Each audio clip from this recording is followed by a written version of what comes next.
Hello everybody, Nooblish Life. As you can see, we're gonna be doing some combat sites and escalations running. So that used to be probably one of the most profitable activities for beginners. Only today we're gonna be using a optimized fit for Orthrus. And I'll be honest with you, I never flew Orthrus before. So I tried it out before the stream, just brand new, purchased it, and it's gonna be rapid light missile launchers and a lot of buffer on the shields. So just a quad leaf micro warp drive, 50 MN, and I have a multi-spectrum Tech 2 shield hardener, 3 ballistic control systems, and nanofiber.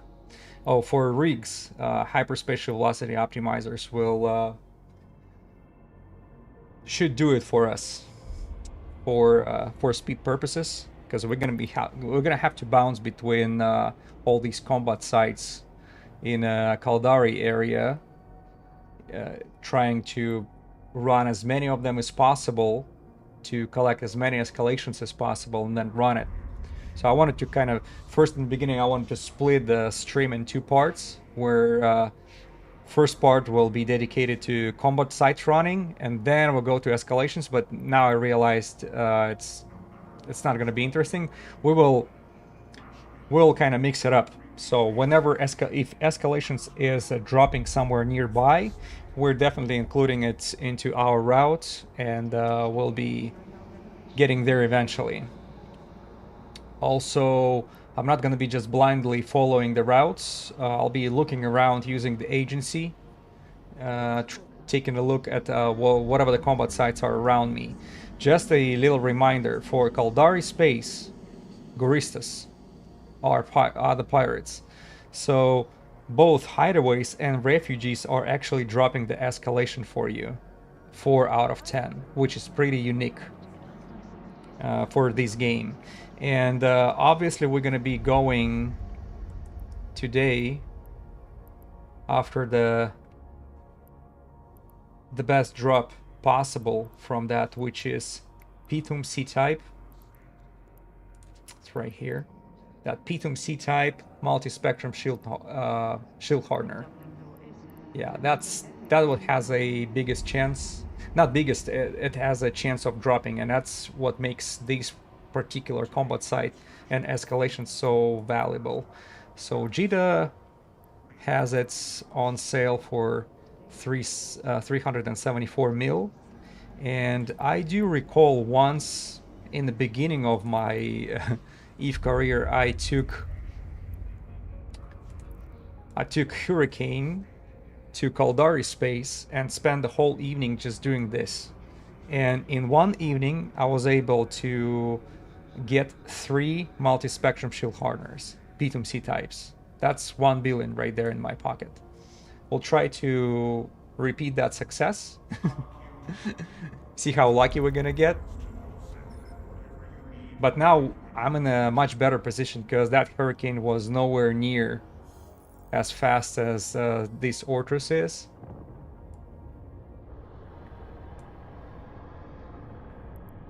So we are in a much better position right now.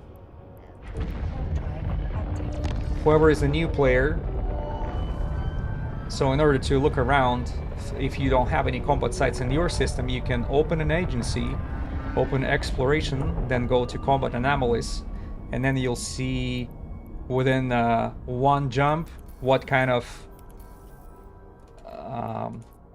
anomalies and combat sites are in a system. And we're particularly looking for refugees, but I'll be doing the hideaways as well.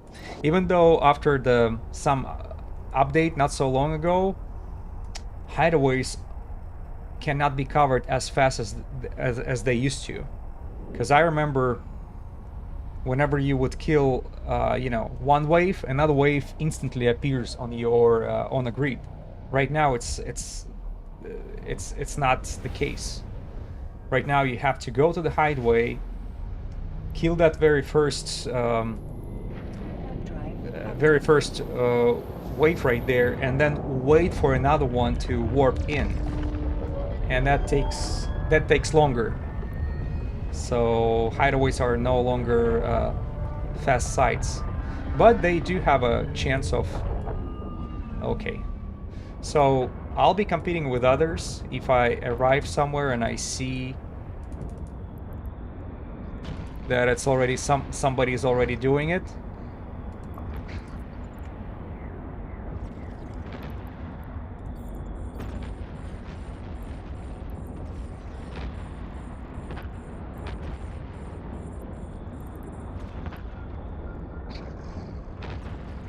Okay.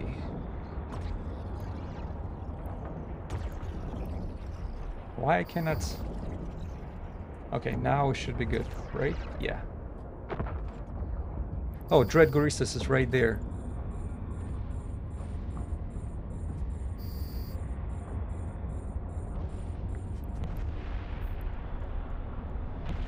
Oh my god, that cormorant.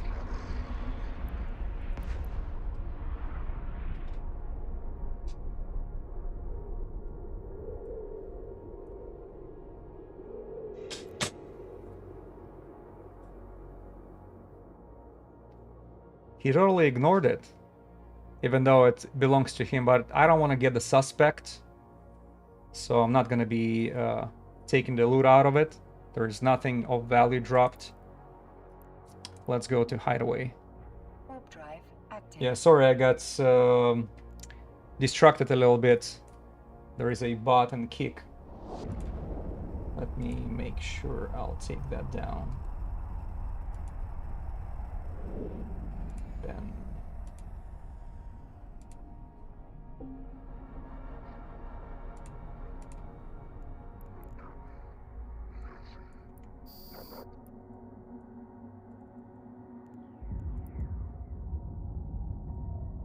Deimos.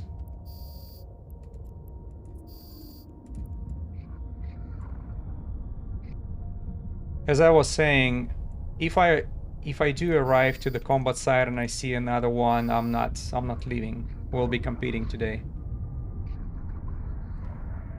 I don't care what anybody has to say, but they can attack me if they want to. So far, I've seen just harsh language in a chat. That's all what they were capable of. Okay, so looks like this system has no more combat sites. Let's take a look around. Warp drive active.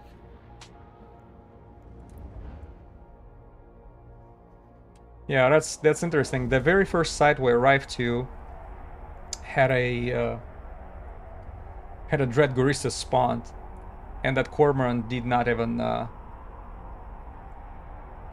pick up his loot.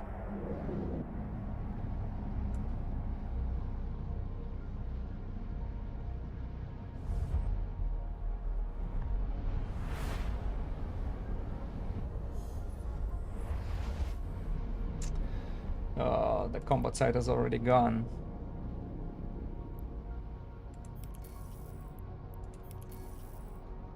Let's go to bar. Warp drive active.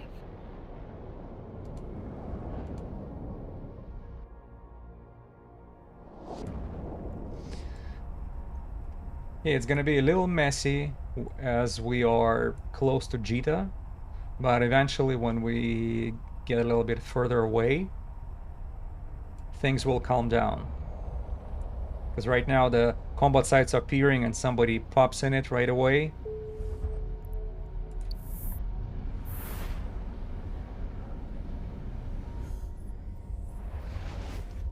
So let's go to that hideaway. Warp drive active. Yeah, it's that proximity to Jita that what makes it messy. But also, I'm also noticed, you know, once you're getting a little bit further away, oh, there is a caracal already here, from the middle of the constellation,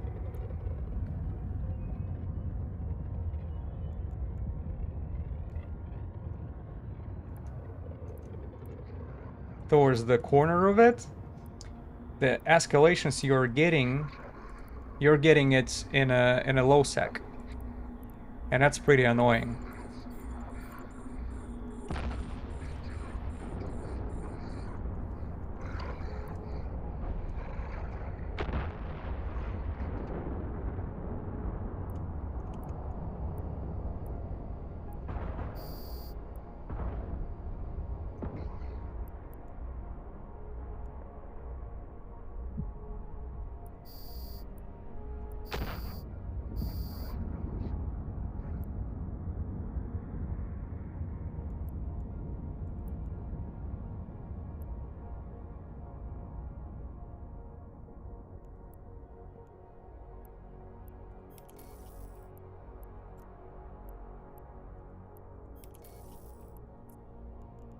Warp drive active. All right, let's go to next one. Another thing which I'm no longer used to is how long these rapid light missile launcher are reloading. It's like 35 seconds or so.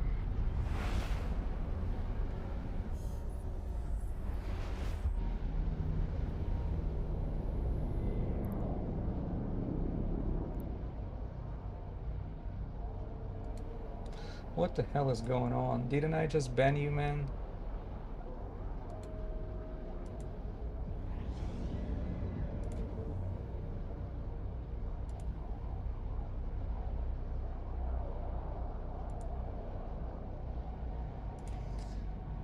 All right. So this combat site is gone. Warp drive active.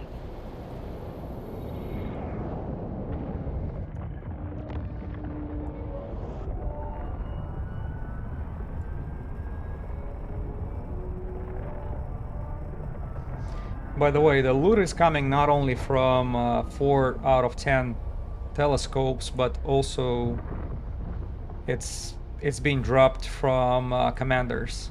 From time to time, they do arrive at the end of the hideaways and refugees, and actually dropping something of value. Warp drive active. Usually that would be either random Dread Guristas module or BPC for one of the implants.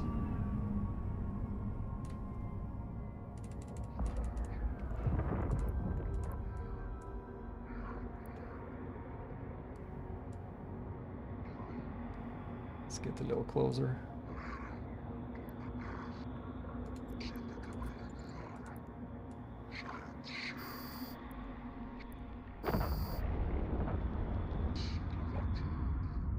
Yeah, and the only inconvenient part about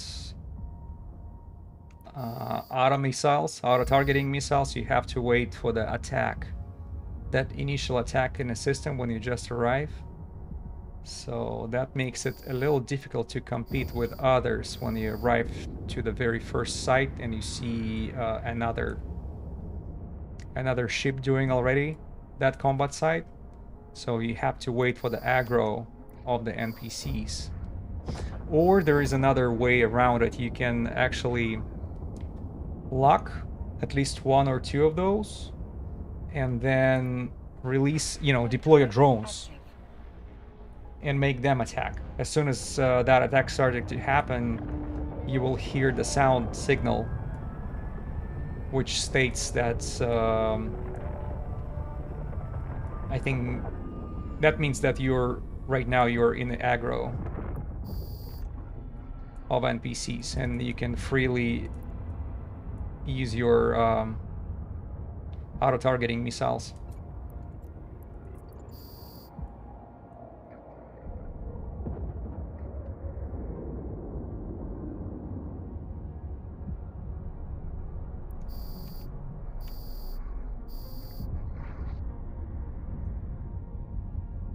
See how fast it's being covered?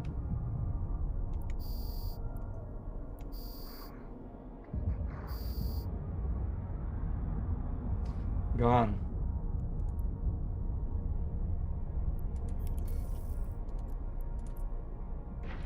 drive active. Oh, I forgot to turn off the micro warp drive. Yeah, it's not a kept stable feed though, so keep that in mind. I have, I think, 2 minutes 50 seconds, right? Yeah. With both multi-spectrum shield hardener and the micro warp drive activated.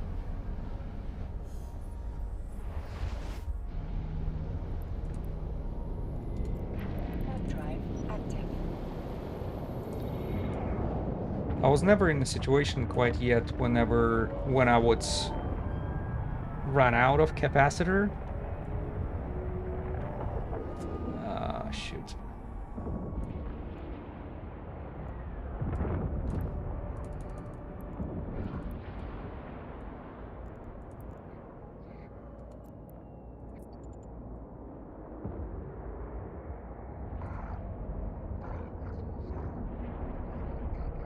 Let's see if we'll be able to hijack it last second.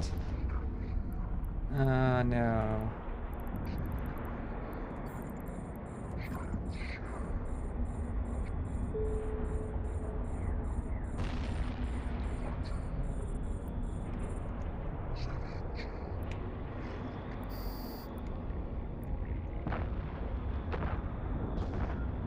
There you go. We got the Dread Guristas from this guy.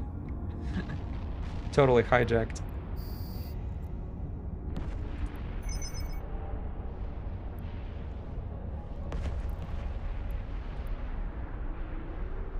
Warp drive active.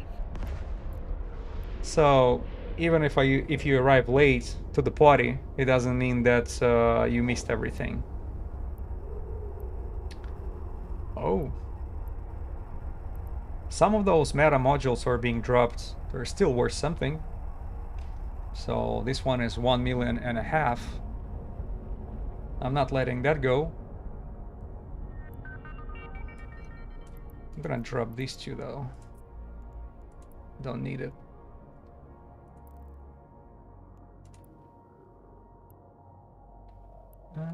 Yeah, let's go to auto. Warp drive active. Looks like that Jackdaw went to the same system.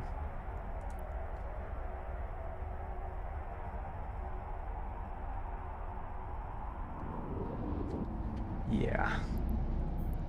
We're dealing with. Yeah, old account 2019. Ah. There was 3 combat sites a half a minute ago.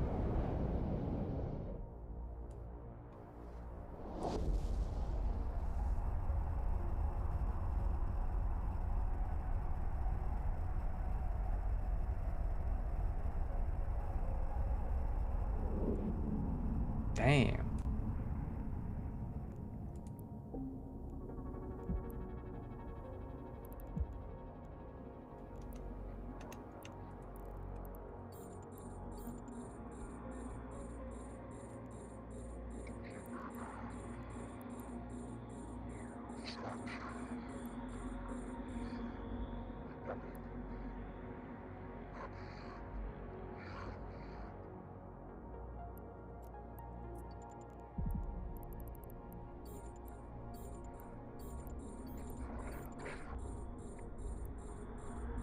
Let's see if we'll be able to do the trick.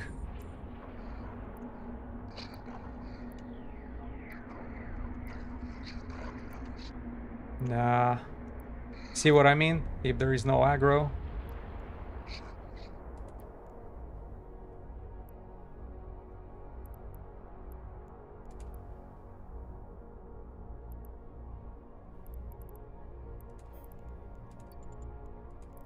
Warp drive active.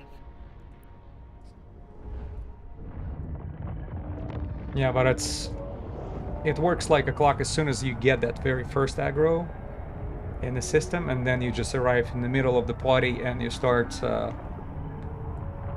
launching your auto targeting missiles in the middle of the process of others without really caring.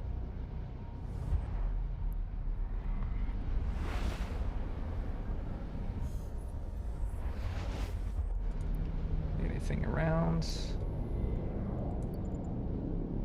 Warp drive active.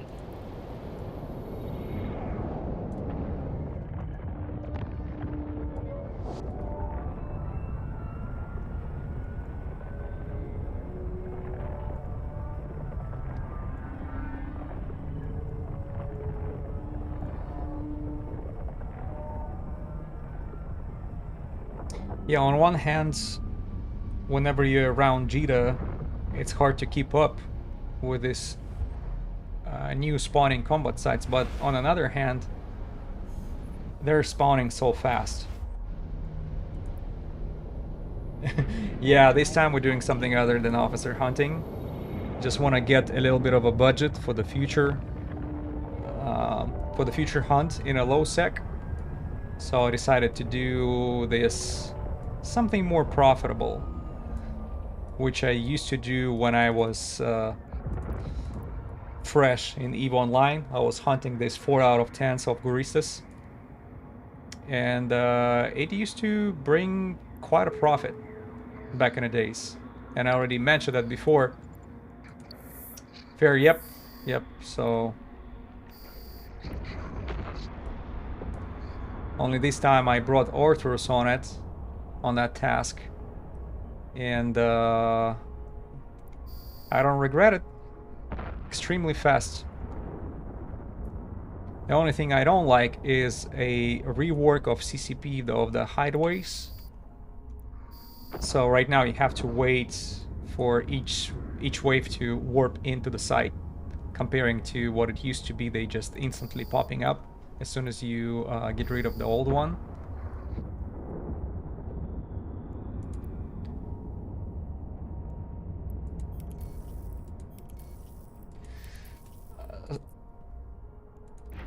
Yeah, Stormbringer would be probably even faster than Ortrus for that. I'm not sure if Stormbringer would be as fast to take down an escalation. Like when you have to go against multiple targets, multiple soft targets, Stormbringing is number one. But when you have to go against one structure, like that radiating telescope at the end, that's in a second pocket, so it might take longer. Oh shoot, somebody just closed that site right there. Damn it. Yeah, that's number one. Number two is taking into consideration how expensive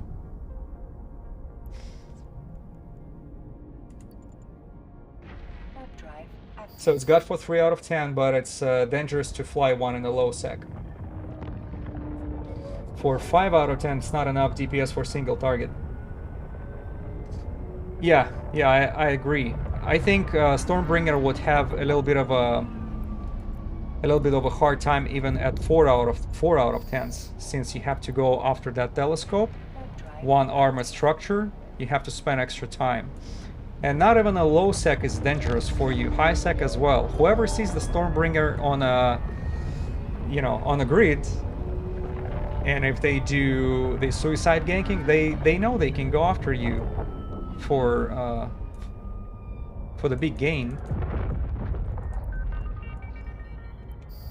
This is the reason why I decided not to pick the Stormbringer, even though that would be a very interesting experiment for me. You haven't tried 410th here in the Gurista space? Because they're quite different, 4 out of 10 or 5 out of 10 in at the different pirate factions.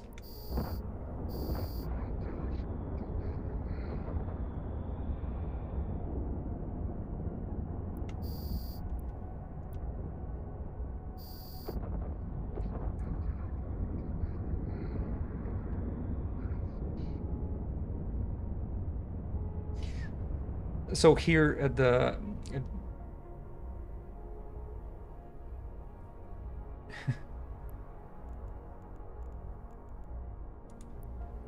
sure.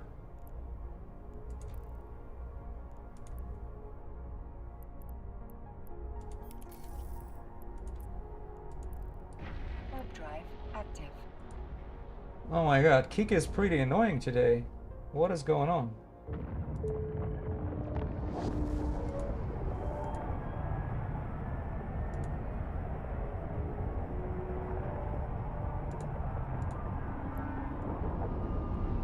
So 4 out of 10, you need the Stormbringer for the Goristas. Struggle with a 5 out of 10. Yeah, for 5 out of 10, I would probably recommend. I would recommend Marauder. So whenever I would do combat site somewhere in Minmatar space, where all that Angel cartel is doing the, refugees will give you escalations for Red Light District, which is 5 out of 10 for Angels. You don't want to take cruiser or battle cruiser there. It takes way too long. So the Marauder is a beast, taking down these 5 out of 10. Even the Marauder has a little bit of a hard time, especially when it comes to tanking in the final rooms. Yeah. And I'm not going in a low sec with the Marauder. Okay, now here's the bad part. I think it's like 35 seconds reload time for rapid light missile launchers. Yeah, in a low sec, man, in a low sec I wouldn't risk a Stormbringer or even Ortrus. Even though I did take Ortrus a couple days ago to the low sec. Did fly Tango with a cloak and then refit with a mobile. Yeah, that's the wise way to do it. Or, if you cover so many combat sites, it's not even necessary for you to go into low sec, because usually you would have drops, you would have escalations all over the place. And what I would do whenever I would hunt 5 out of 10s, I would just wait for that escalation to be in a Highsec, and that's where I would do it safely on a Marauder.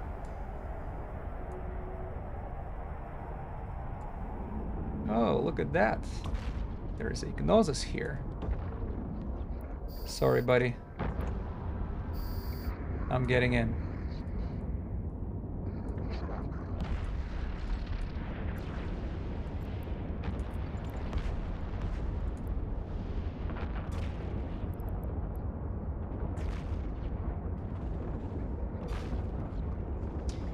I don't roam for combat sites, you just clear ones in the area when you're already doing the stuff. Okay.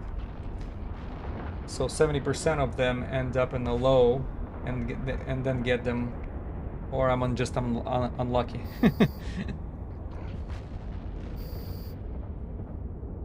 Yeah, it's not unlucky, just depending on the area. Closer you are to the edge,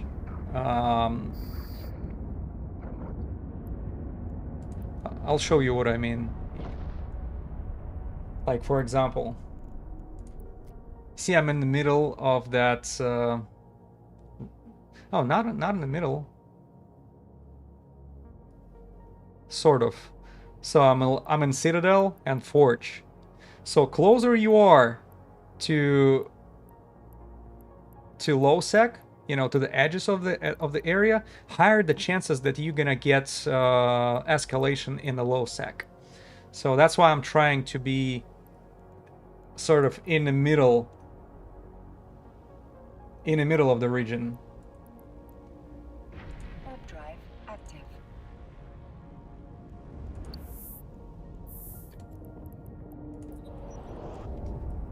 And and you're on the edge of low. That's another thing. So I was thinking like, hey, let me play it smart. Let me go somewhere where it's quiet, somewhere a little further away from Jita, and that's what started to happen. I was closing these combat sites, and I would constantly getting the escalations in the low sec. I would get like 7 or 8 of them, every single one of them low sec or even further away, null sec, which is even more frustrating. So like, I'm not going there. And eventually I got a little bit pissed off and decided, okay, since I do have a cloak, that improved cloak device in my Ortrus, I can do this micro warp with a cloak, right? Aligning, and then you do the jump as soon as you get out from a cloak. So I went too low, and guess what happened? There was, I think it has something to do with the factional warfare. The bubbles are allowed over there, and I didn't know that. That was not that triangle systems which are called lawless systems, right? No, that was just a regular low sec, but I think due to factional warfare activity, the bubbles are allowed. And that was the very first system where I got, and then I saw I saw a bubble. I was like, okay, it seems like that's it. That's it for my Ortrus.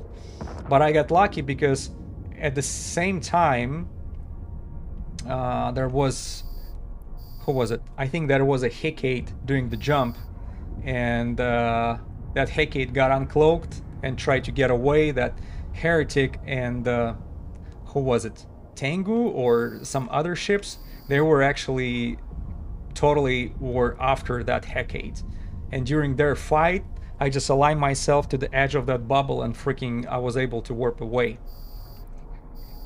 But that was pretty freaking close. So I did couple escalations in low sec, and I decided, you know what, nah, I'm not going there back. And by the way, both of these escalations, 4 out of 10s, dropped only boxes for me. So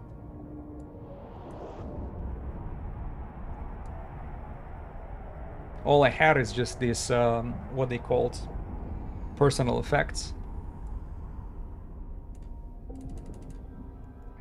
Each box is like a little over 1 million, that's it.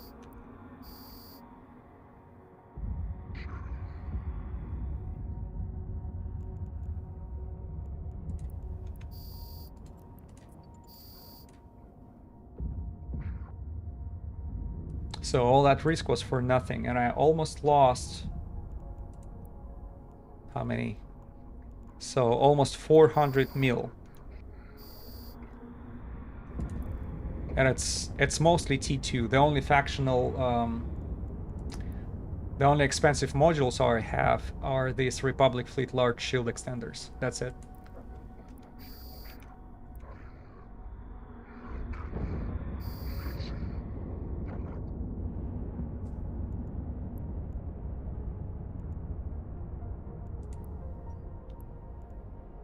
So no escalation so far.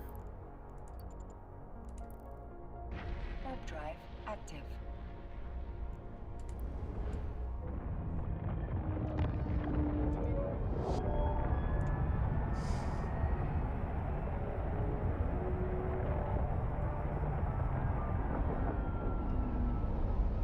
We saw only couple commanders who didn't drop much.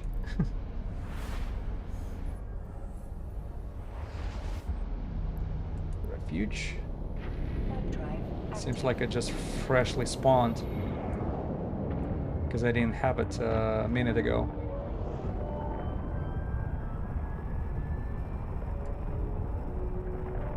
Damn, we're still 1 jump away from Jita.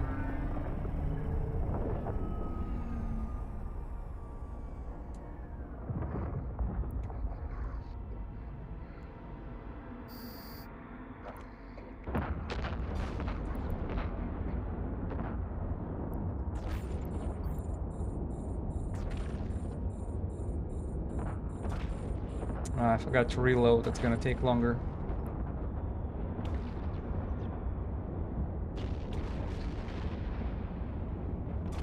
Gila just arrived. Well, it seems like while I'll be reloading, he's gonna be finishing the site. Or maybe he's gonna just A module has run out of charges. A module has run out of charges. get rid of these couple waves for me.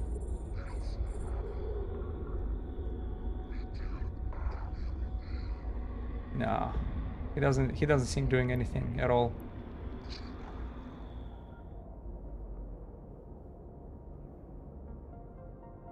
Oh no, he's getting his what, Galdarn Nevi Vespos, yeah. I think we have one more wave, so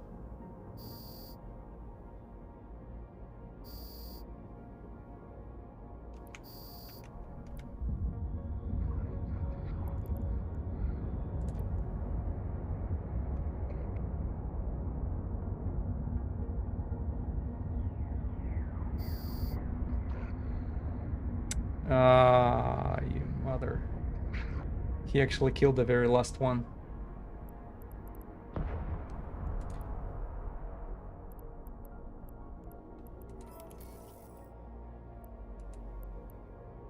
You know what, let's fly through Jita and further away, deeper into Forge. Otherwise we're gonna keep dealing with this super sneaky Gilas and stuff. Because he waited for very last second to actually kill the final NPC. So if there was an escalation, he got it, not me.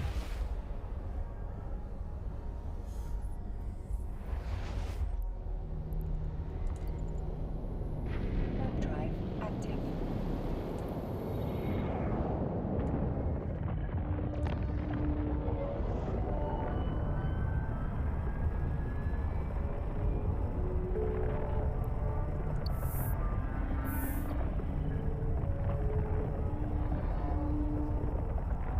Yeah, that's interesting. Like, from my observation, whoever is doing these combat sites are either very old accounts or fresh accounts of like few days or few weeks.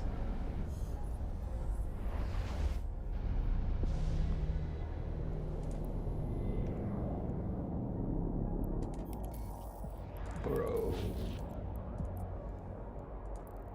Warp drive active. Seems like people coming back to the basics after so long of doing everything this game had to offer to them. Same here with me. I remember that way of making ISK used to be very reliable. So we just have to cover as many combat sites as possible to get these escalations. Warp drive active. But you know, in 40 minutes or let's say 30 minutes of doing it actively, I had only a couple commanders spawned.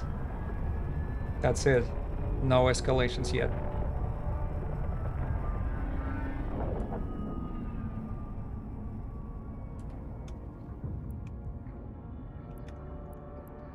Oh, there's Gnosis waiting, working from a distance.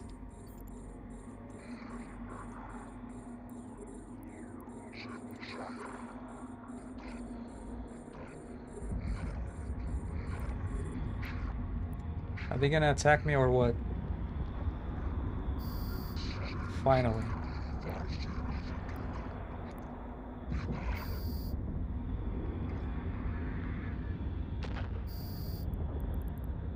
Yeah, hopefully that's the final wave.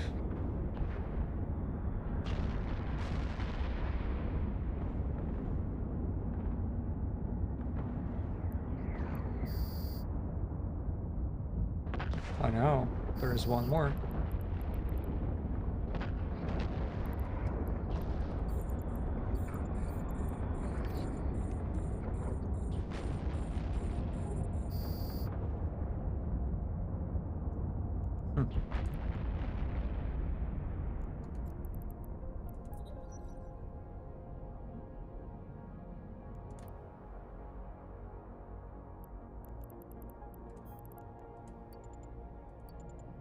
Warp drive active. Alright, let's go back to New Kildare.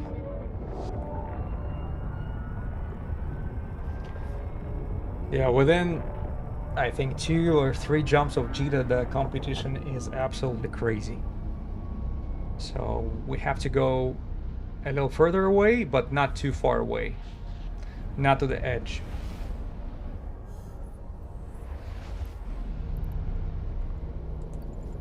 Let's do one more jump away without checking.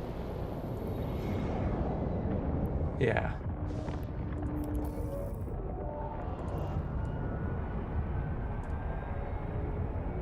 Nothing even close.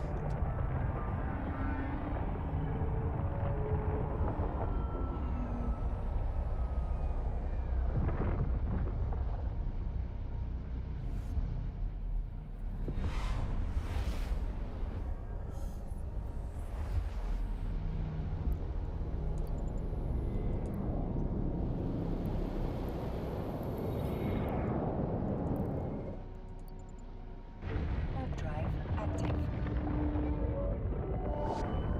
Yeah, if you open the agency, you can tell there is nothing around. Well, damn. What about that Likuri? Shows 7 battle anomalies, but there is no description of it. What that's supposed to mean?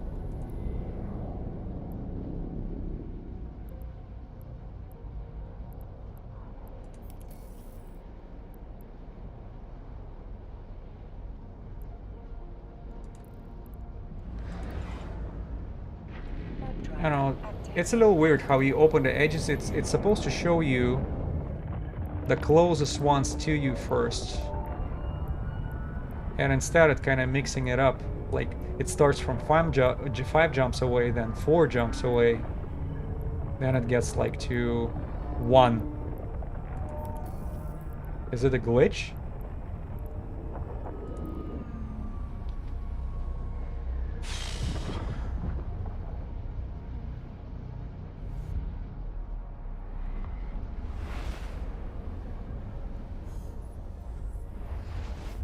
Alright, let's go to the hideaway.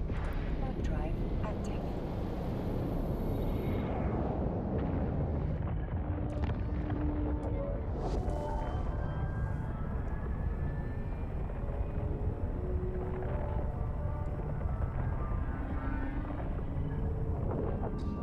Alright, nobody's home. Another interesting thing I've noticed, refugees are giving the escalations. So hideaway is supposed to give you escalations as well, and yet, you know, I'm in this area for a couple of days now, and not a single hideaway gave me the 4 out of 10 yet. Did CCP patch that? Or, I mean, change that? So the hideaways of Dread Goristas are no longer giving you the escalation? Hope not.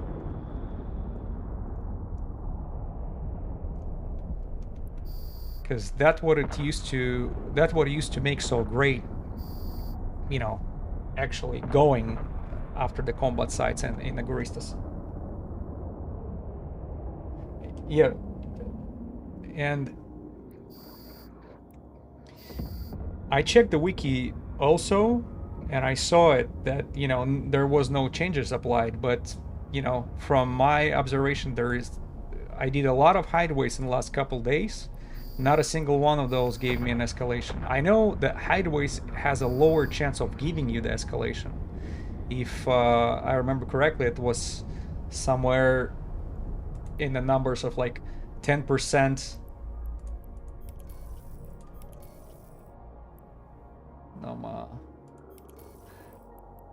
Yeah, 10% from refugees and 5% from hideaway.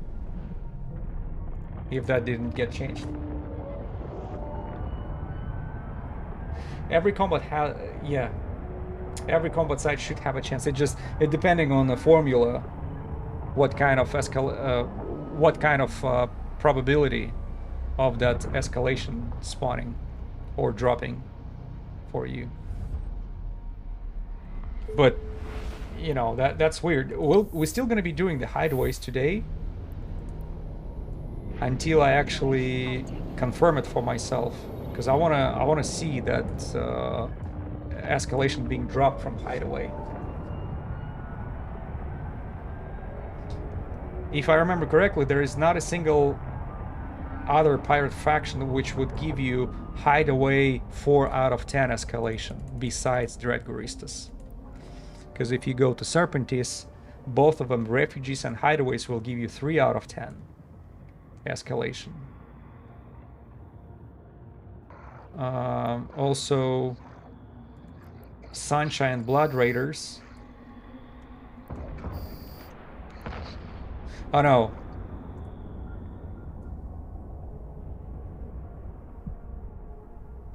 Sometimes getting from a den.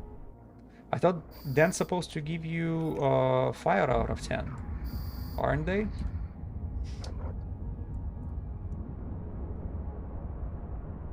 Or I remember another 4 out of 10, I think from Blood Raiders. Blood Raider refugees give you 4 out of 10 escalation.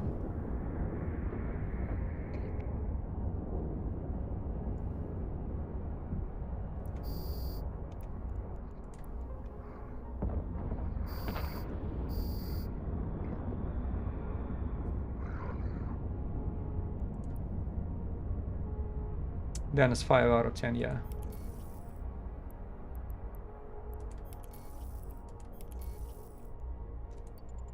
Yeah, but I'm not interested in 5 out of 10, so I don't have a proper ship to go after that escalation today.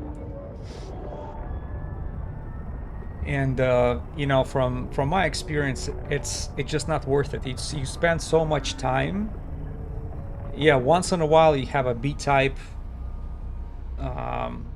some nice B-type dropped, but most of the time you don't have that much of a valuable loot dropping out. So I would rather concentrate on a higher number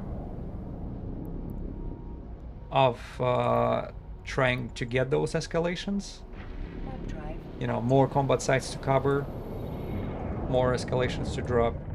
But we've been flying for almost an hour, there is not a single one yet.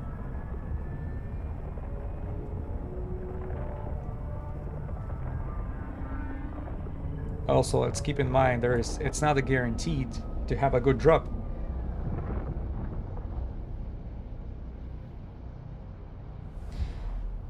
Yeah, 5 out of 10s are slow, dangerous, and so far I got nothing every time you've done them. Yeah, and that's my experience too from running those. So sometimes I just ask myself, is it even any point of doing that?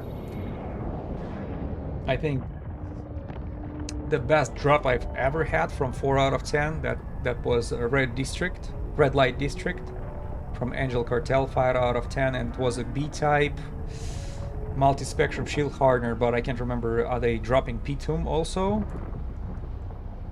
So it was over, I think, 430 million. But it was 1 per how many sites I ran. Per like 15 of those. And the rest of them did not drop nothing of value.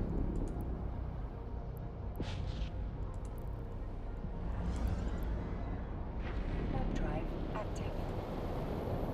Nothing that I would consider valuable, at least.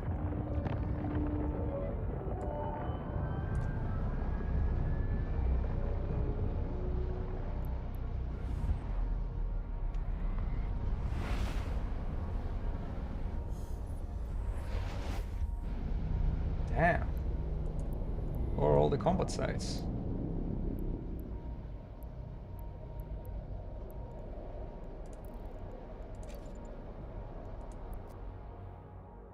Warp drive active.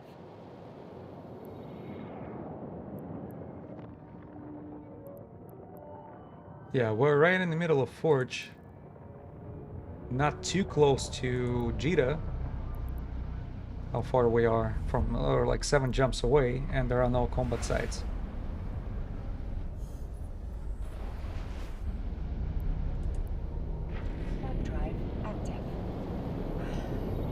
Yeah, the best systems are like when you arrive there and there are like 6 refugees lined up for you.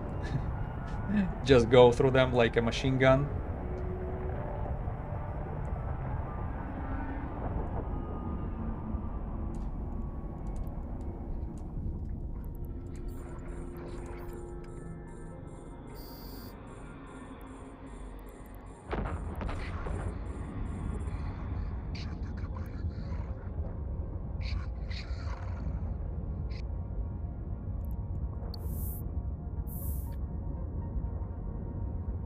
Damn, I should get into the habit of reloading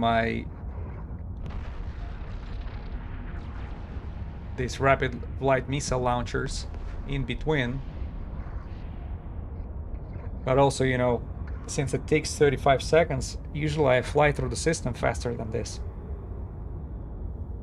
With my Module has run out of charges. that hyper velocities. Charges. Tech 2 medium hyper special velocity optimizers.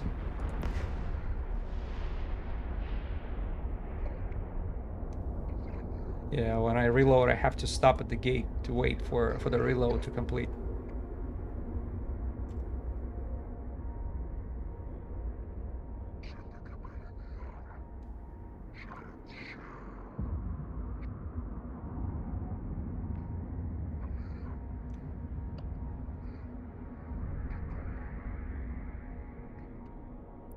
Finally. There you go. First escalation. Oh, 5 jumps away. That's good. Let's add it. Why it says 5 jumps away when I... Yeah, we're pretty close to it. There was no dread, right? No dread Guristas. Alright, we'll go towards that escalation while we're gonna be taking care of everything else we see on a route. Like, for example, this refuge. But it's on our way anyways.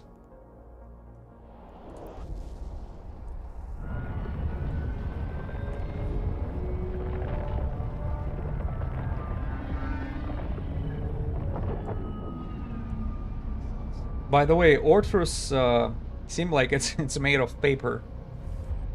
So that's why this buffer of 3 large shield extenders are just barely give me enough. Oh, and refuge is gone. Barely gives me enough tank.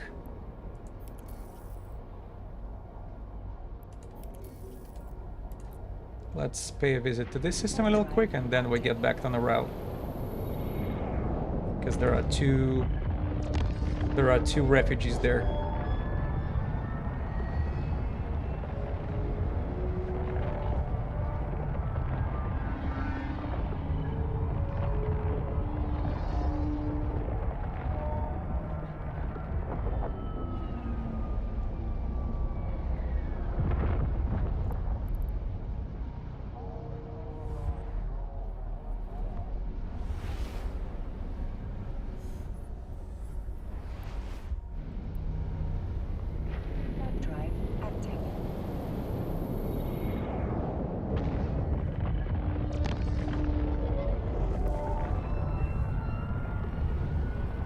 Who knows, maybe we'll get a couple more route points.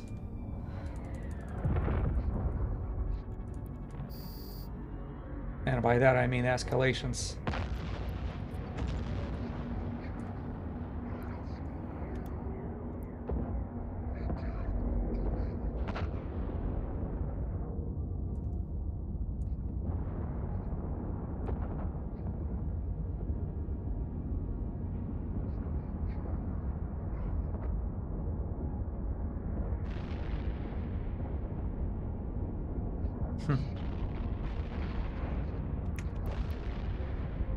That's it. Refuge is done. Go to the next one. Warp drive active. Yeah, that was fast. Yeah, those types of refugees where it's not that massive waves, or they're even better. Yeah, those ones with the silos.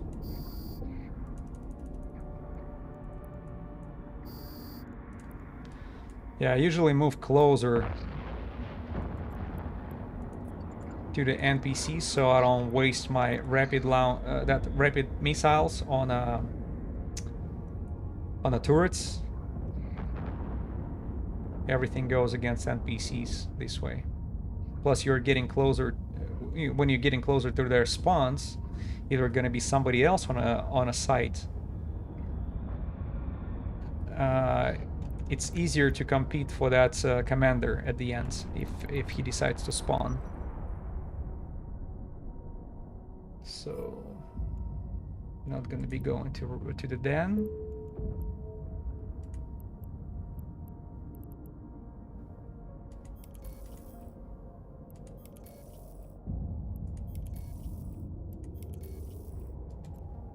Let's go back to Akinen. Warp drive active. Meanwhile, what's up? Welcome on board. We're going towards our first escalations, 4 out of 10 for Dread Guristas today. That would be a great start if that multi-spectrum C-type Python would be dropped right away. Because at the end of the stream, we're going to be looking at that ISK per hour efforts. Because everybody, like, not everybody, but a lot of people would be asking ISK per hour ratio when I was doing officer hunt, and obviously it was nothing, almost nothing, because there was only one officer spawned, and he didn't drop the officer modules for me, only faction models. So today I decided to do a different route.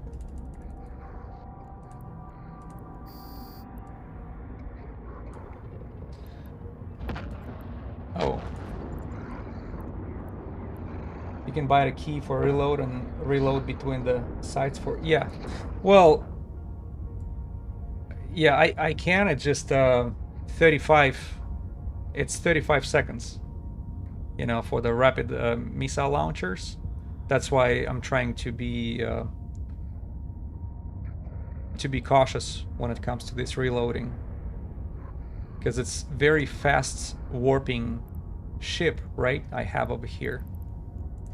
Like I'm going 46 AU. 46 AU for the next gate, and I just click this 35 seconds reload timer.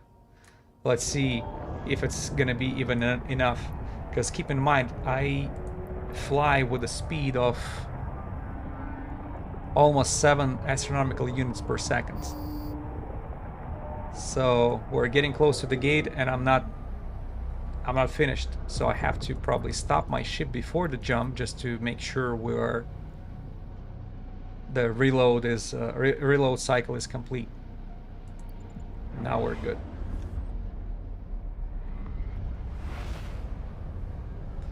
So it's great damage per second, but freaking... Oh, it's 122 astronomical units away from us. Let's see how fast we're gonna get there with our speed. Imagine jumping on a paladin or something. It's like the whole minute you have to wait for that jump to happen. Oh, and by the way, the site is already gone. That's hilarious. I've been flying for so long, the site is gone.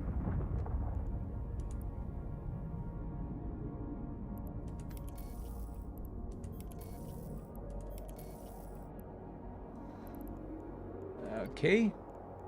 Yeah, it seems like we're getting towards the edge of that region. Yeah.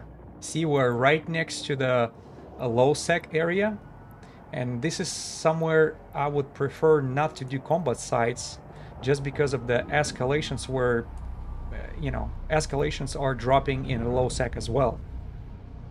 So as soon as I take care of that 4 out of 10, we're getting back. I can reload at any time, but I'm gonna have to wait for the reload to finish if I arrive to the combat site, and there is still like 20 seconds of reloading. And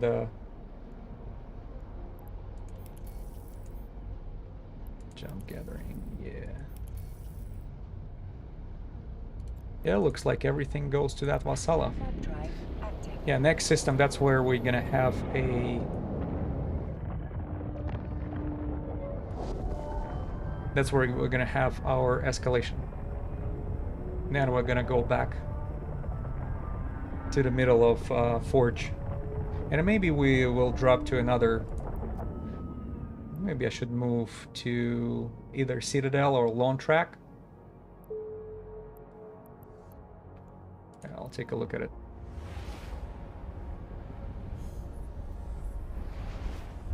Alright, one refuge. Drive active.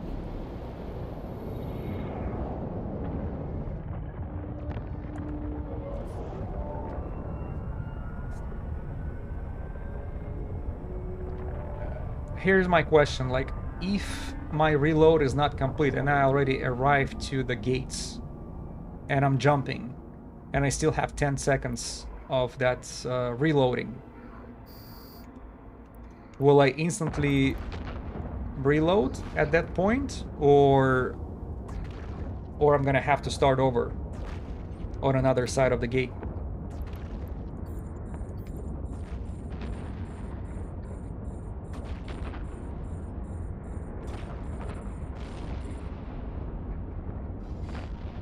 Oh, when you take a gate, you enter a cutscene of you traveling through it. No matter the time it takes to reload. No matter the time it takes to reload, when you exit the cutscene, your weapon will be reloaded. I didn't know that. We'll definitely try it out.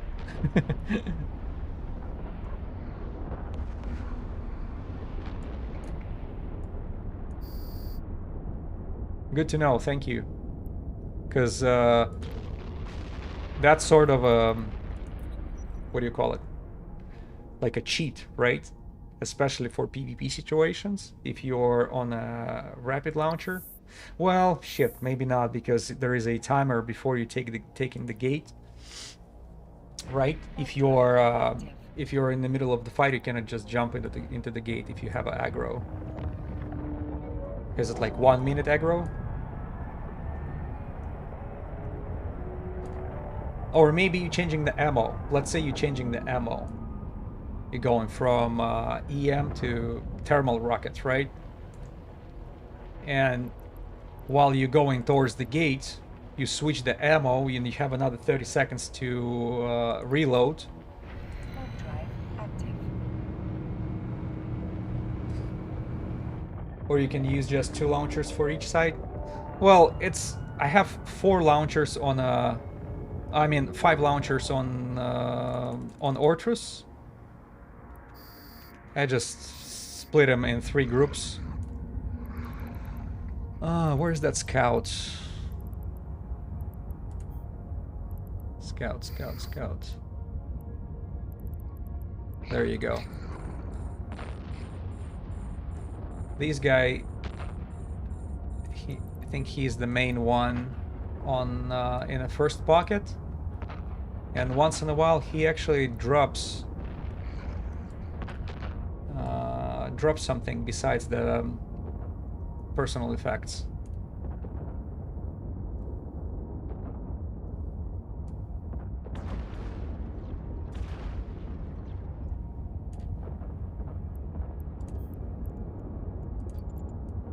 Let's get close to it.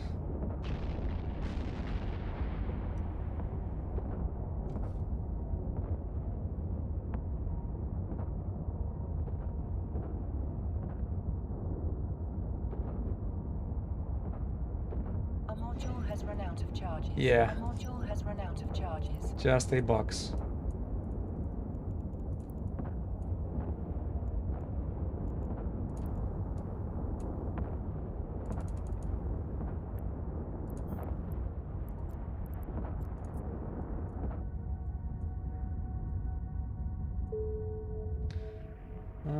Oh yeah, they finally aggroed my drones.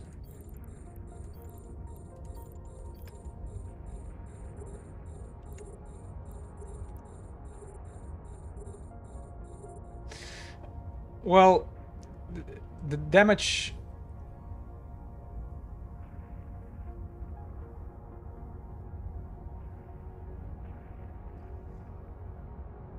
So you can kill mortifiers first for reduce incoming damage. Well, that buffer of mine is actually giving me enough shield not to worry about it that much. So see these 3 Republic Fleet large shield extenders.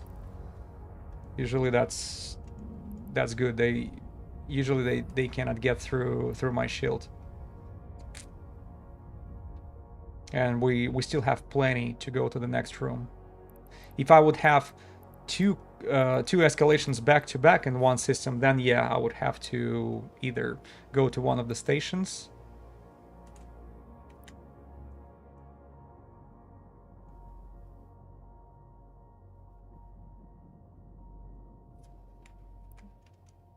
To rebuild, not rebuild, to get that shield back.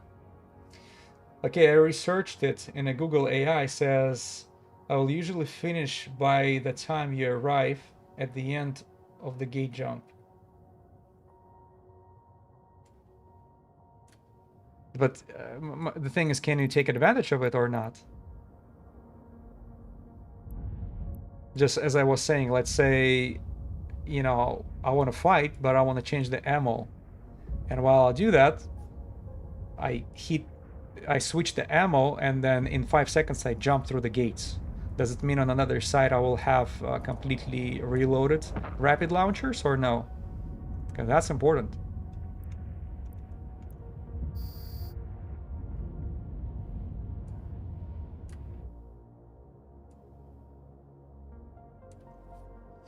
Another thing, for the next pocket, we don't need that auto-targeting light missile launcher. We missiles. We actually need Fury Scorch. Right there, Scorch Fury light missiles. Because we're going against one target and one target only. Everything else will be ignored. So that telescope. Usually, I do have enough firepower to complete it in one mag. So, see, I have 621 DPS on this on the Fury ones. Yeah, Fury light missiles. So let's go for it. We're almost done. Warp drive active. See, my shields are not fully recovered, but they will be probably get me to the middle of it by the time we're done with the telescope. And I should be 47 or 46 kilometers distance to it. So yeah, my light missiles are flying 47 kilometers only. So yeah, we're good to attack. And I usually wait for a few seconds before some NPCs start aggro me before I deploy the drones. Yeah, I think now it's about time. Go get them, boys. I mean, not them. I'm actually adding the damage to that radiating telescope.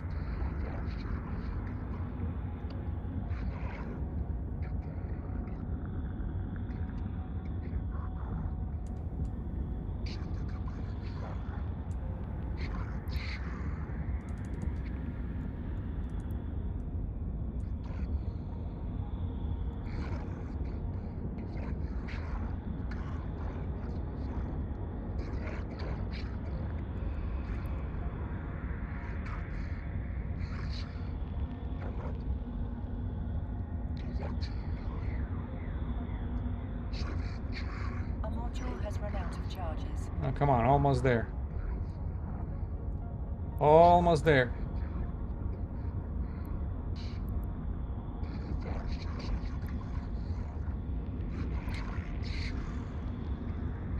Shoot, I barely... There you go.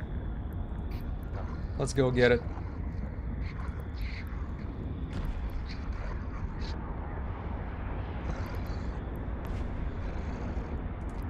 What's inside? Oh! Warp drive. So, Dreadgorista's kinetic shield hardener. 1 million, 1.28, so... For a split second I thought, oh, is it the multi-spectrum one? Docking permission requested. Docking request accepted. That's okay. That's fine. We're just starting. Just warming up. The fact that something actually dropped is already... That's already good. Because what I hate to see is when you have the box only, and that's it.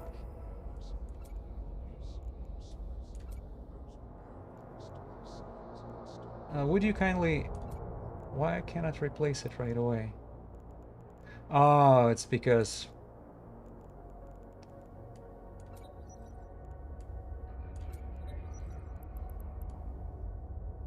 I see. I see what is the problem. Because it's split up in 3 groups, you cannot just reload it in one move.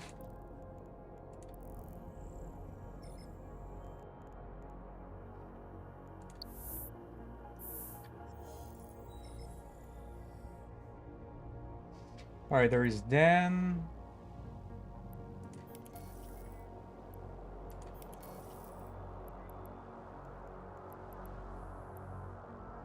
Well, 4 anomalies. 2 jumps away. Let's go take a look at him. Warp drive active.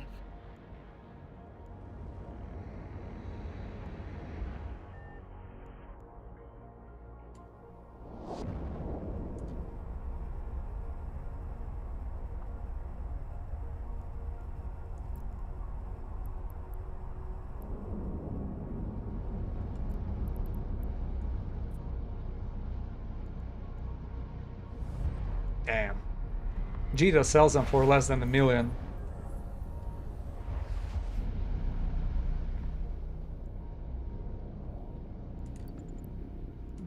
What do I have?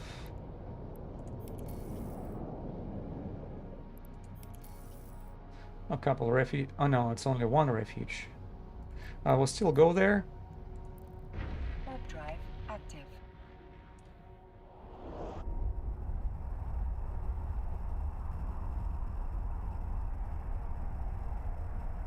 And by the way, when I'm going to be jumping, I'll try to reload, like mid-jump.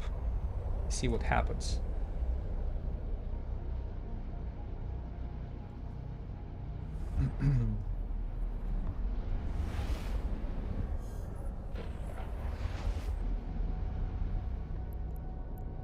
Refuge is right there. Warp drive active. 87 AU away. Man, the systems are pretty big around here.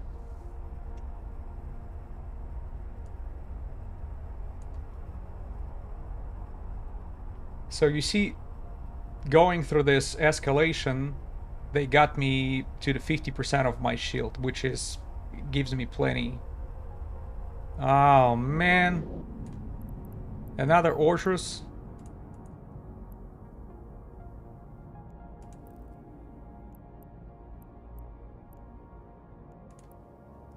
What do we have around?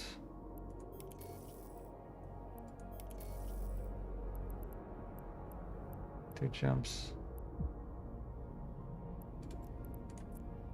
Let's go take a look at there. Oh, why did I... How did that happen? You know what? I'm just gonna move from the edge, maybe.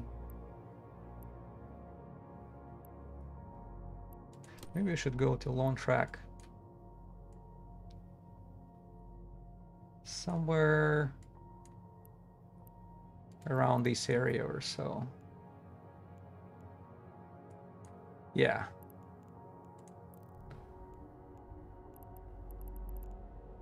Let's go. Warp drive active.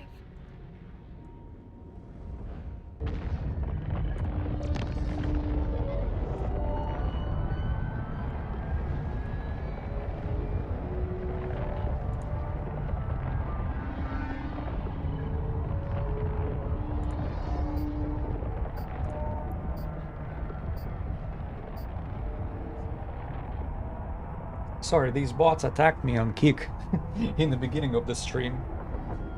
Hopefully that's gonna calm them down. The ban hammer.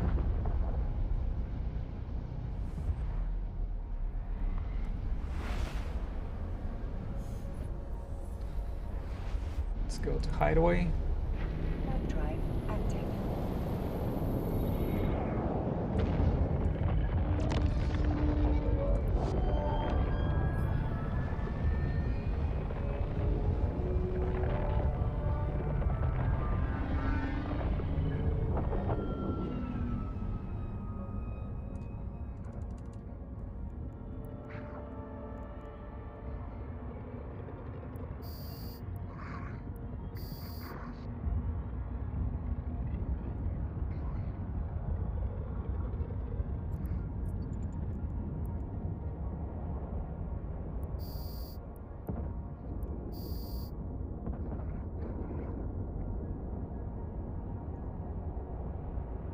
Come on, I need a hideaway to give me an escalation to kind of close that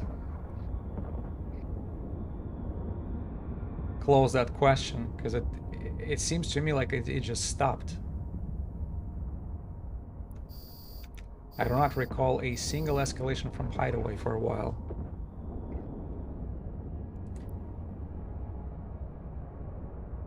Three. Oh, there you go. Warp 3 drive refugees in active. one system. I'll go there.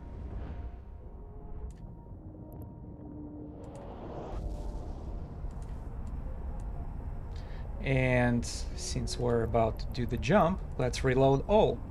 So as you can see, that 35 seconds reload timer started. We're about to do the jump. We'll get to the gates with 25 seconds to go for the reload. Get through the gates in the middle of that cycle. Oh, it's still reloading. I didn't know that. I always used to think that during the jump, that all your modules are just turning off. Drive active. Just like you saw my multi-spectrum shield hardener. It was on when I was jumping. But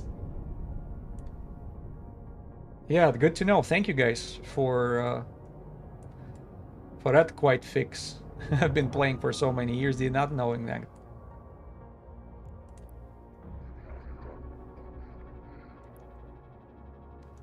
How about we're about to start?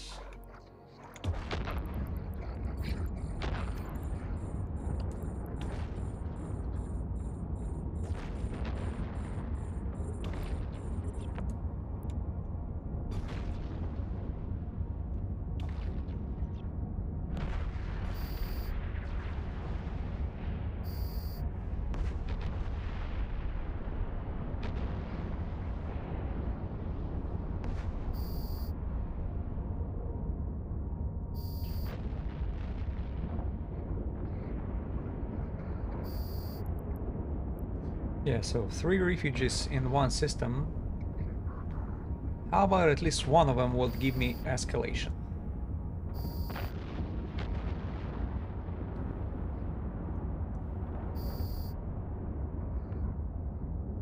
Dread Guristas. Okay, the commander decided to show up. What's up, buddy? Let's see what the commander has to has for me.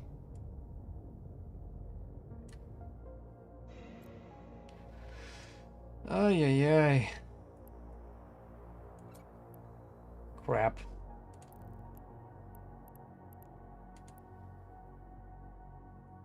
Warp drive So in active. escalation, if you kill the mortifiers, you reduce almost all incoming damage and don't need to fit with its much buffering. There are almost 99% of damage from them. Okay.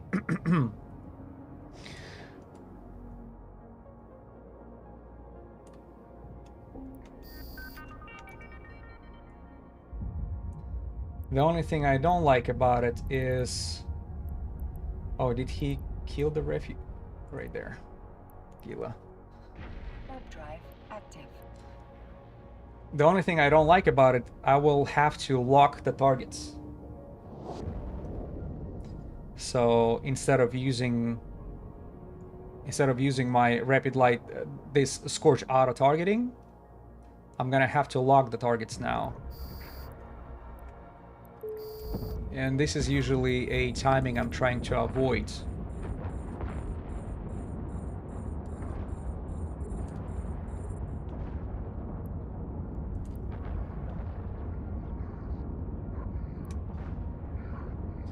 So, of course, I'm gonna be probably using that Fury Scourge missiles, right? And just lock them all up, and one by one, just kill them all. Yeah, but with this auto-targeting missiles, they're pretty much doing all the job for me. So that's why having this extra buffer is an answer for this inconvenience.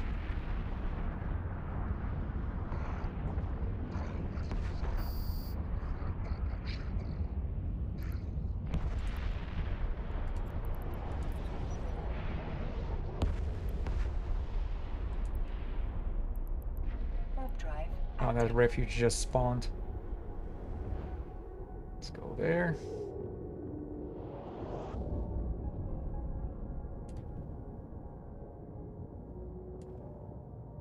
But thank you for the advice, you know.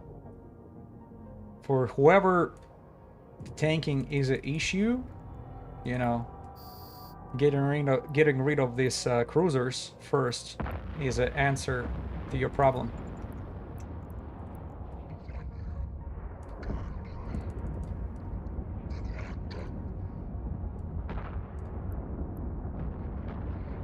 I remember that's how I used to do it when I was on a hurricane doing this site.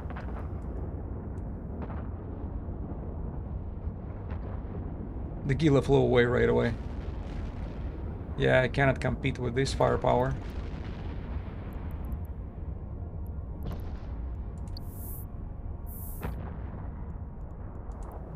What do we have?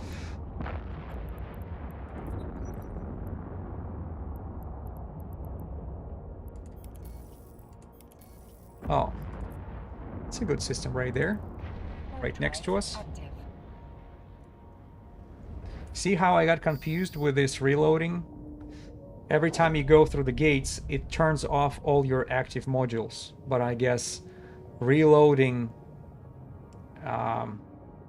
whatever you have right there, rocket launchers or anything else.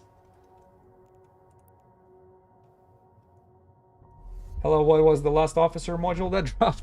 None. There was one officer spawned, Makra Osman, Warp drive and he did not drop a single officer module for me, unfortunately. There was just a bunch of faction modules, even the good ones like Dark Blood Heatsink and Dark Blood Stasis Webifier, which are pretty good, but not as good as the officer modules I was expecting. Yeah, I tried to go after other high security officers and was not able to spawn a single one of them after the Blood Raider.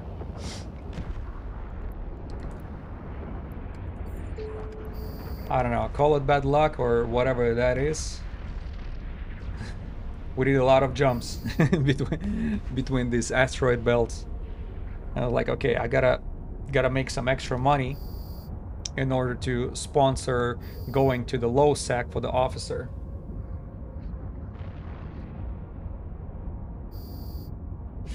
I use Jackdaw and find it much easier and faster. Matter of preference, I suppose. Yeah.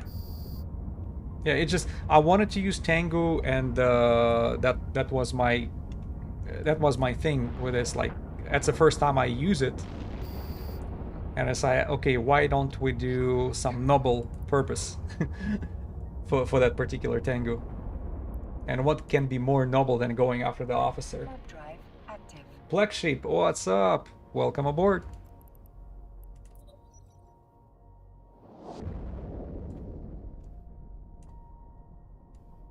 How you been? Oh man, that 35 seconds reloading.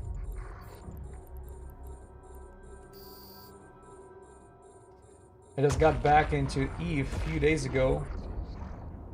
Galmil has it reorganized by now.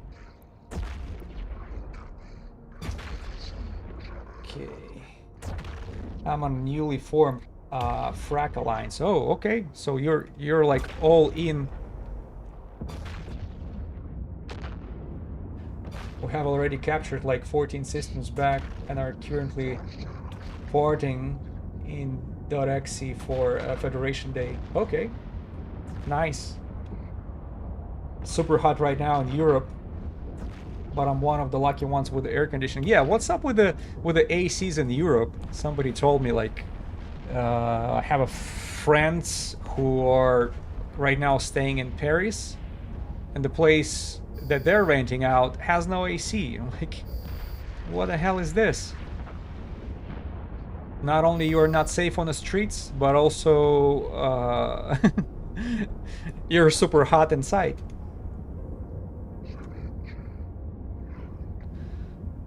It wasn't needed for past centuries. Well, the heaters was needed past centuries, so you don't see heaters in you know, in their houses either.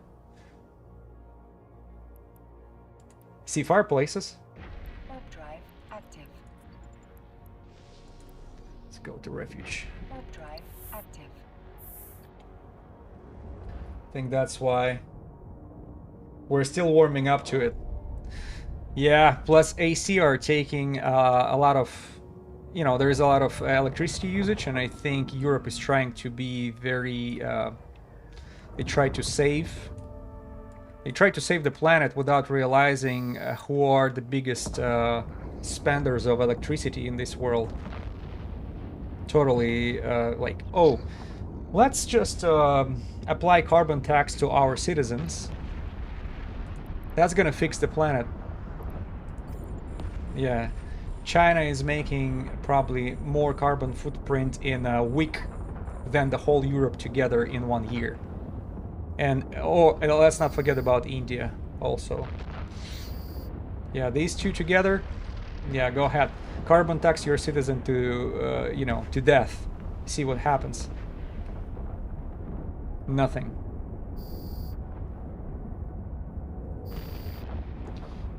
Air conditioning and solar power are good combination. So that's not the issue. I disagree. Everyone has to do their part, and Europe has historically amounted for far more emissions. When Europe was going through that through the industrial age of it, right? Not anymore.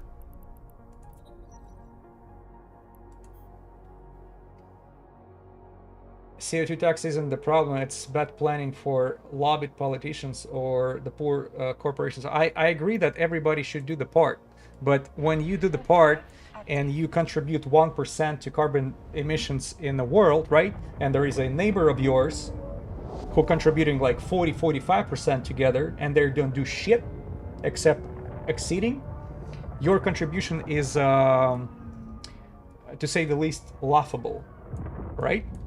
So we should agree on that. And then what do? you just apply more taxes to your own citizens. We can blame the lobbyists, but there is something about mentality here, in my opinion.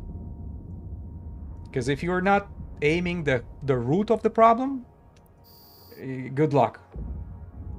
You're gonna live with that problem forever.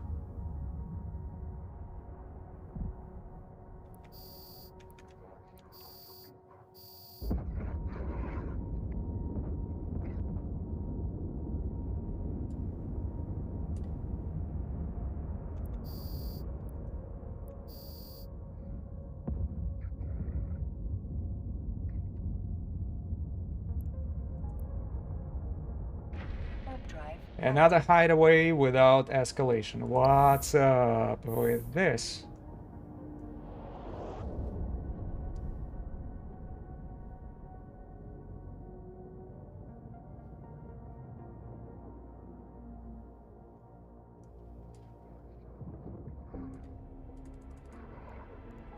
Second.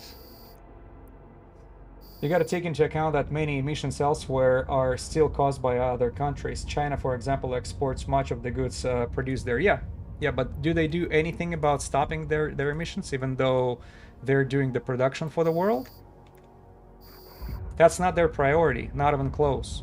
They're all about the numbers. How do we hit the bigger number faster with total disregard to the environment?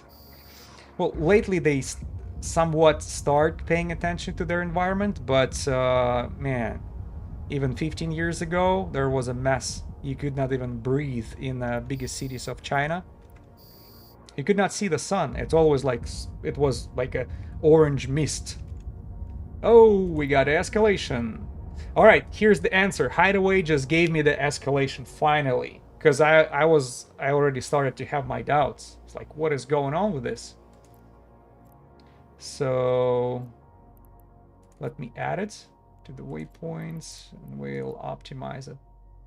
So it is Otita. All right, well, yeah, we'll be slowly but surely we'll get there. Or maybe, you know what?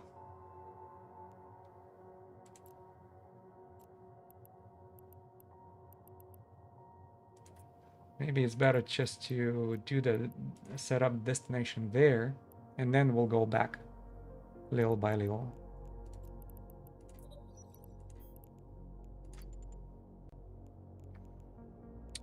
Okay, where are we at? Forsaken 2 jumps. Warp drive active.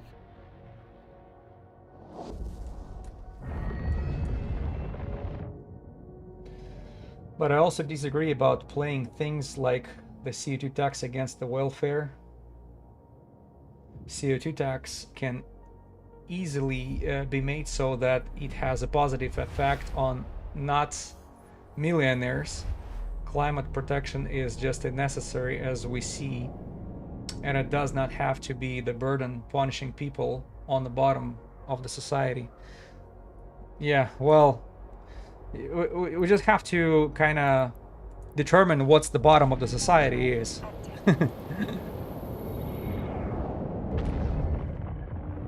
Especially on the planetary scale. I'm thinking, like, if you're not addressing the root of the root cause of the problem, you're not solving the problem. It's all good efforts, but as you say, who is the biggest producer? Deal with them first, and then, you know, you can go ahead and freaking tax your people.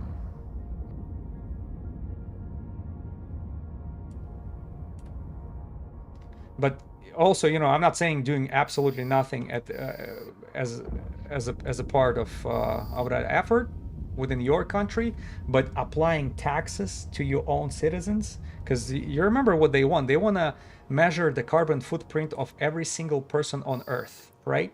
And according to that carbon footprint of yours, you'll be allowed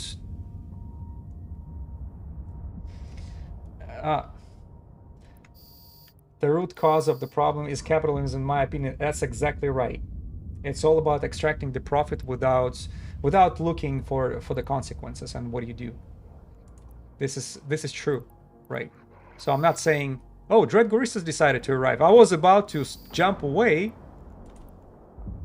Did you see that? He actually takes like 5 extra seconds before he even shows up. That's interesting.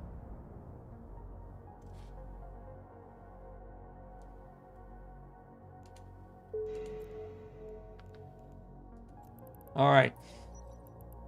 So I'll take that. And what do we have right next to us? Not much. Web drive active. See how capitalism treats a biggest corporations like they're allowed to do pretty much anything at all, and without paying taxes, without really contributing into this what we're discussing right now, all these CO2 and carbon tax. They do have regulations, but once they start crying to the government, they give them all types of breaks. Oh, don't worry about it. Just concentrate on that money that you keep sending us, putting in our pocket through the lobbies all the time. Web drive active. Oh, Refuge just decided to appear. Yeah, I did it just on time. Web drive active.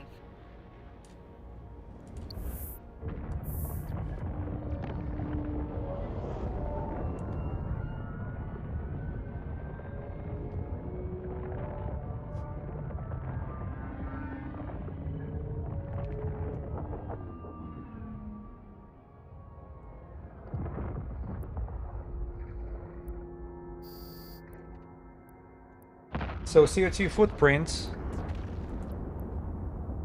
was invented by British Petroleum, one of the largest oil companies in the world, to push the responsibility to, to the common people.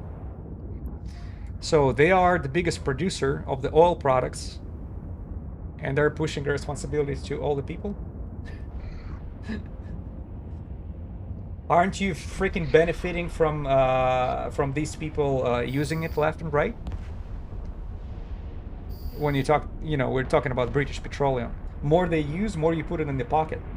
You just made it look like you care, but all you care is about the numbers on your spreadsheet when it comes to these big numbers.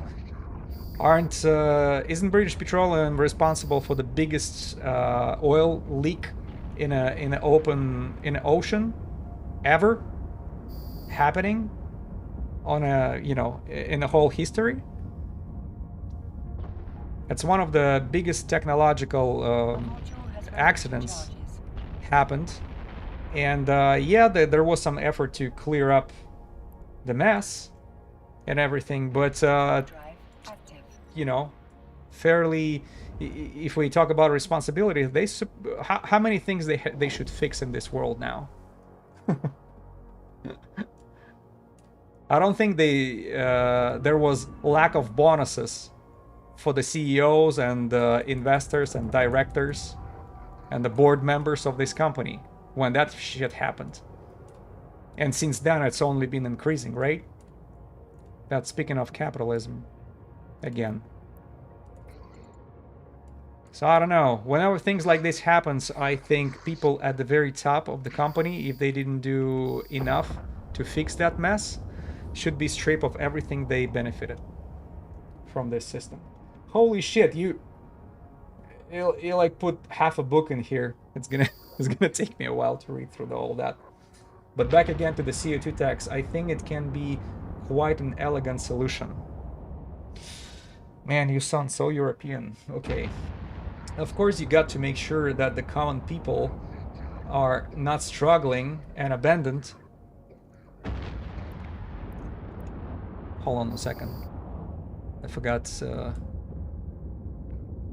Gnosis decided to arrive here.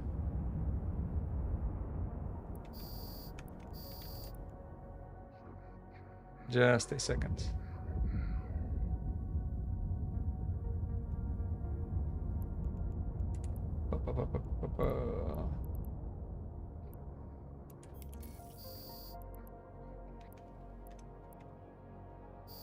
And every time I think it's the final wave, there's somebody else is arriving.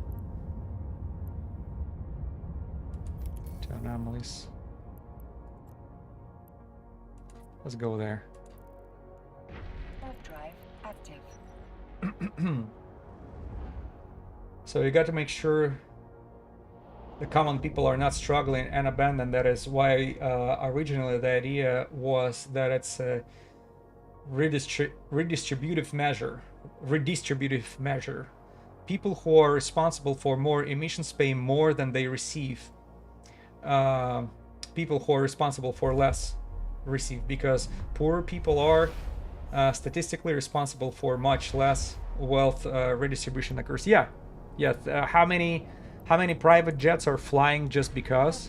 Just, hey, I want to have a dinner in New York tonight, and then I want to be back in San Francisco. Or, well, I'm exaggerating, but still, the private jets are used for bullshit like this. How much of a carbon tax they should pay? I think carbon tax for things like this, like 1 year you're flying on your private jet should be stripped away from you. If you're using it for this, it's not like you're inventing, some sort of vaccine which is saving every single person on that planet, and for that purpose you have to. I agree, we need to punish companies for their actions better. Yeah, shut down private jets for all I care, tax them into oblivion. Yeah, we found a common ground here. Abolish being billionaires by taxing them. It's just a pure logic. I don't want to sound like a freaking commie to you, but just example. Do you know how? Can you imagine $1 billion just to yourself? Can you imagine it in one room?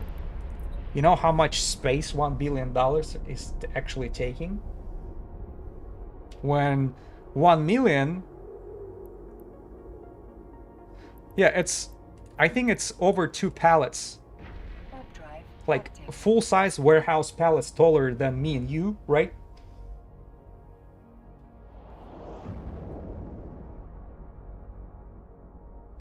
Anybody know Melody from Cobra? MF, he killed me. No, I'm sorry to hear that. The difference between 1 million and 1 billion is about 1 million. And the billionaires have a tendency to hoard even more wealth. Yeah, because that's pure mathematic right there.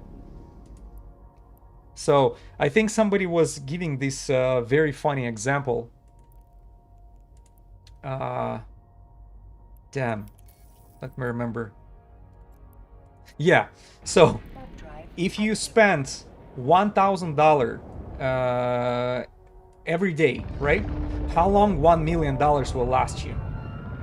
I've heard like about 3 years. So 2 years and let's say 8 months, right? If you do the same spending, do you know how long, like 1,000 a day, how long your $1 billion will last you? 2,800 years, my friend. Tell me, what kind of living person on this planet deserves this money? Just, out of curiosity.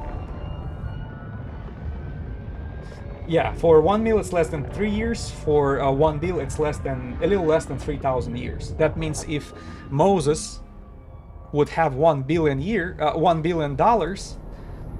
and still living today, he would be still spending this money, and would still have another 8 freaking some 300 years of in a pocket.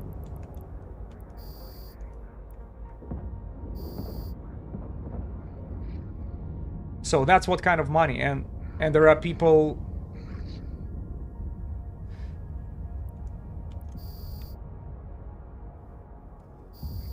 but surely billionaires are working so much, risking so much, that they just deserve to get paid so much more. they can eat my... Man, I don't want to curse so early, but you know how I think about it, what I think about it. Not taking this with me.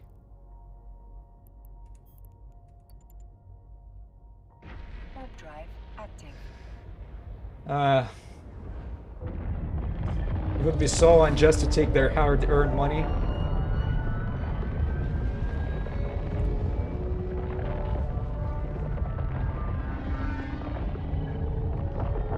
If you are new,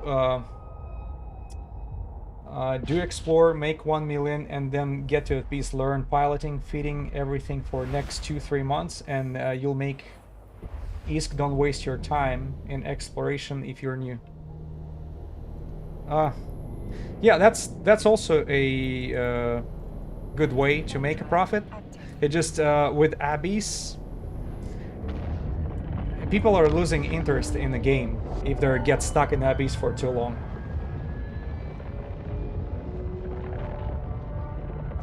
So yeah, coming back, the measures against the climate crisis can be funded by taxing the rich. Yeah, it just... Carbon tax should be applied to where it belongs. You know, we are nowhere near taxable category when it comes to... Shit. If we're honest about it.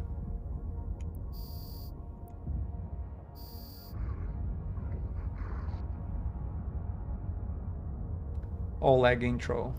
This guy's Russian. On Cerberus.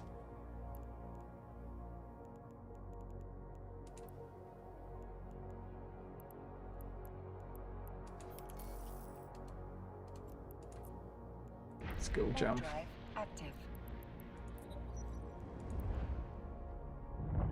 It just, you know, what triggers me when they discuss this carbon tax on their Bilderberg clubs and all these freaking Schwab and all these other motherfuckers, they talking about taxing me and you. It's not going to be distributing between them. I think putting the carbon tax on everything makes sense. It's just the money has to be used to benefit those not causing as much emissions. Well, as we agreed before, more you do the carbon footprint, more taxed you are. And who does this more than people who flying on private jets left and right? This also has the effect that society is pushed in the right direction. Man, I have some examples, but I'm afraid I can lose the channel if I just gonna spitting them out right now. Look around you. All taxes are for poor and middle class, not for rich. Whether it's country or public. I totally agree. It's always manipulated the way that it just goes to regular people instead of somebody who actually causing this problem more than anybody else. But on a low level, like when it comes to regular people, we can just, you know, get to the good habits of applying the practices like Europe does, like separating the trash, like whatever, whenever we recycle glass, plastic, and things like this. That can be done at, you know, at the house. Let's go to another refuge. Warp drive active. So you don't need another big company doing this trash separation for you. That can be done when you're using it. That's a great start. That's already helping a lot with these emissions and carbon footprints. But you also have to be, you know, smart about reusable energy.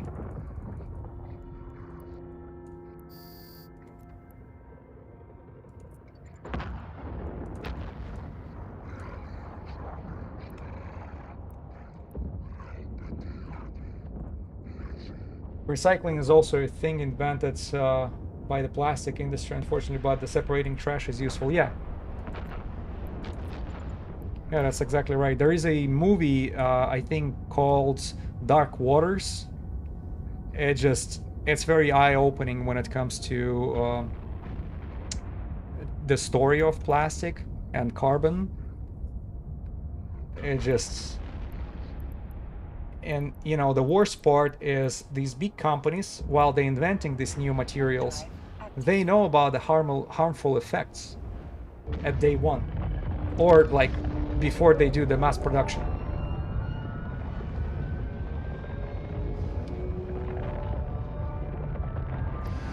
It's simple. What is cheaper? Plastic that is a byproduct of oil processing, literally so cheap they give you money to take it away, and sorting through the trash and working with a used second-hand plastic. The only real option is using less.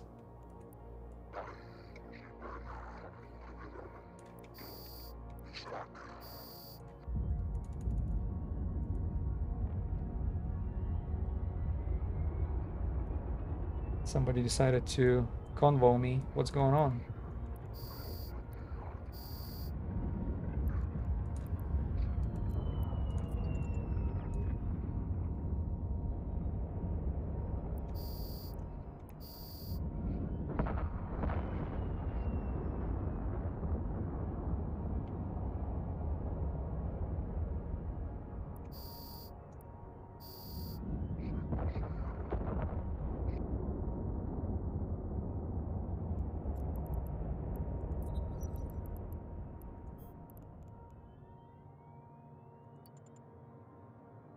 Warp drive active. Bro, Europe have too much emissions in the historical carbon emissions. Much of a global South Asia now start development. I'm from India. In my village, we got electricity in 2015. There you go. Anyways, that's what I think on these matters. Get the money. Getting back. Oh, Odysseus. I didn't see you were jumping in. What's up?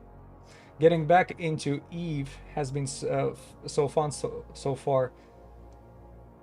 I'm an incorp of one of my old with my old fleet comps and recognize many people in LL. Oh, I'm so happy for you. That's great. Getting back into the company you're familiar with.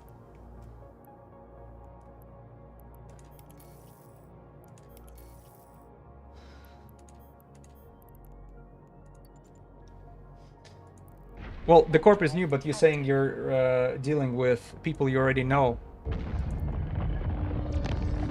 Oh, you're 3 people in the corp? Well, it starts from somewhere.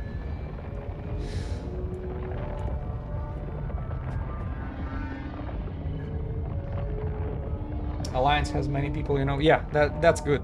That's good. That's a great environment to play at. So yeah, Dishes today is a money-oriented.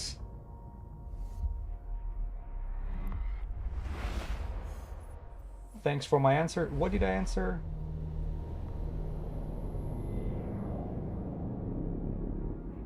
I forgot if I missed a comment from you. I'm sorry. Peter McComey. Was it the answer in one of the videos? Yesterday we had a fleet to conquer our old home system with like 30 players. That's great, man.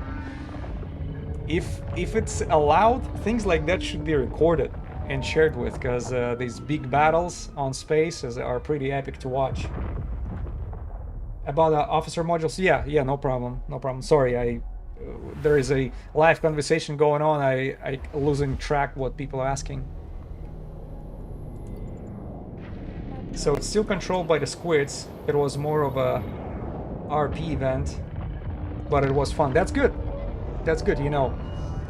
Maybe death by 1,000 cuts is the tactics to apply here. We have to push a few more systems before the advance on Aldra. Well, good luck to you getting your home back. Because I know whenever the newcomers showed up to the systems, they're not holding it as hard as it used to be. Still artifact. Let me take a look around. Do we have anything? No. No combat sites nearby. Blessed will be ours for the Federation. So be it. Amen, man.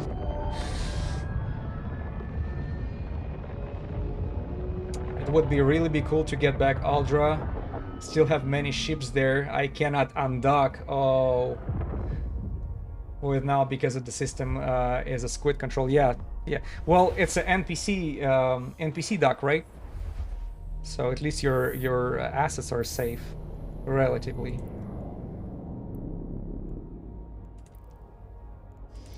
Yeah, Odysseus, if you were wondering, yeah, we're trying to maximize the income on today's stream, but so far it was not very good. Because all we made was... Let me select all, excludes my ammo. We made 15 mil so far. Why did I stop officer hunting? I did not stop it completely, but I realized that in order for me to take Tengu to the low security space, to go after a low sec officers, I need to have a little bit of a money backup. So that's why the Ortrus was picked for Highsec combat sites hunting. We're going after the 4 out of 10s today, and that Ortrus showed itself, you know, pretty good. It's pretty nimble, you know, but has a buffer of these 3 Republic Fleet large shield extenders. Everything else is about damage and speed. So you see these hyper special velocity optimizers, 3 of those. That makes you warp with a speed of 7 AU per second, plus warping away in 3.5 seconds. If you have bunch of combat sites in the system, jumping in between. How much ETH do I need? Well, I'll probably put another bill in the wallet. I'll be happy with it. Just to be on a safe side. Because, you see, I have like a lot of money in modules and stuff, which I'm hesitant to sell. I just gotta pick some stuff to sell which I don't use.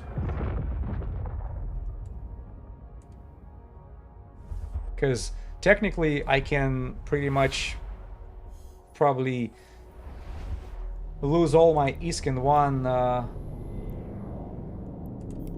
Oh shit. 7 anomalies? I mean 11 anomalies in Let's go there, take a look at it. I don't want to lose all my ISK in one stream. Don't buy what you... Yeah, golden rule of Eve, don't fly what you cannot buy twice.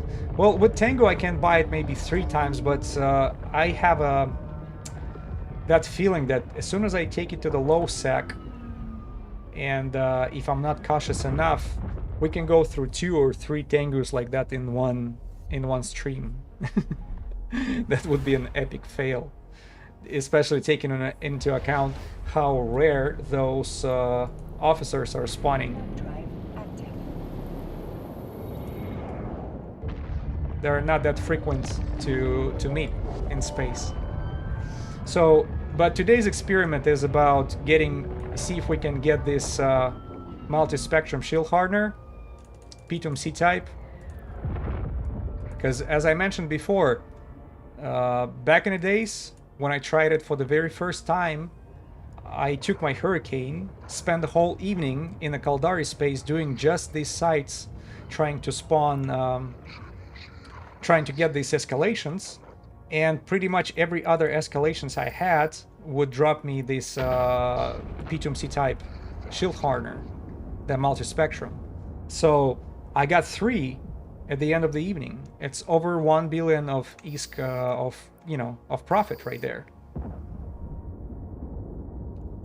So far, from the one escalations we were at, I just had this dropped. See this Dread Goristas kinetic shield hardener, which is less than a million in in Jita on the sell orders. Yeah, so far it's within the, oh, Dread Goristas decided to show up. Hey Black Ship, thank you for stopping by. Take care. I wish you luck with this reclaiming the old territory. Okay. See? Start getting somewhere. Warp drive active. Let me take a look at the loot one more time. So...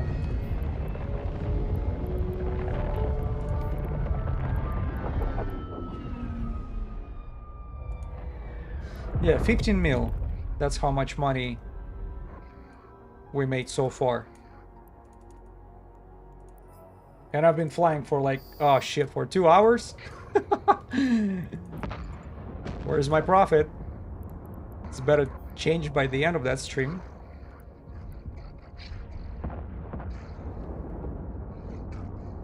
Yeah, but keep in mind, remember that example that I gave you with this three P2M C types dropped in one evening. It happened like 6 years ago. Maybe things have changed. Oh, another escalation dropped. That's good. Warp drive active. 6 jumps away. No, that's the one. Let me add it to the waypoints. Oh, they're very nearby. That's good. They're right next to each other.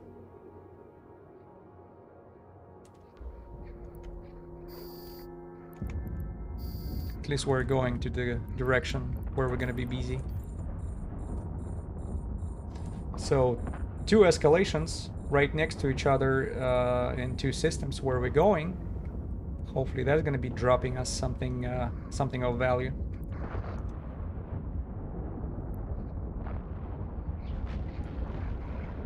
A module has run out of charges. A module has run out of charges. So I don't know, Module did the has drop run out of rates charges. changed, or maybe we have oh man, it's the Kaldari space is so busy. Just let me give you a quick example here. As soon as my rapid launchers will reload, I'll show you something crazy. When you're comparing the numbers, how much activity people are doing here, NPC wise, comparing to other areas. All right, so let's take a look. We go to map statistics, and pirate and police ships destroyed in the last 24 hours. Check this out. Like system where I'm at, 4,179. And if you're looking in the area of Forge, there it's all in thousands and thousands and thousands right here, right? Let's compare it to, for example, Amar area. Also busy, right? But nowhere near the numbers we see over there. We see 4, 3, 5,000, you know. Over here, around the Amar itself, you can see 2, 3,000 the most, right?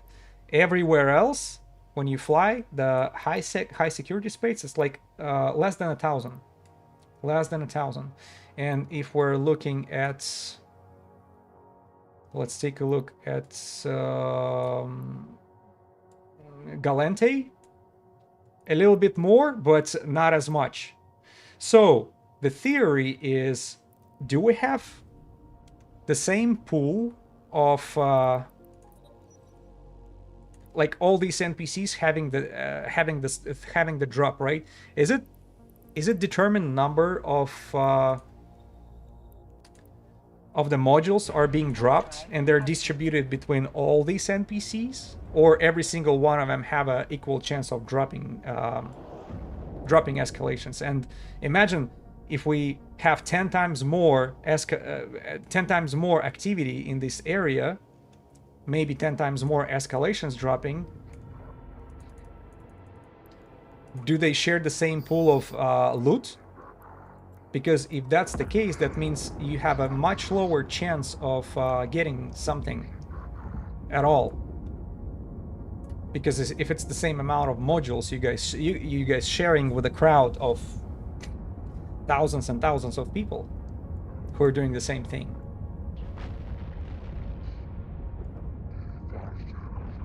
Oh, another Dread Goristas decided to show up. Man, we're spawning commanders here today. Pretty good.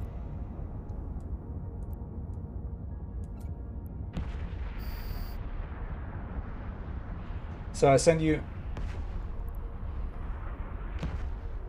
Hold on 1 second. Warp drive active. You're playing with me, man. Oh, sorry, there was one person asking for the feat. Here's the feat right there. So based on... So if I sent you 1 billion ISK, you start the officer hunt? Yeah. Not on this stream. It's gonna take a little bit of a preparation, because I gotta bring... I want to do the hunt around... Not around this area, but somewhere closer to Amar. But if you have a 1 billion to spare, that will definitely sponsor at least 2 tangos for me. And I can go through them without, you know, without looking back much. But obviously, I'm not asking you to do that. But that 1 billion ISK is a solver for me. Because right now on my account, what I have is a little over 1 billion. That's it. So that's why I don't want to lose it and then getting stuck, you know, not being able to produce content because I don't have money.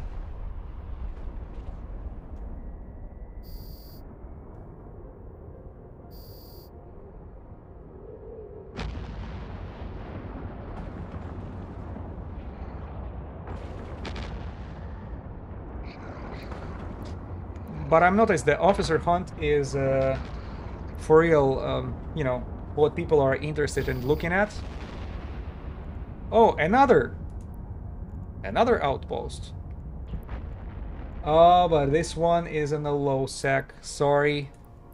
We're gonna play chicken shit on this one. Not gonna go there. Alright, I hope whoever was asking me for the feat got the feat.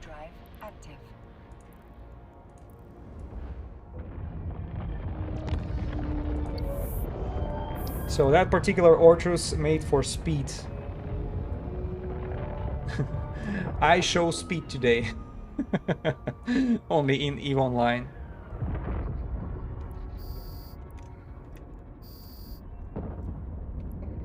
Why it's not reading the messages no more?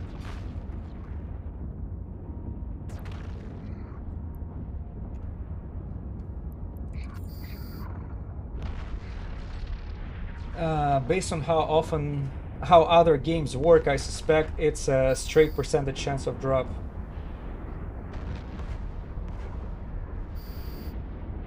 Man, that's what I used to think, but I always keep in mind the experience from World of Tanks when they can actually tune up the formula to each account individually without admitting it. But they, you know, their code got exposed for doing this.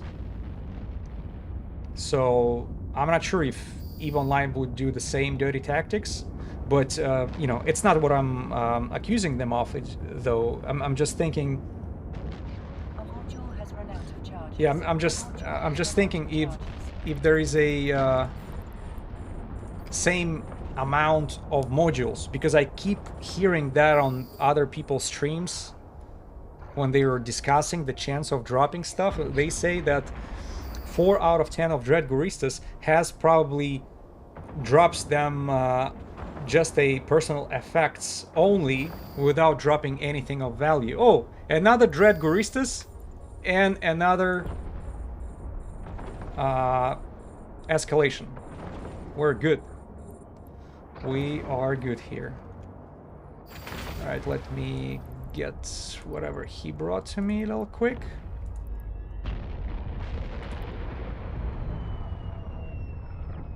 So what do we have here? Man.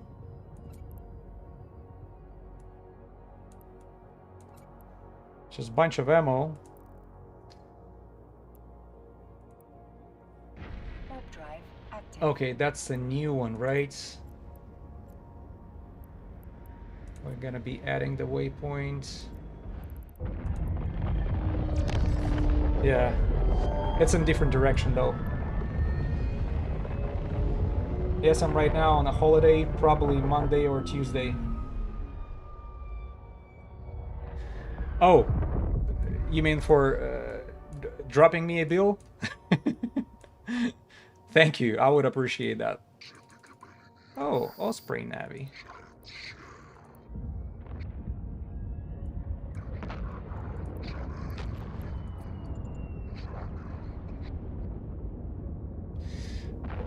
It's pretty cool. It's pretty cool, and it's like these things are turning. And another thing, what I love about this ship, just look at that. The front of it looks like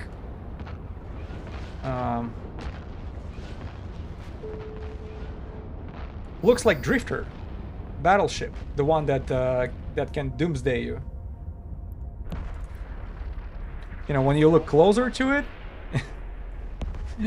It sort of looked like a Drifter. And animation is pretty cool. There are like some things are getting from a bottom right there. And these wings are turning. It's pretty cool.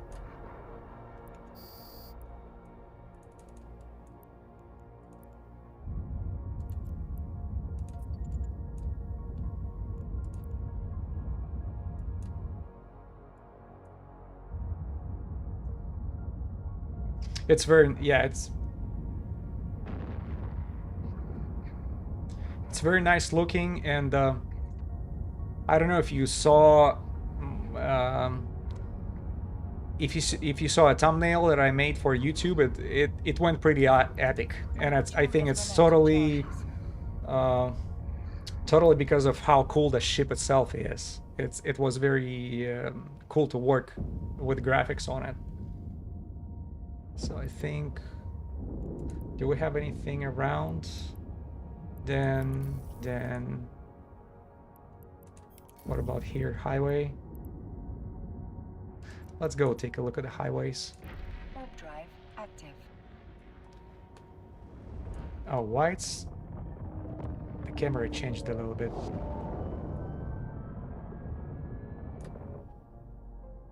It seems like the angle of the camera changed. Alright, well.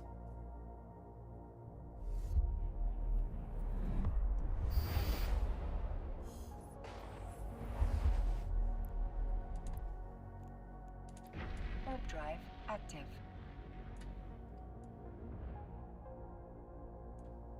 See what I mean? It looks different now for some reason. Okay. Oh, now it's better.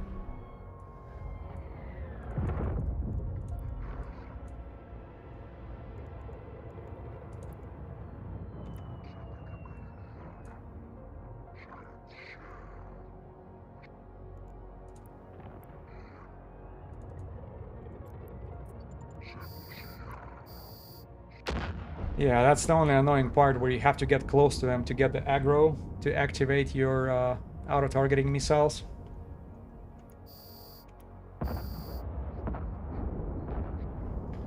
Yeah, and by the way, Dishes, this is the first time I fly Ortrus. You know, I just bought it a few days ago. I tried out to fly around Jeddah yesterday, just to test it out, the feed and everything. But before never flew Ortrus. I did not know what people were talking about it when they were saying that that's one of the fastest ships to take down the small combat sites, and now I see exactly what they were talking about. Probably faster than this, only Skybreaker or the Stormbringer. These two, the Edencom ships. Everything else probably nowhere near. Maybe Cerberus on auto-targeting missiles. But as far as I remember, rapid launchers not so long ago got nerfed. And the only ship which did not get that nerf was Ortrus. It kept the previous settings for the rapid launchers.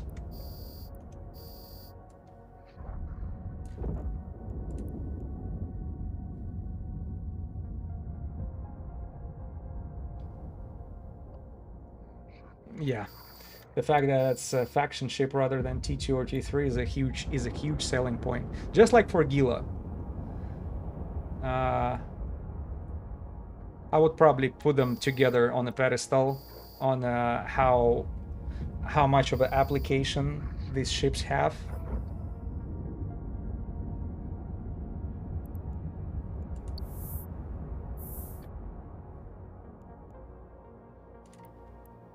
All right, anything around us? Poinen. All right, bunch of dance. Remember, we do ignore dance today because 5 out of 10s. Not going to be able to do it on Ortrus.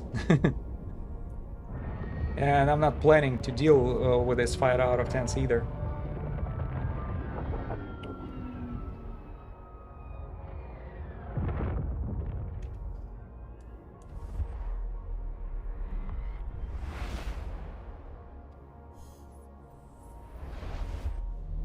Man, somehow we got further away from where we were flying to the escalations. Got distracted a little bit.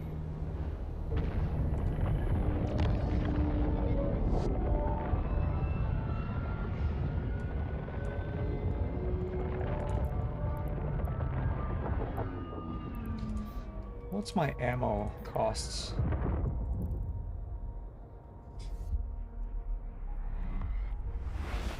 Where do I live and where I'm from? Dude, I live in Houston, Texas, but originally I am from Russia. I live in the US for 21 years now, so I'm 41 years old. And the biggest part of my life I spent here in the US, so I consider myself an American now, because even though, you know, I do admit that it doesn't matter if you were born and raised somewhere else and then you got to the country when you're already adult, or sort of almost adult, you will never become fully the citizen of that country. I mean, mentally, yeah, you're gonna have a paperwork and status and everything, but you'll never become a part of that society in on a full scale. But that's okay. At least my children will.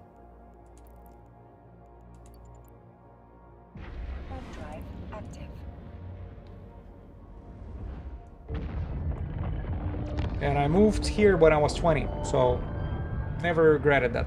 That was probably one of the best decisions I made in my life.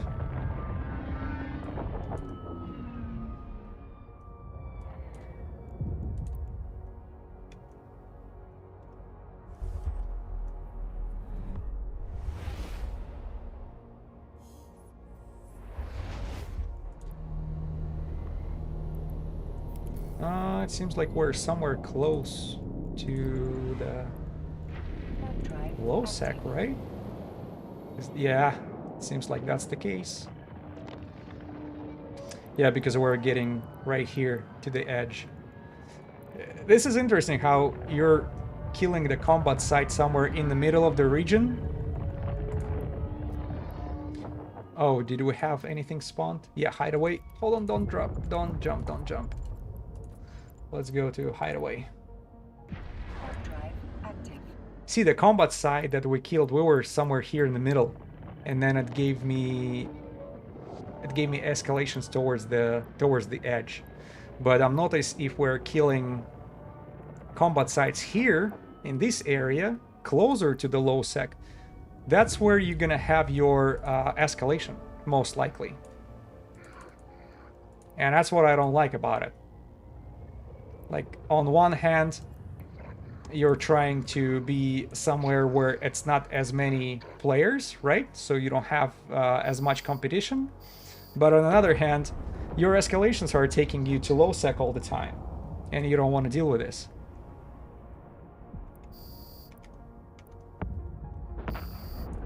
Yeah, I'm not risking my ship, because this one, I think... What was the price? The 388 mil altogether.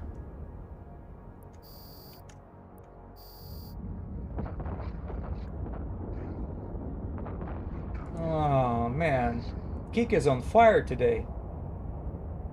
What is going on? How many of you guys I have to ban?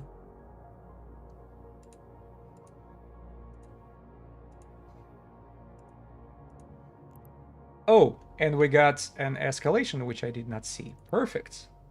Perfect. Our stories, we're gonna be putting it in waypoints. Optimize the route. Friggy. Atia. Oh, I'm still spinning the micro warp drive.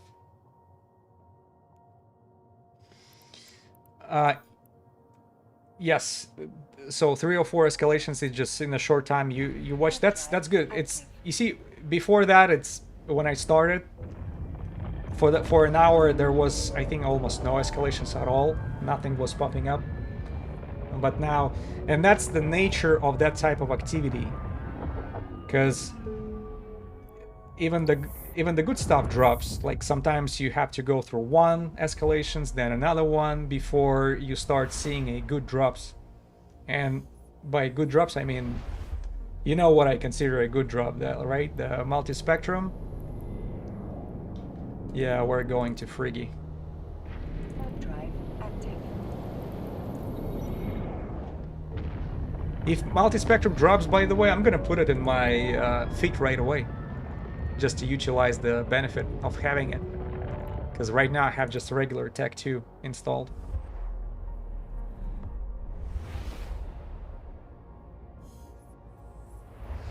Alright, let's cover these couple of refugees first, Drive active. before we go to the escalation.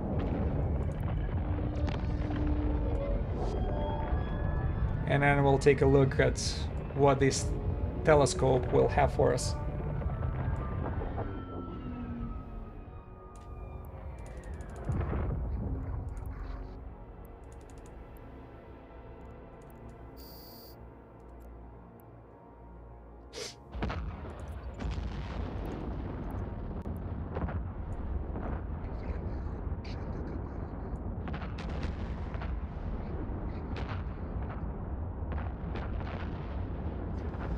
It's a firework time.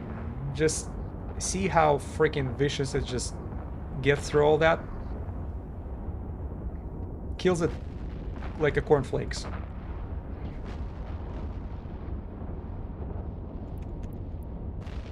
And we are good to go to the next one. That's it. The refuge is done. Feels like in less than a minute.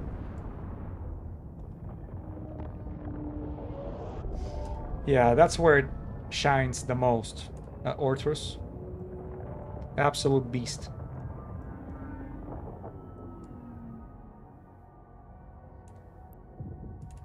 The only thing is, what I have to do is just I move myself closer to the NPCs, so my missiles, these light missiles, are not being wasted for the turrets.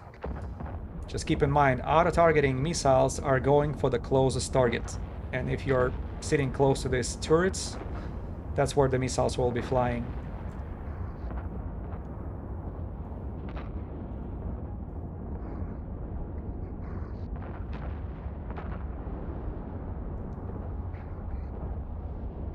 Huh. Alright, escalation time. No. Yeah, right there. Warp to the site. Warp drive active. Almost forgot to reload.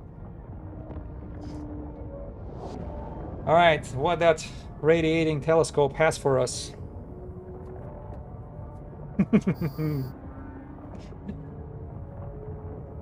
So far the only thing dropped was, as I showed you before, the Dread Gorista's kinetic shield hardener. Warp drive active. Oh, what the hell? Man. Wrong button. Instead of taking the gate,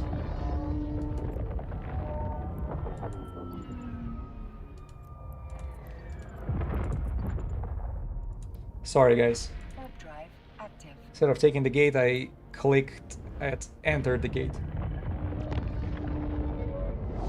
Did I serve military duty in Russia? No, I did not.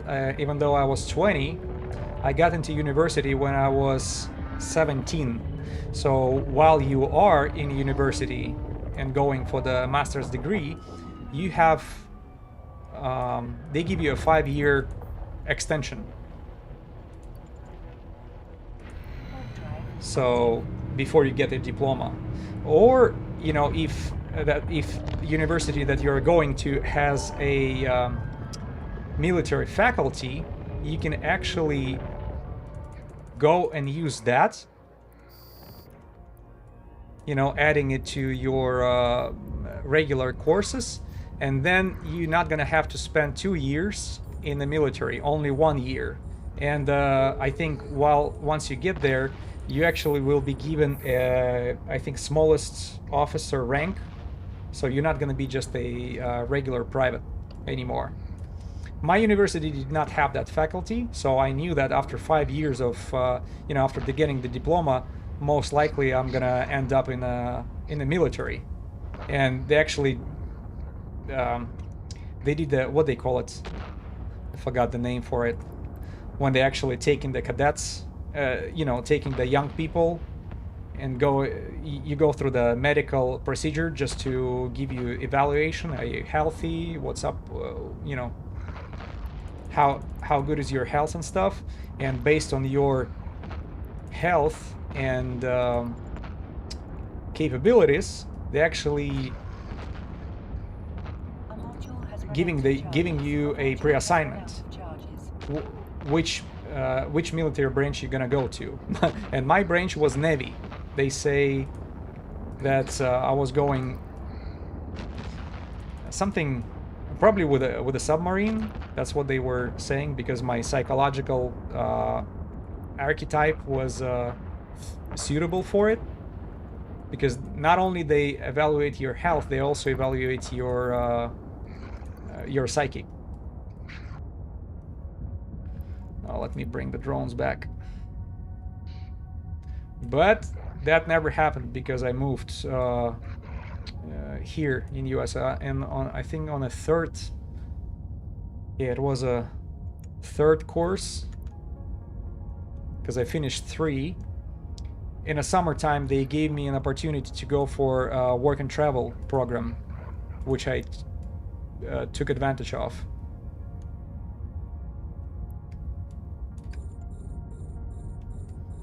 And when I got here, I'm like, I'm sorry.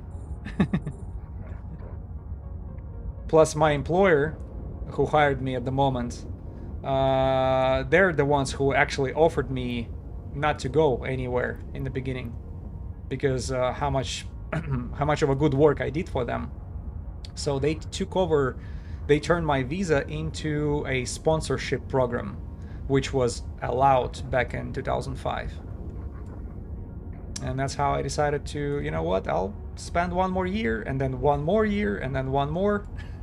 And after a while, I was like, what's the point of going back?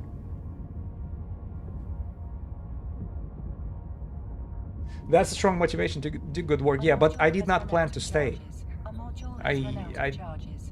you know, in the beginning, I didn't feel like I had a reason to stay. And then, you know, more things more things would open up for me throughout the time here. You know, I would get more friends, more connections. I would get to know more things here, and like, I start feel, you know, much more comfortable. Did I meet my wife in the US? No, she's from the same city where I'm from. And this is the, you know, we're looking at pros and cons. That's definitely that's whatever I would call minuses and pluses. I was never able to build a strong relationship with American girls here. It was just mentality-wise, we were not really suitable for each other. It's the American girl's character is a little bit not hard to handle, but it's a little bit too much bullshit to deal with. So I'm sure not all of them are like that, but the ones I met, I'm like, no, no. Right, yeah, not a wife material. So my wife, actually, the funny thing, preach it, the same in Canada. Yeah, I know. This is the problem for young adults, and that was my situation in back in the days, because I was already like 28 or 29, and I start thinking about family, and then I came to conclusion I don't want to end up just like a lot of these American men, good men, hardworking men, with just having a child or two and then being divorced, having their half of their shit gone, just taken away from them, just because. And it doesn't matter who's right and who's wrong. It just, she has a right to do it and she takes advantage of it. Yeah, I did not want that to happen to me. That's why I started to look elsewhere. But trust me, it's, even if you are a passport bro, like there is a specific term here in the US for things like this, it doesn't guarantee that you're gonna find that right girl. You have to be very cautious when you're choosing the one. And I just got blessed with my wife when I met my wife.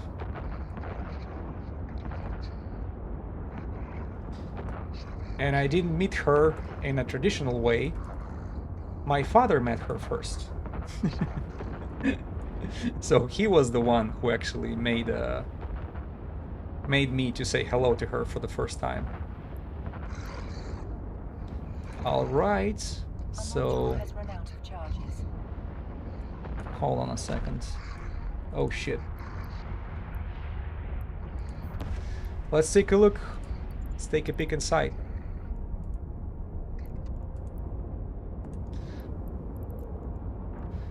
There you go, guys.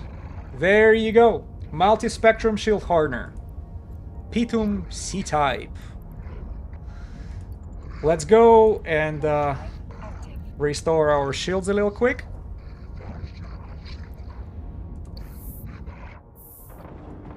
So that's our second. Money, money, money.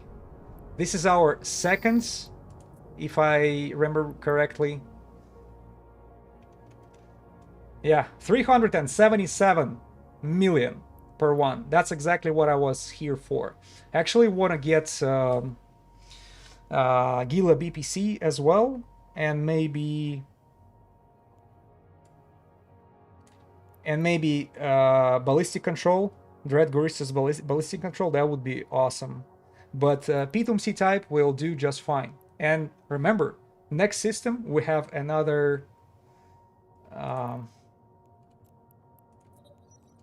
Let me switch to auto targeting.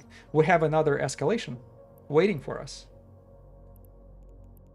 So let me take a look around. Do we have anything? Well, you know what? Let's take care of the escalation first, and then on the way back, we'll be covering more stuff. So there you go. And we have 3 more escalations waiting for us. It's a matter of getting to them. But 388. By the way, that one, just one module dropped, gives me more money than everything that was dropped by the Makra Osman, Blood Raider officer in the Highsec. Remember when he dropped 312, including a crew or BPC, which is another 25 mil, right? We're talking about 330 mil the most.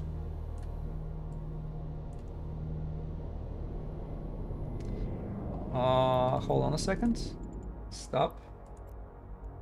There you go. I just click at the wrong one. Alright, let's go check it out. It's gonna be hilarious if this telescope will drop me another multispectrum. There's gonna be no reason to do anything else in the game. But to be honest, I was expecting something like this.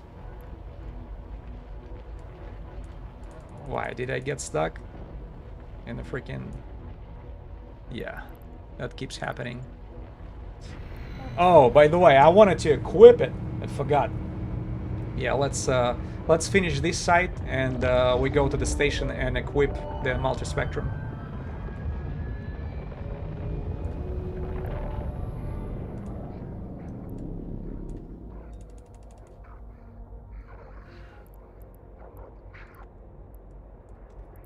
Where's that scout?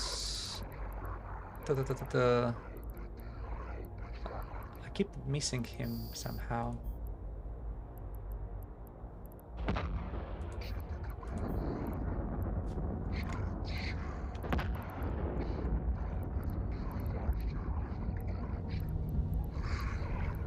Oh, there you go.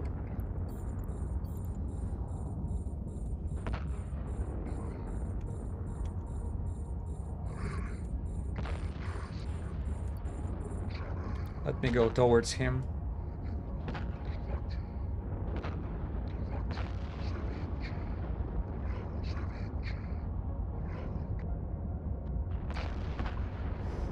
Man, I'm so happy.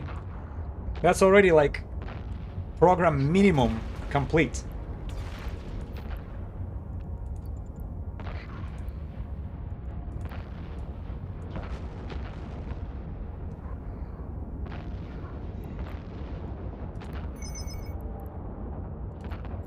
Because just having this P2M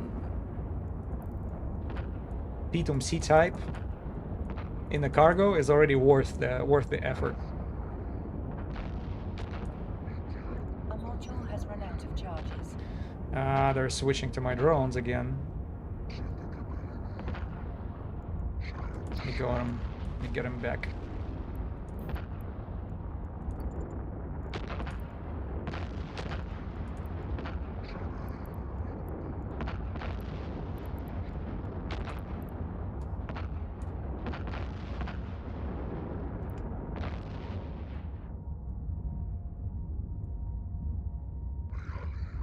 And you see, I don't even worry about all this DPS applied to me, because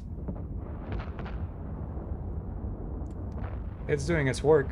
You know, this shield buffer providing me with enough protection. So I don't have to constantly looking at it. It just... You cannot be reckless about it either, you know.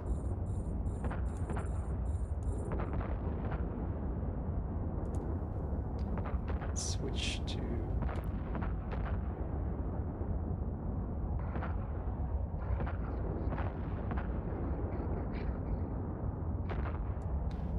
But you know, just pay attention.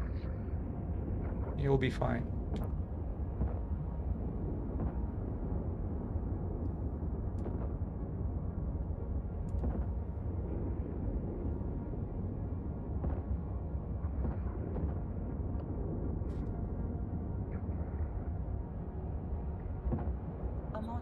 run out of I stole one charges. time A that module Python has run module out with of an Astero. Yeah, you know, I'm guilty of the same thing. It was not Python multi-spectrum shield hardener, but it was, what was it? I think it was 3 out of 10 blood raiders. I think it's called Raycon or things like this. So it has like 5 rooms, 5.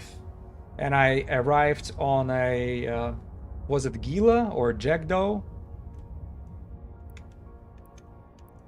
Oh, Cerberus was running. Oh, you used Astero. Okay, I see. Well, you have to be cautious with this. Because Cerberus is quite an opponent if you're flying Astero. If he was if he was not next to you, then yeah. But if he's close, you gotta be super careful doing things like this. Yeah, because I remember I was on a Jackdaw or Gila and I stole a very expensive drop from 3 out of 10. And the funny thing is, the guy finished 4 rooms by himself in Astero. And, you know, all of you know it takes a while. And I just dropped on his head at the end of room 4, and we got to the room 5, and I just went directly for that. I forgot the name, but there is a NPC with a specific name.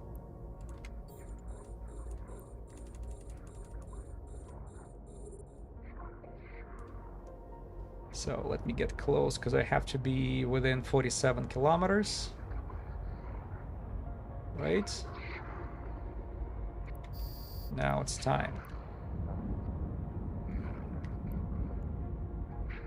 I'm just waiting for the first aggro from NPCs so I can deploy the drones without them paying attention. Yeah, it takes a long time to do that. Yeah, because whenever you deal with the multiple rooms and all Astero's DPS is pretty much it's drones, right? So it's a while, right? You have to, most likely he had to lock him up, and you know.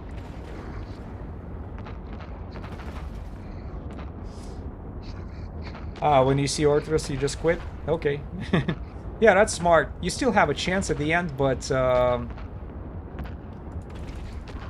yeah, you also have to check how fast he moves around.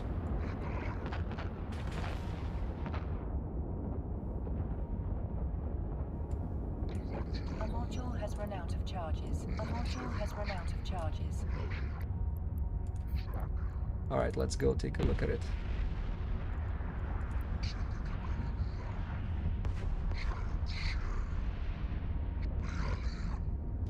What do we have here? Another multi-spectrum! Guys, we score a big one. Holy shit! I mean, you can't make that shit up. You can't make that shit up. Look at this. I already have almost 800 mil in my cargo only. And we just... Streamer loot? Yeah. Money, money, money. Totally agree. Alright, let me... We're gonna utilize this Pitum C-type. I want to have it. Just make sure it's not on my cargo anymore. But, you know, we do keep in mind that it's like 377. So in case when we're going to be counting it, we're going to be adding it all the time.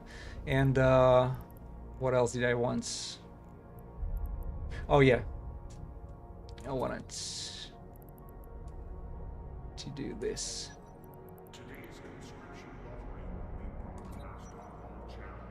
Right? We're good. Oh, I forgot. Almost left this behind.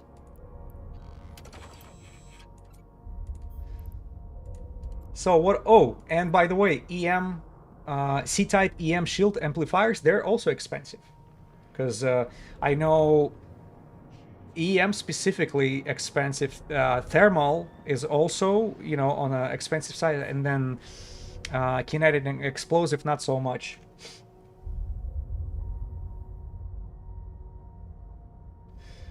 Leave it in the station because gankers can be watching. Well, man, I'm not that famous to be afraid of gankers. I'll play with my chances here, so it's okay. I'm not gonna. What is the oh? So that cheap shit has to go.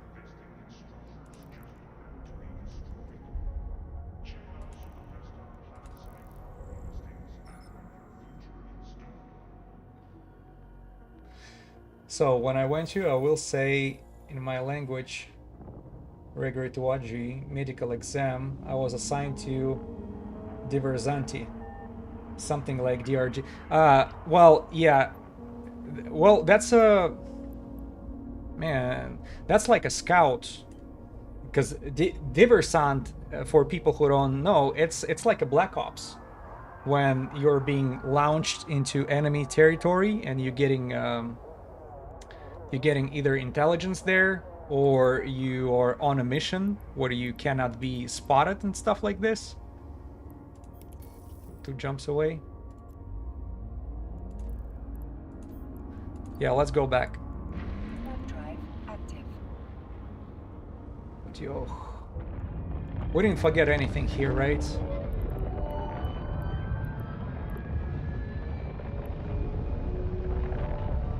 What do I have there? Are you kidding me, Vazala? There was a station when I left rockets without even realizing it. Friggy, no.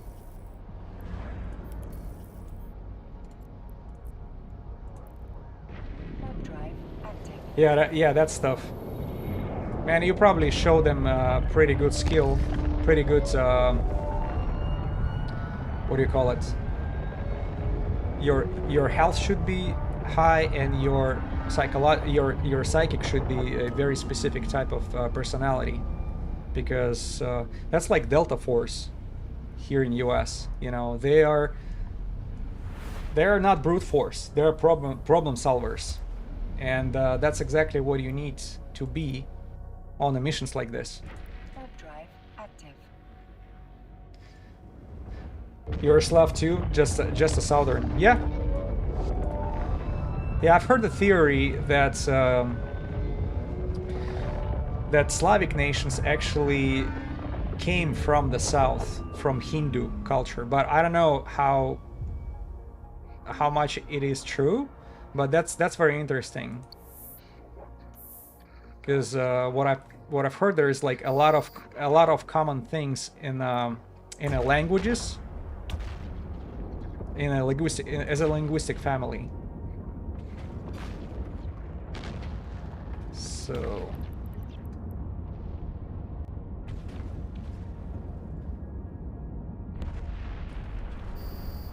oh, Super Low, welcome aboard. Thank you for subscribing.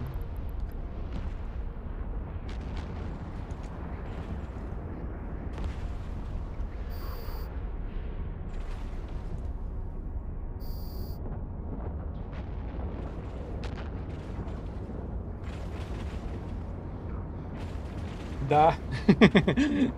Da. Yeah, English-speaking people are being confused by our da. Da means yes, but also when you say da, that's what they use for like a stupid expression, you know. Here, at least here in US. Jump. Warp drive active. Load.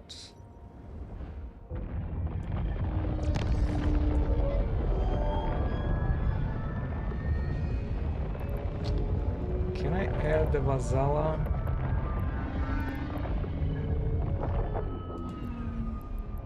At what point? We'll optimize it.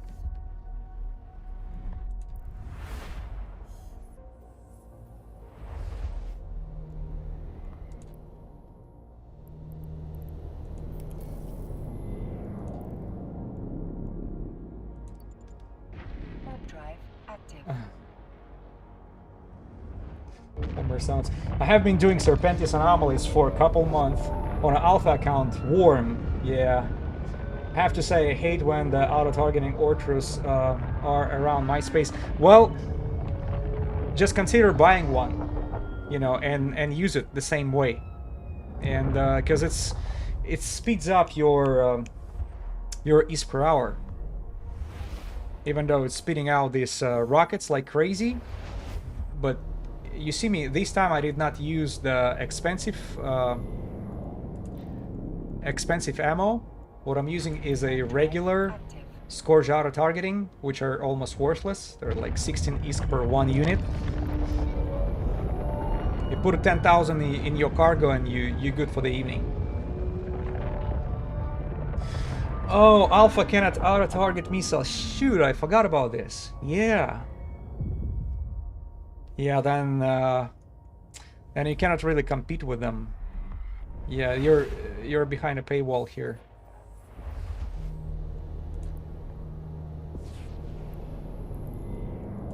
Unfortunately. Warp drive active.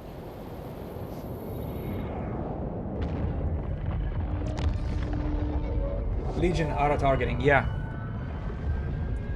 Legion, that's expensive ammo, plus, you know, just regular auto-targeting is on Amiga only. Damn, I forgot about it. Yeah, they just made it, CCP made it harder for alpha accounts. A little bit.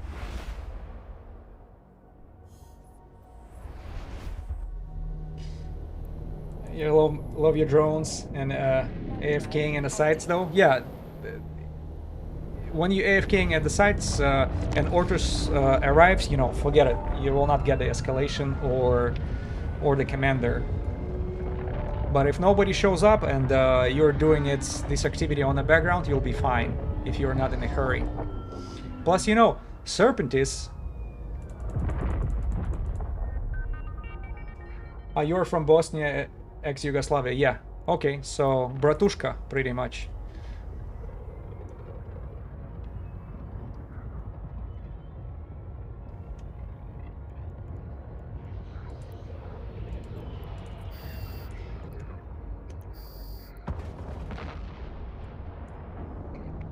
Yeah, I was about to say the Serpentis are very good sites, very profitable too.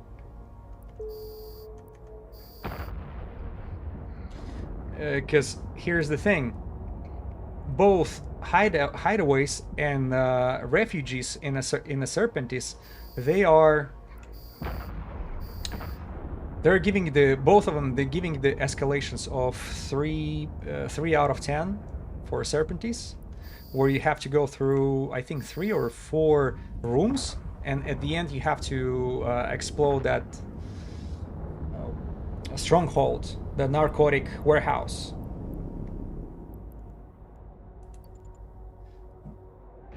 Bratan brother, yeah. Exactly.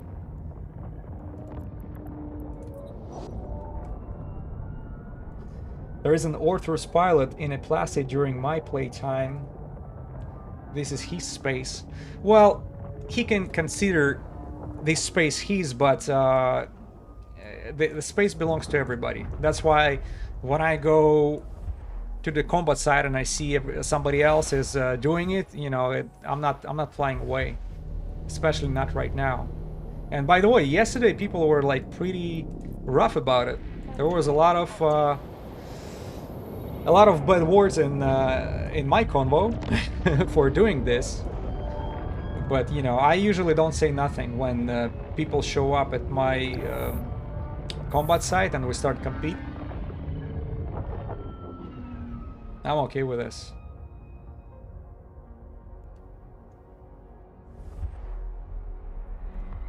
Serpent's narcotic warehouse. Yeah, exactly, narcotics warehouse, and it's pretty good escalation with good drops, especially when you being lucky with the prop modules. Because I know what it drops. Is it like A-type? A-type Corelli? And A-type Corelli armor repairers are not as expensive as the ones from Sancha sites, for example. But the propulsion modules, which are being dropped pretty often, they're worth a lot. I think they're the best for the frigates, and they're being dropped all the time. Plus, I think it's a Daredevil BPC is being dropped very often. Yeah, A-type, and that's pretty good. That's almost like a top notch. The best only the X-type.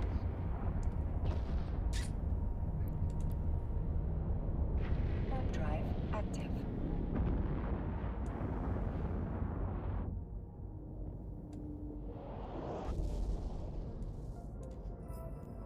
It's gonna be interesting to compare the how we're gonna be resisting the damage at the next escalation of 4 out of 10, because this time we're gonna be using Pitum C-type, because yes, correct. Daredevil BPC worth 25 to 30 million. Yeah, and I personally prefer to build it.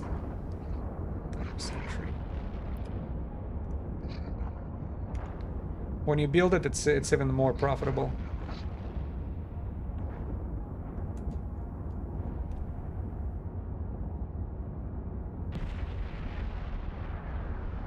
Oh man, I'm gonna be reloading. A module has run out of charges. A module has run out of charges. 07 from Serbia. What's up, buddy? Another bratushka on a stream. Yeah, I had people from Slovakia and Bulgaria also. And then, and I know there is another streamer. He lives in Montenegro right now. So it's a lot of Slavic countries, and a lot of them are playing Eve.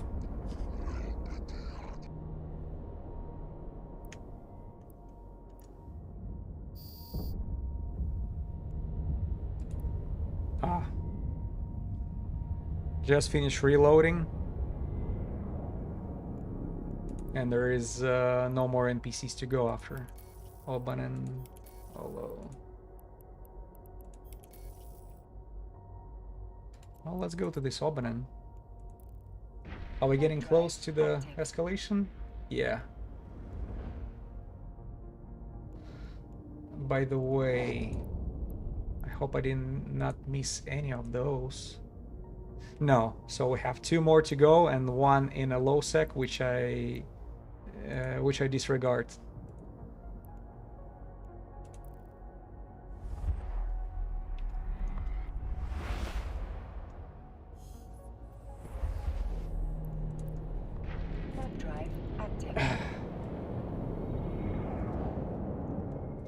Yeah, I hope it's not gonna be a problem having all this loot in the cargo.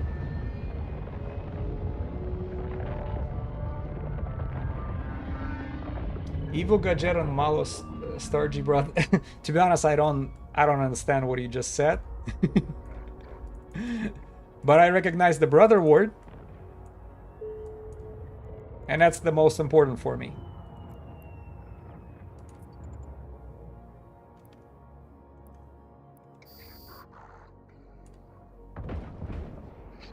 Imanas Svakikvi. Hello, hello. What's up? Jesus.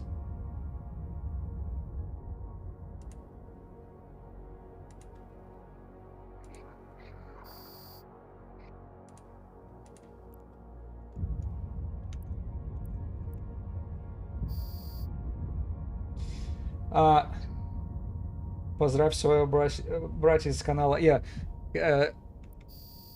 It's like say hello to your brother from a channel. Hello, brother.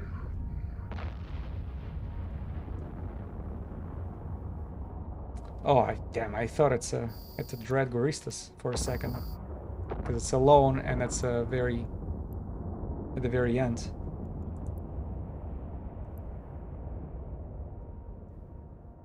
Here is another little older brother. Yep. Refuge. I would rather go for the refuge and the point in. Let's go there. Just gonna reload. What kind of ammo? Have like Goristas Inferno. I don't know if that type of activity brings a profit. So Balkan people escalation, as long as it's friendly one, I'm all for it.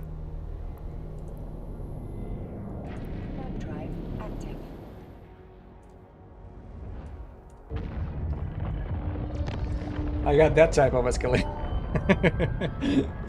Yeah.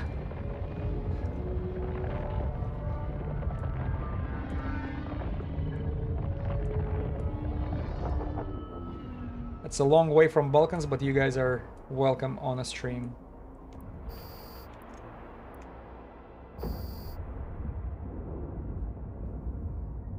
The poor Cormorant. We're kind of famous for escalating. Yeah, but I hope it's all in the past. You know, that Balkan used to be called a time bomb of Europe. I hope the situation changed and whatever the conflicts used to be there are resolved. Because I don't want to see bad news from Europe. I think we have enough mess already there. So if historically, yeah, that is. It just can we please stop? Can we stop having these explosions? Yeah, we're famous for escalations, but we're keep it for ourselves. Yeah, well, right now everything turns global. You know, the conflict in the middle of Europe will influence everybody.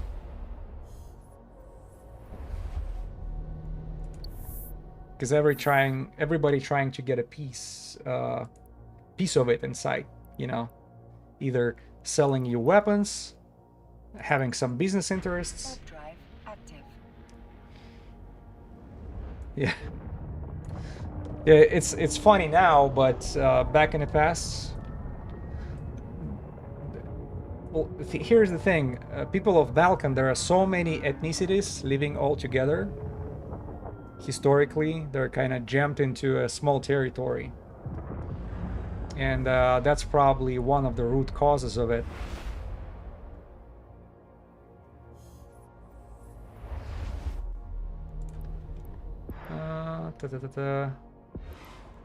Nothing around. Let's go.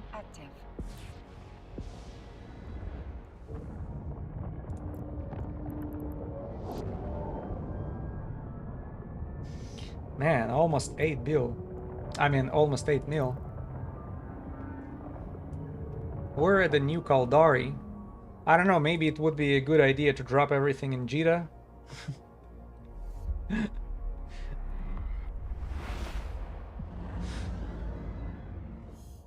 Ah, that's okay. Oh shoot, there is an incursion going on.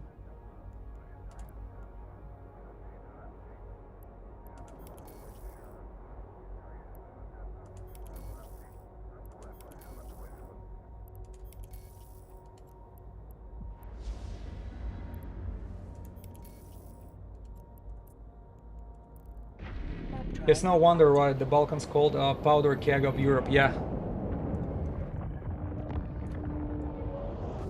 As long as this As long as this powder is not a gunpowder, I'm okay with this.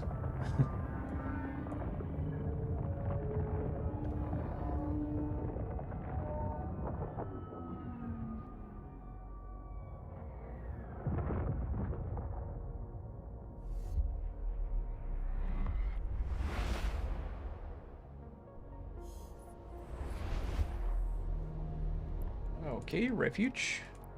Warp drive active.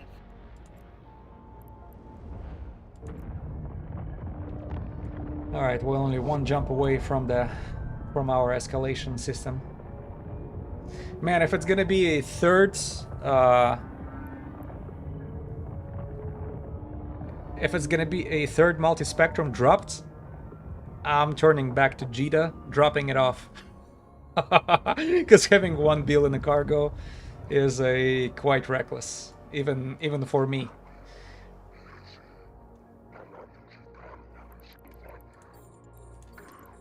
Are you guys gonna air grow what? Yeah, thank you.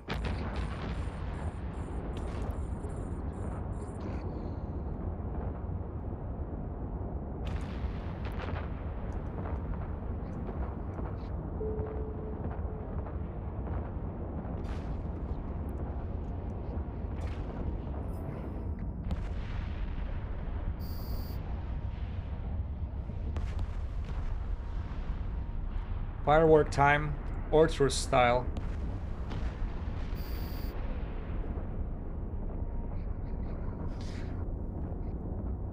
Man, my poor drones, they're barely choosing a target and it disappears from a grid right away.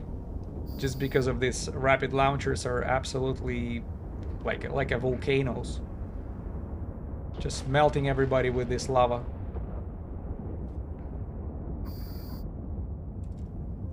Escalation! Yay!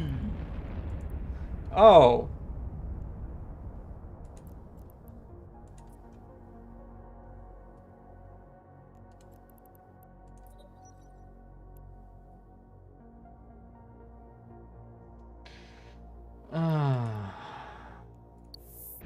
I thought I banned you, didn't you? Didn't I? Let me go take a look at it.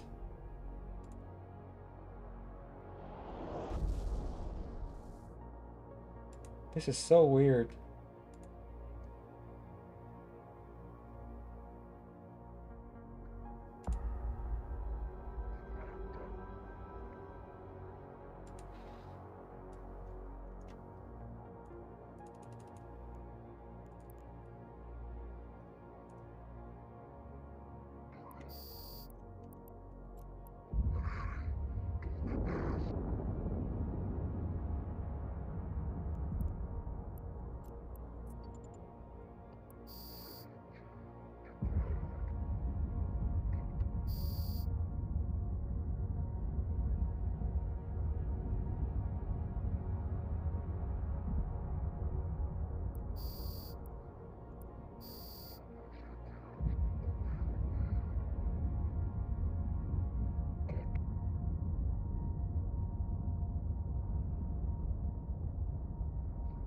Oh, another refuge spawn, that's good.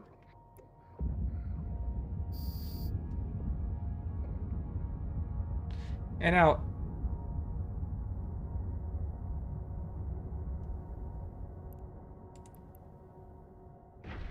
So Balkan dudes, let's send some Isk to the fine gentleman so he can continue the officer hunt.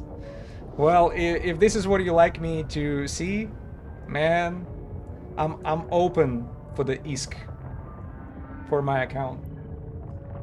So in order, if you guys are gonna know, this is the account's name. So this is the account's name, and I'll be grateful for any type of Isk transfers you guys bless me with. I would appreciate that. And that's definitely going to be used for the content. Because, you know, the name, I just dropped it in the chat just now. Like, check the previous message.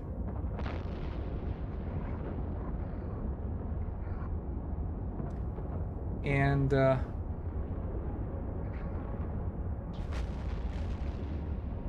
oh, Dread Guristas, right here. Perfect. What do you have for me, buddy?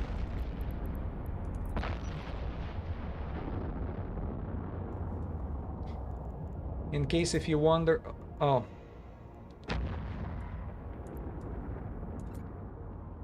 That's good. I just don't want to take that with me, as well as this. Right? Yeah, that can be dropped. Just to save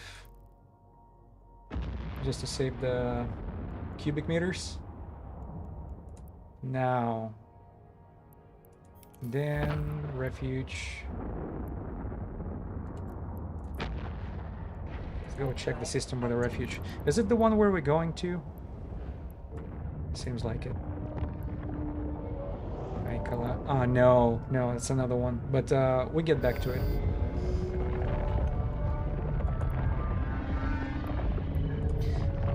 Oh, you were asking about the name. First of all, name was dropped in the chat, and if you're wondering, here's the name.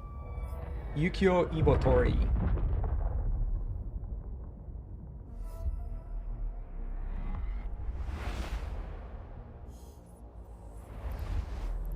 Colin Knight, good night. Thank you for the company. I appreciate your staying here with us tonight. Have a good one.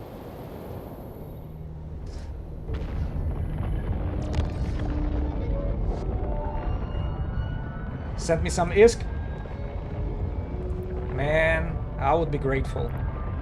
Oh, hold on a second. 490 just dropped. Holy shit. Thank you. That's a half a bill right there for me. That half a bill definitely pays for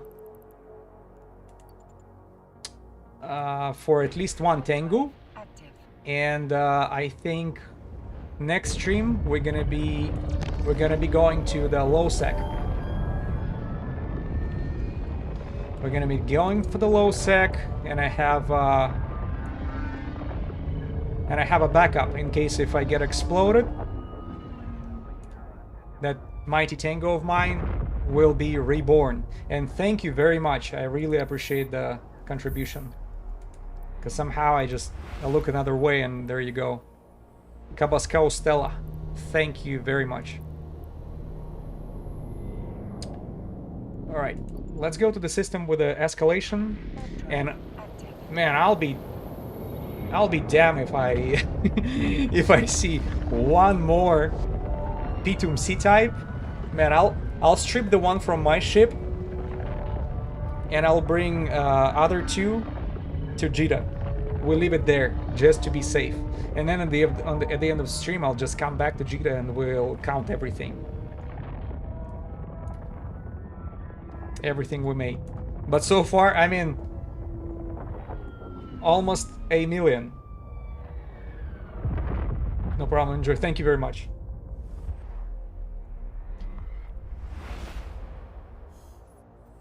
Because that's exactly the price for my Tango. I think it's right a little under 500 mil. And it's a PvP equipped Tango, mostly Tech 2. I'm still gonna be risking my implants because I put mid-grade crystal in there. Oh. Not on this one. That particular clone, by the way, has a Nirvana mid-grade. So I have my mid-grade Nirvana just for that extra buffer. All right, let's take a look how we're dealing.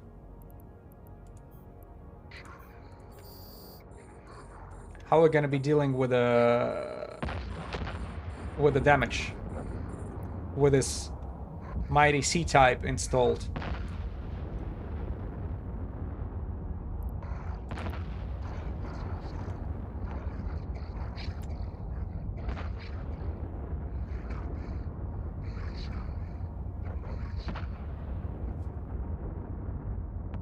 So far, so good.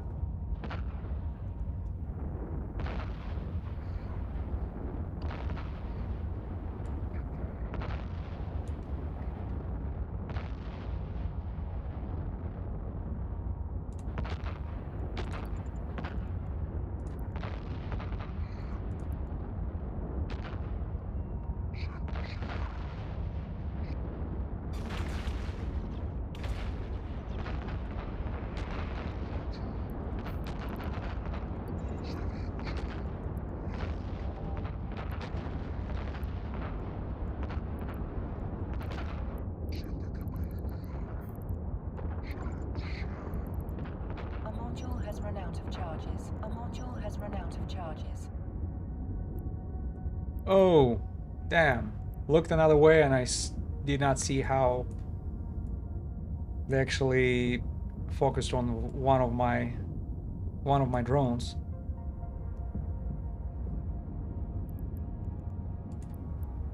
Damn it.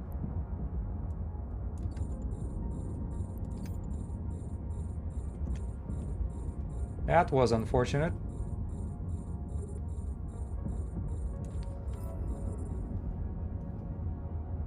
And there you go.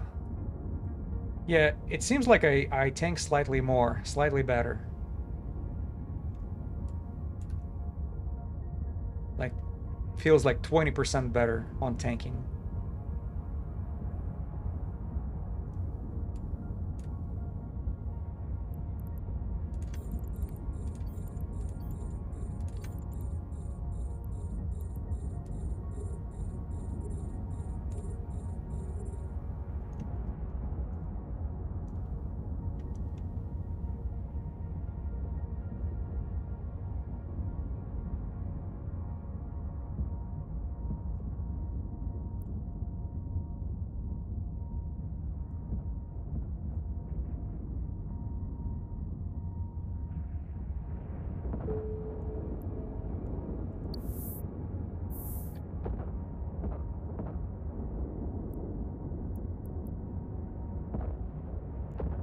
Here, I want to switch to Furies right away. Instead of changing it.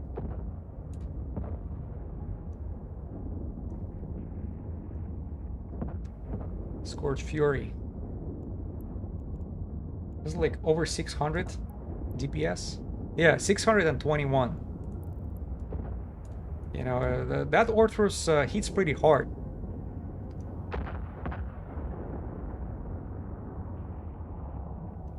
Let me show you what I mean by that.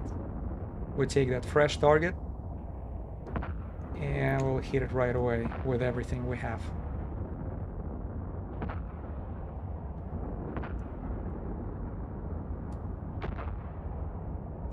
Oh man, I'm too far away from him. 47. Shit. I'm like, why am I not applying damage? Silly me.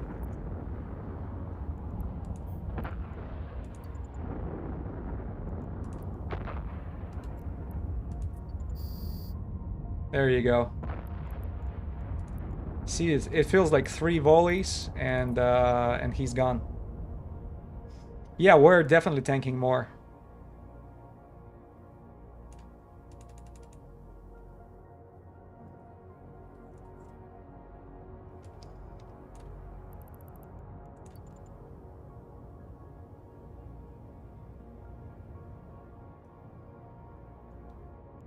Warp drive active. All right, telescope time. Another good item is dropping from telescope is a Pitum C-type medium shield booster. I think it goes for like 78. Yeah, 78 mil. Which is also a good chunk of money.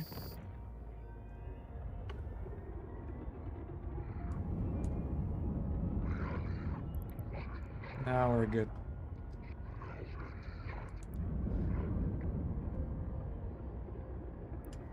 see, I got to use how freaking Tango throw its rockets 97 kilometers away with no problem. But, you know, as soon as I here on this rocket launcher, gotta keep an eye on it. For Tech 2 Fury missiles, it's only 47 kilometers.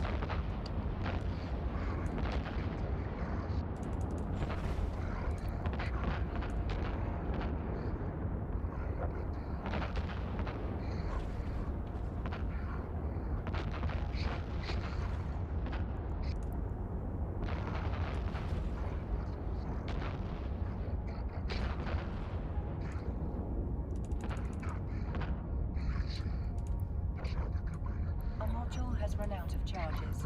All right, let's take a peek inside. At this point, I was already on a Tech 2 multi-spectrum under 5.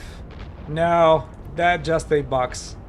Just $8. That's it. Warp drive active. That's fine.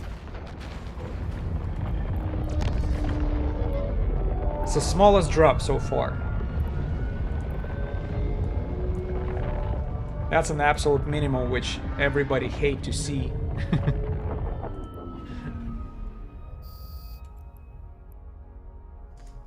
Docking request accepted.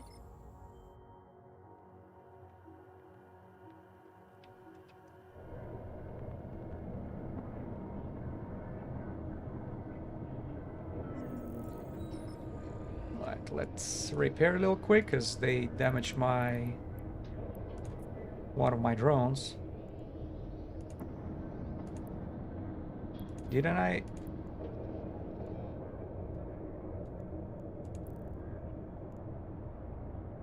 It's all repaired, right? Okay. Yeah, now it shows no damage anymore. Just switch the ammo a little quick. Does it drop? Yeah. That's how I end up with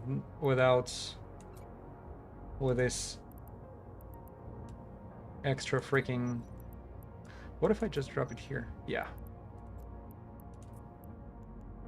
Because one of the stations, like, why I have ammo over there? And then I realized I was changing ammo while equipping the ship. Oh, we'll pick it up. Okay, well, that's unfortunate.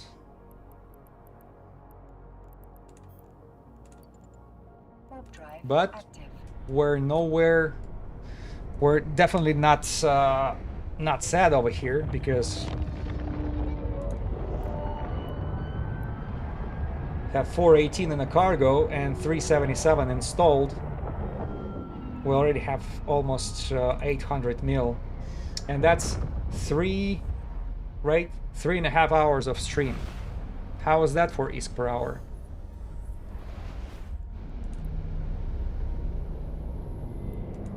It's assembly. Warp drive active.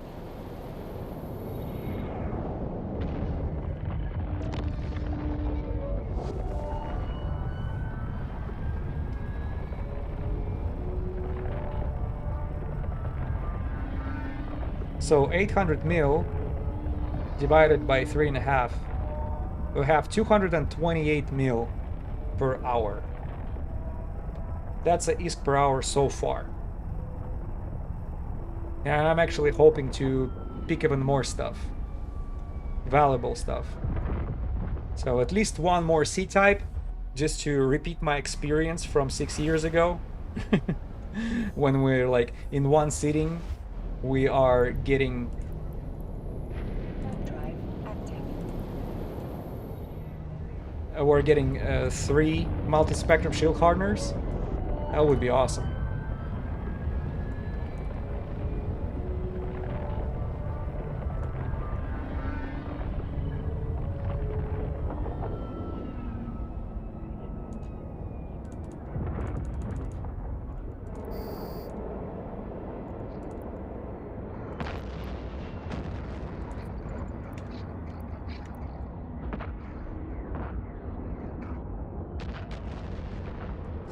Man, the incursion colors, all that turning the screen green, it's pretty intimidating looking.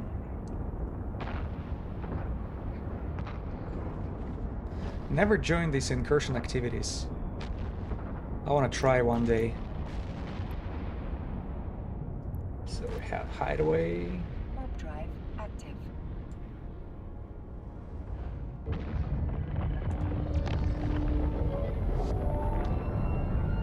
I'm not missing on any escalations, right? Yeah, the one we're going towards.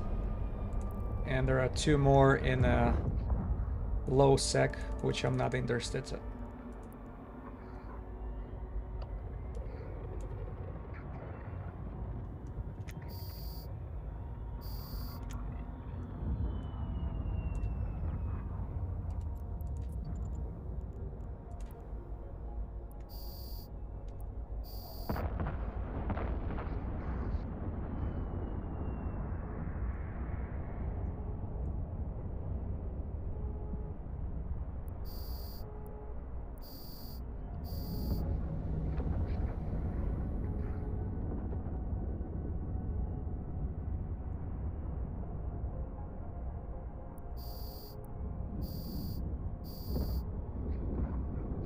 Here, I would spend extra 5 seconds here before I go anywhere. Just because of the Dread Guristas has a habit of showing up late to the party. Oh, looking at the wrong thing. Oh, wow. There's a lot of anomalies spawn in Aiko. Let's go there.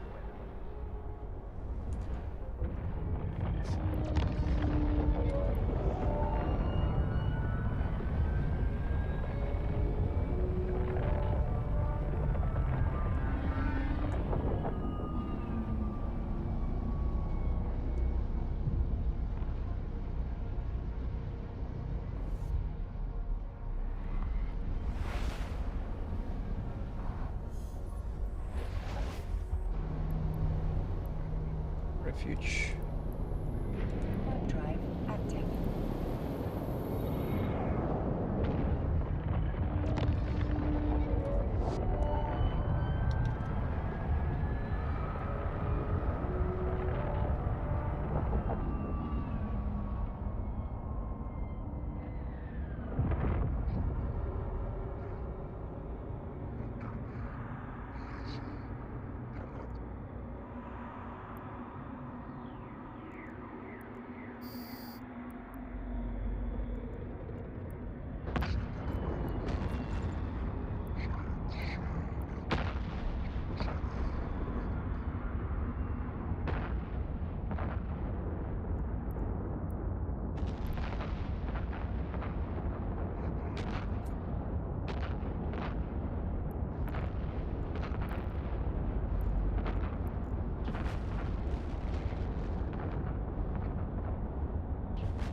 One refuge done. Warp drive active.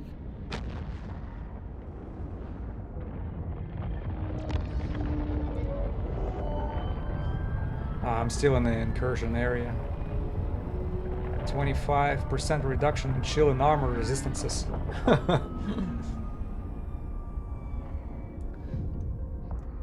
I forgot this area has a effect.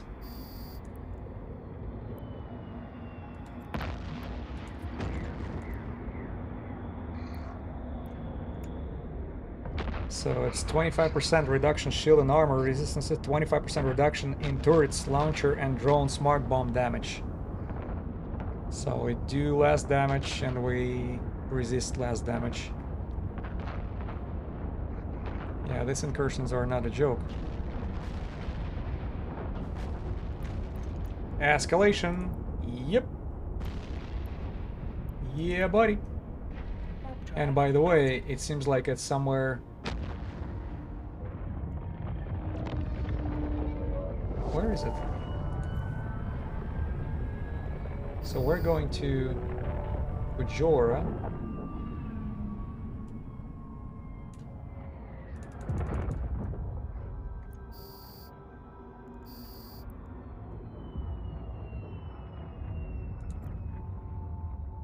this is the one that just appeared, right? Oh, shoot. It's behind... It's behind a low sec. God damn it.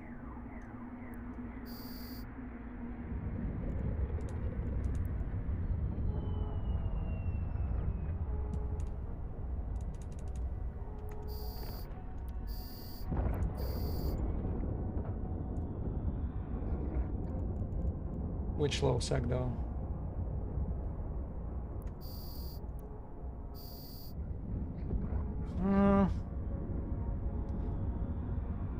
Shall we consider it?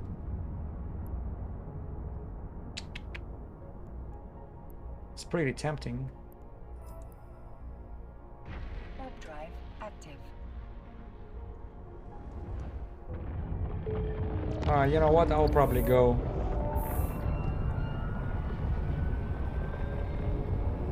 I hope it's not gonna be that bullshit systems when the low sec can use bubbles. Like I almost got caught not so long ago.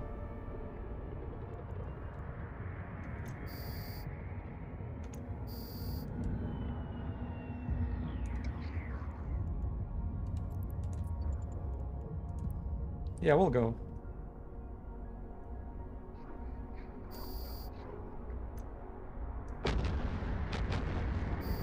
A module has run out of charges. A module has run out of charges.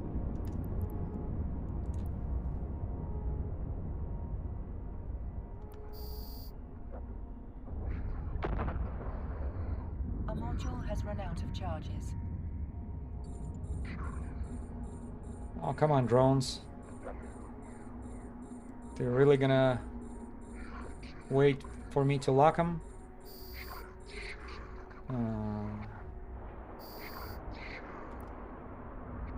It'll take them forever.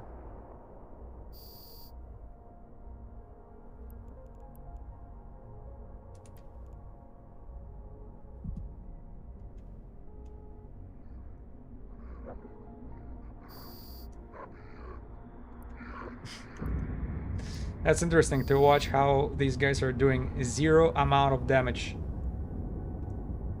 That's what appears on that status display. Let's go take a look at the refuge.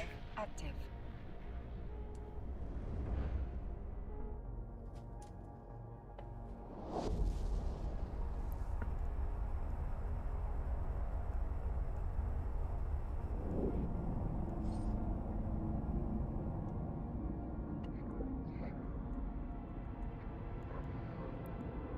Yeah, since we're going through the low sec, I'll be definitely stopped by in Jita. Drop off the loot, just in case.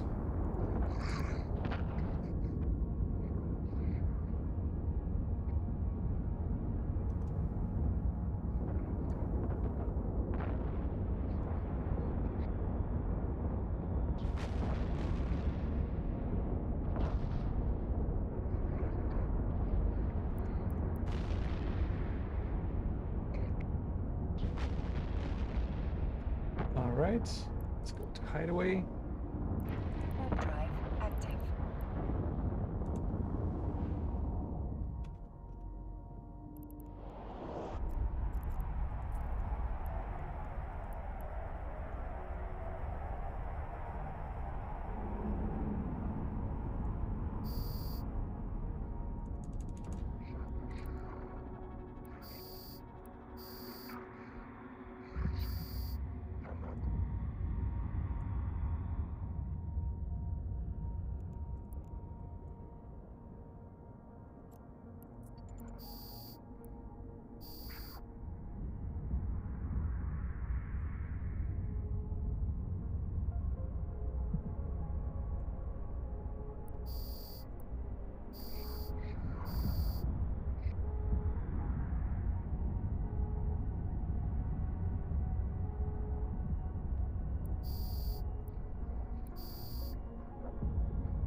Dread Guristas. Oh yeah.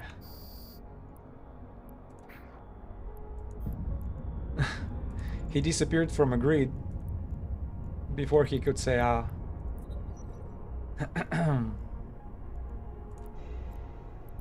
Oh, implant dropped. 29 mil. Right. So here's what we have. And that's just nothing. It's mid-grade what? Mid-grade crystal. Mid-grade crystal, man. They're not worthless. Yeah, I'm definitely stopping by in Jita, dropping that off.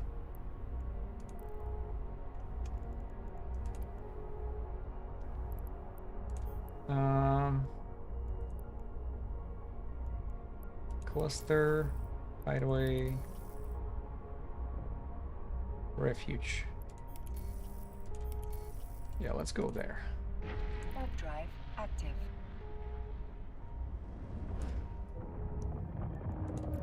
See, the hideaways are actually worth it. You know, I had my doubts. Does it make any sense to go there or not? But now I'm for sure.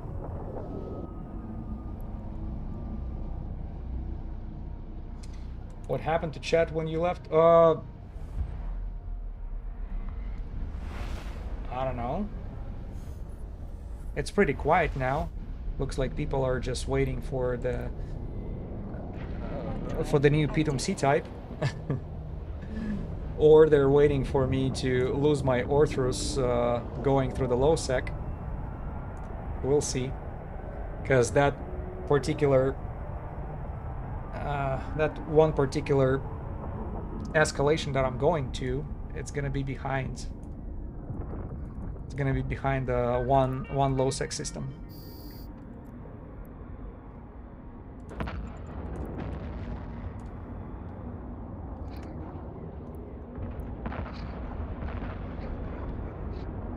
Dimorhedron, what's up? Welcome aboard. One brothers, let's help this bratushka. Yeah, thank you. Thank you for the contributions.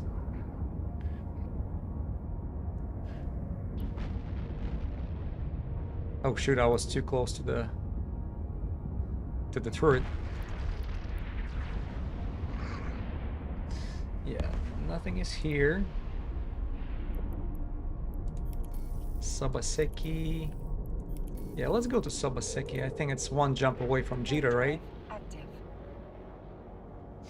I do still hunt officers. It just I was a little low on money, and I decided to spend one stream making ISK. And guess what? It's pretty profitable. In 3.5 hours, we were able to drop that Pitum C-type multi-spectrum that I equipped, and one extra Pitum C-type right there. So it's like 750 million together already. Plus I just had a Sabaseki despawn. Okay, and I had quite a few other things. What I have, so 449 plus 377. I have over 800 mil technically in a cargo, which I'm about to drop, just not to risk it. Yeah, so that money, you know, I need it in order to budget my future stream, because I'm planning to take my Tengu to the low sec and hunt officer in the low sec. We're gonna be going after the cruiser. Yeah, thank you. Plus, we had a viewer who dropped me 490 million right there. That player, it was so generous of him, gave me almost half a bill.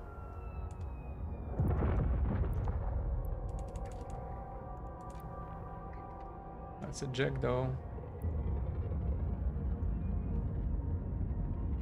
No, I'm not paying attention to events. I'm on a mission of my own, I guess.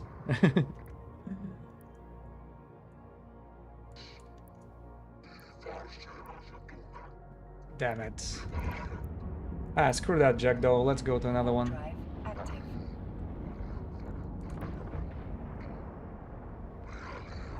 Oh, it's gone. It's gone. Shoot. Stop. Yeah, let's go to... Let's dock it up. Warp drive active.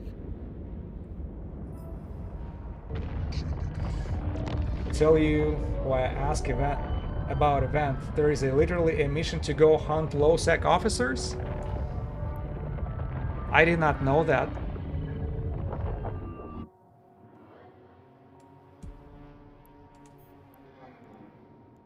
Docking permission requested. Docking request accepted. And one promise to drop ISK on Monday, Tuesday. Yeah, that would be great. Yeah, that would be great. So I'll have at least a couple Tengus in the back, right? So let's do a little bit of a...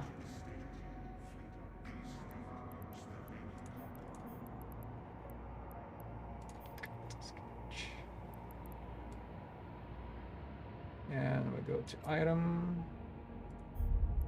So put this one back. This one, repackage. All right, so far 821 mil, right? Because it's not included. This is not included. Yeah, 821 mil in 3.5 hours. So let's go do a little more of that. I just switched to Tech 2. I don't think I have any... I need any extra ammo. Yeah, I'm good on ammo.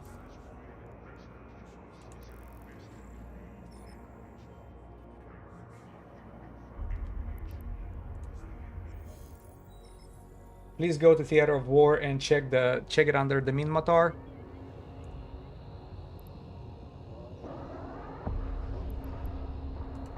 Okay, well, that's very interesting. Like, how can it give you such a difficult task to go and catch the freaking officer? It's a scripted officer, right? It's a fake officer, not the regular one. Because regular one, yeah, good luck chasing those guys.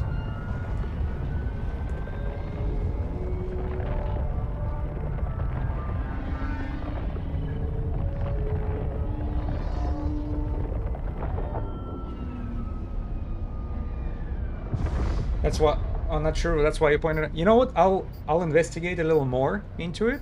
And since you know my soft spot for the officers, you totally baited me into it. So I'll check it out. I'll check it out. If it's worth checking, this is something we can do eventually. Well, shit, we're still too close to Jita.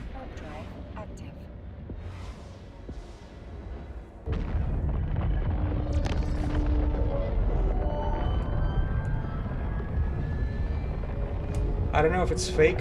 It's for Sila Ajay and Ramaku Basta. Oh, well, Ramaku Basta is a real deal. Sila Ajay. Oh, Sila, that's the one. I think that's for Angel Cartel cruiser. Let me know if you want to team up for it. That's a great idea. It just, I don't know when I'm gonna be trying it out. Because usually my time is limited. It's good that I have at least one day on the weekend, but all other days are, you know, gone for me, unfortunately. What is going on here? There was a fight.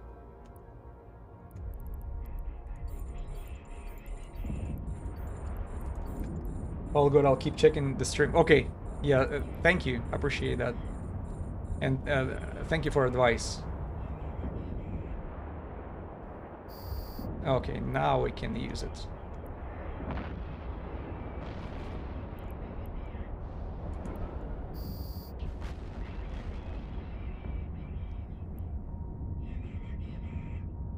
So returning. Warp drive active.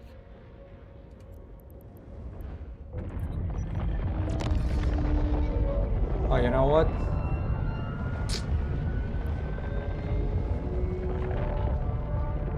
I changed my mind. We're gonna have to... I'm gonna put a different ammo.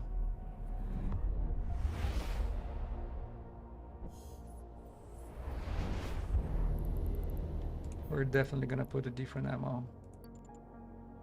Warp drive active. Yeah, it's not even in a Gorista space. We end up going into Galente. All right, so how I do it?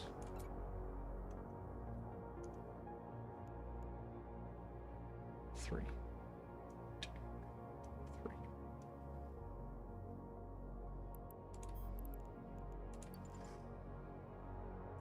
Warp drive active. All right, let's go to low sec. Hopefully I'm not gonna get jumped over there. Because I will have to go through it twice.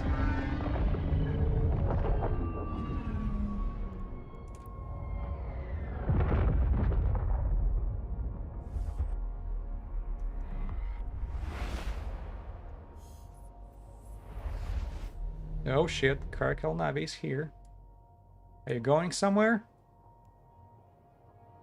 Or are you hunting people like me?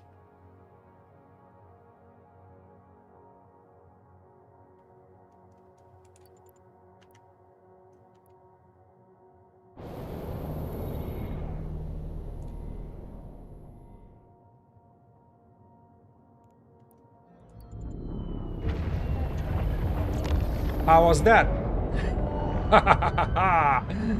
He didn't even lock me up. Yeah, I like this cloak jumping. As long as you don't have to deal with bubbles, you should be okay.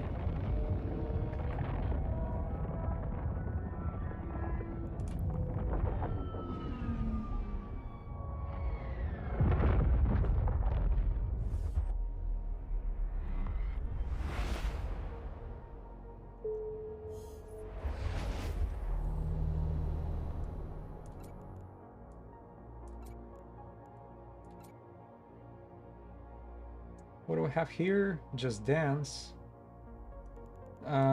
Anything around us?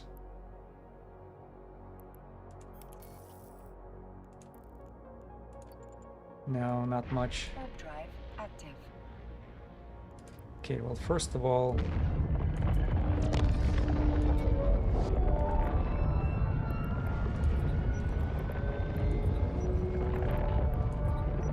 let's change the ammo.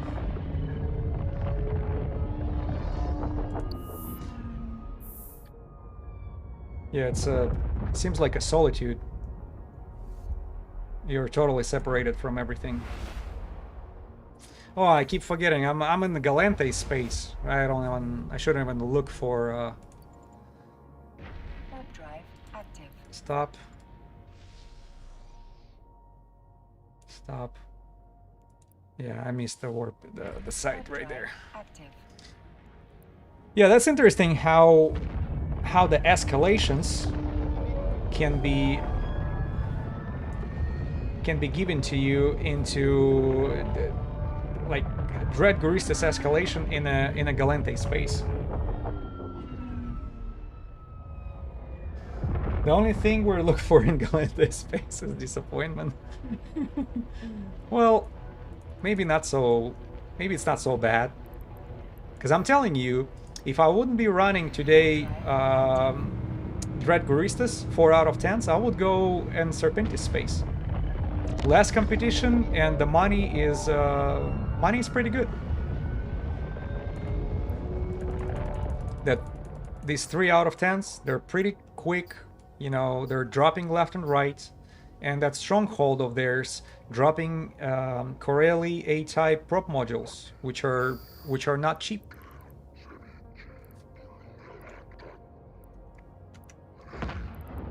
Scouts. Right there.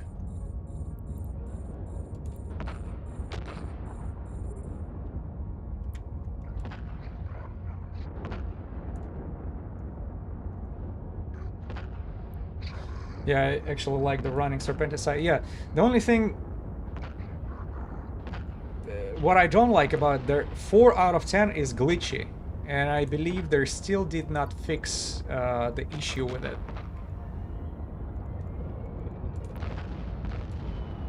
Because like there is a asteroid over there. Oh man, I bumped him like piñata.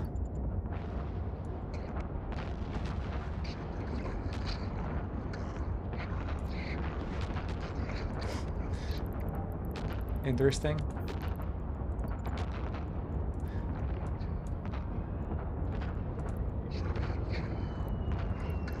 This time he dropped the sequencer.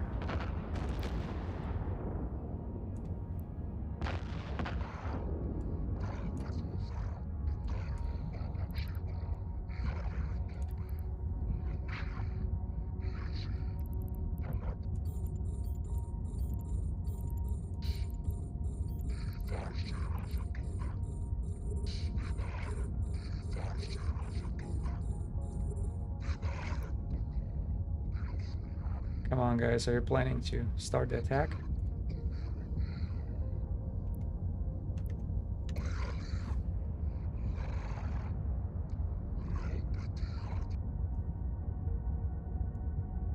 Yeah, with a Tech 2 multi-spectrum shield hardener, they apply more damage, and I can feel it.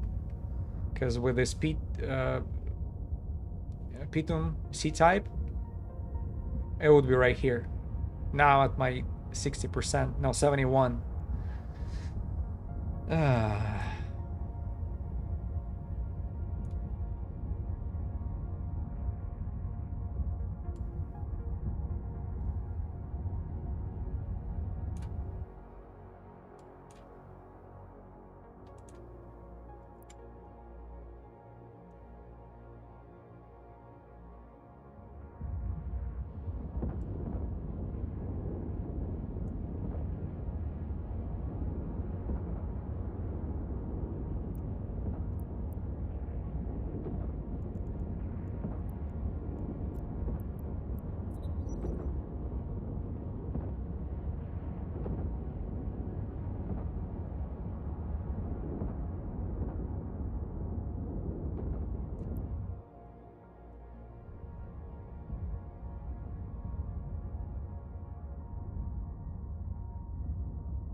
Come on.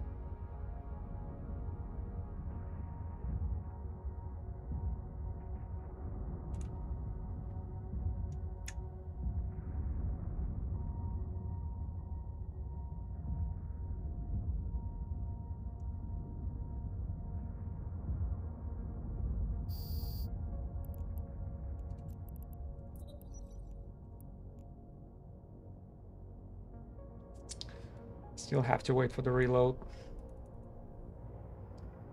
Yeah, everything is good about this except the reload time. These 35 seconds, they're really something. Warp drive active. Let's go take a look in a telescope in the Galente space.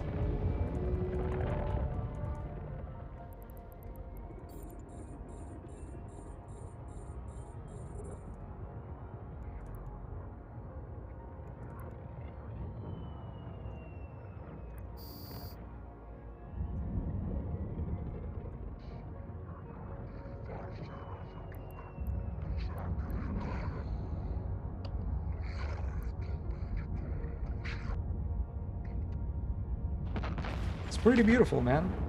Look at that.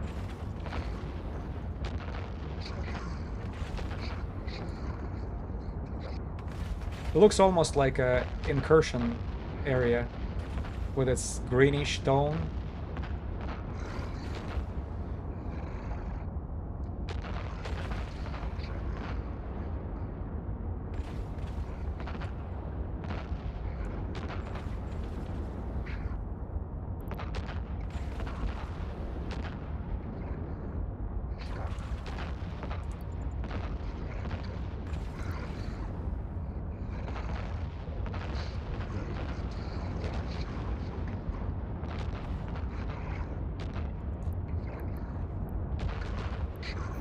What do we have inside?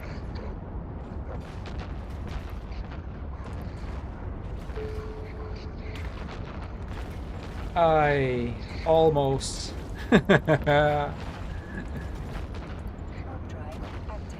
So, P2 C-type, EM, shield amplifier, and thermal.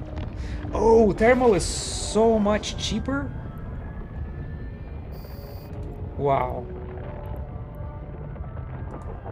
That I did not expect. I thought it's also somewhere like in the millions.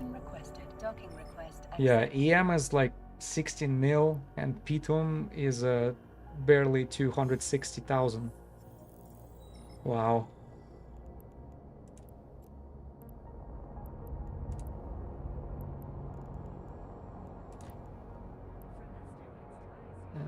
Da, da, da, da.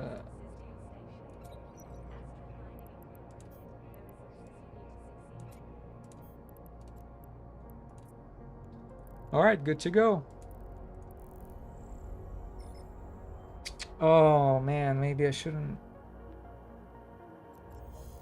do that. Yeah, better change it to Fury.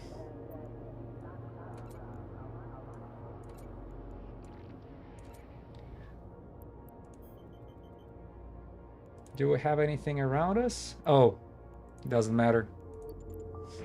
Doesn't matter. We're in Galente. I keep forgetting.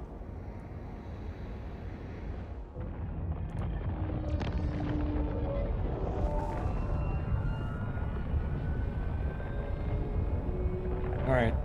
Hope I'll be able to pull up that trick again, going through the gates of the low sec.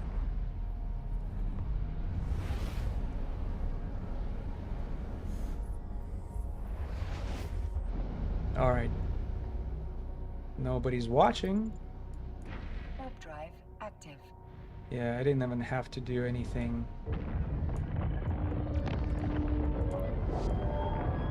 I didn't even have to do anything with my cloak micro warp.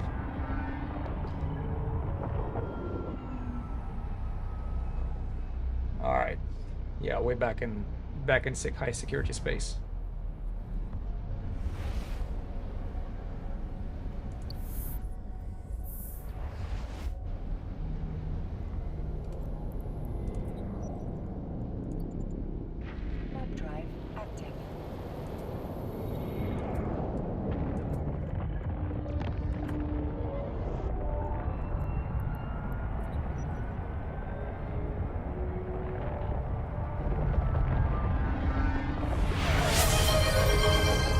Macro Gecko, thank you for following. Welcome aboard.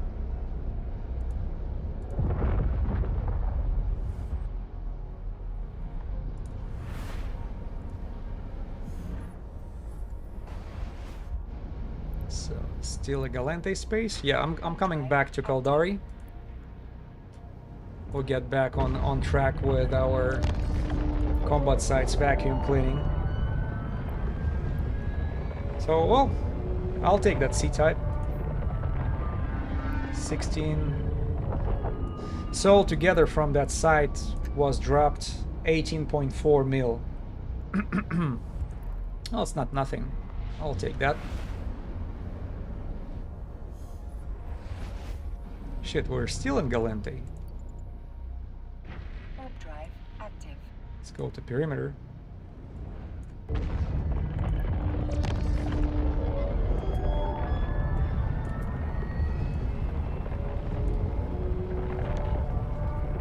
Finally, coming back to Caldari.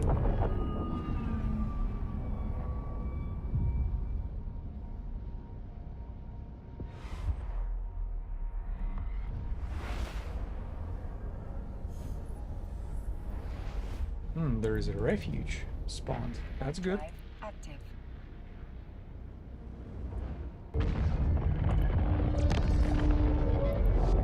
Yes. Did I get any escalations from Hideways? We did escalation from Hideaway 1, so it's confirmed and official. You can actually get escalation from Hideaway. Not only that, there was a commander who showed up and dropped me a mid-grade crystal implant.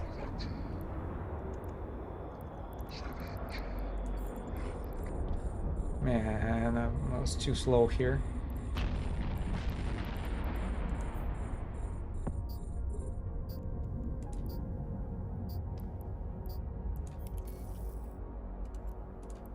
So we can keep doing it. They'll, yeah, we can keep doing what we were doing always. Yeah, so pretty much clear up all hideaways and refugees in the Kaldari space, and that will give you escalations to 4 out of 10. And you'll be getting P2 multi-spectrum C-types just like I did. Because I don't know if you were here on the stream or not, but 2 of those got dropped for me. 2. Warp drive active. 2 multi-spectrums, that's like 750 mil right there.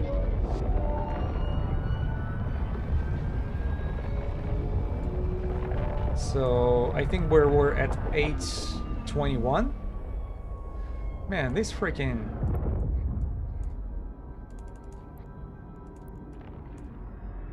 places are crowded.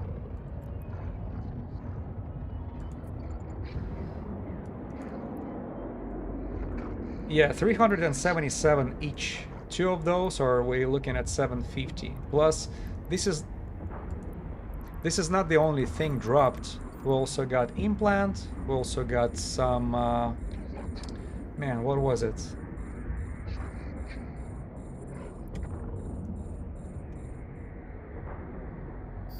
Started to forget. EM shield amplifiers, which are 16 mil each.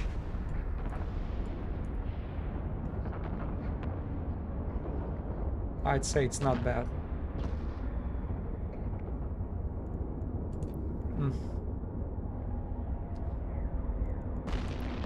Nothing got Burrow Refuge. Let's go there.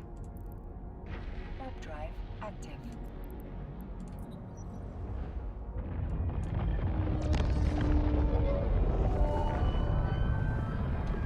I am down 3 bill today, died in Abyss. Oh, should have done escalation. Well, that's the thing about Abyss. First of all, it's, for me personally, it's boring as hell because it's repetition of the same thing over and over again. And even that lottery feeling is not as good. Because, yeah, once in a while you get dropped some good items, but most of the time you're like,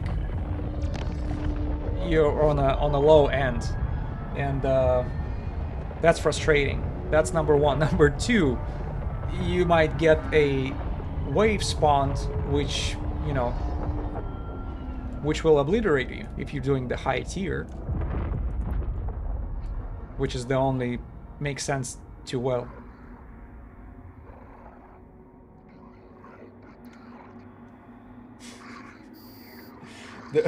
The Welsh Del Boy. Did you know all these bees that you dropped are actually being read by my auto reader? Don't do that.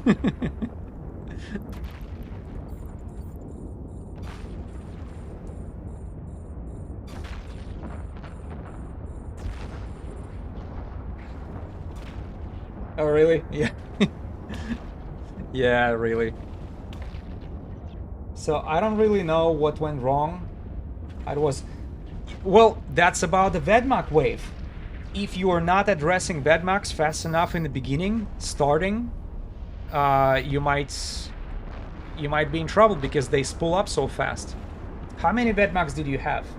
3 or 4? Because that's already enough to go through passive Gila for sure. Because I don't know what feed do you use, but I was using Gila to Vedmaks before. That's not pretty.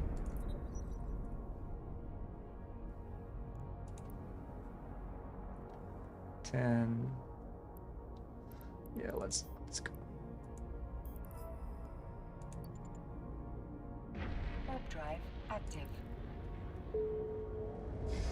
I've done a bunch of them, but then damage they were taking dropped off 4 or 5 on the Stormbringer T5. Man, I feel bad for you.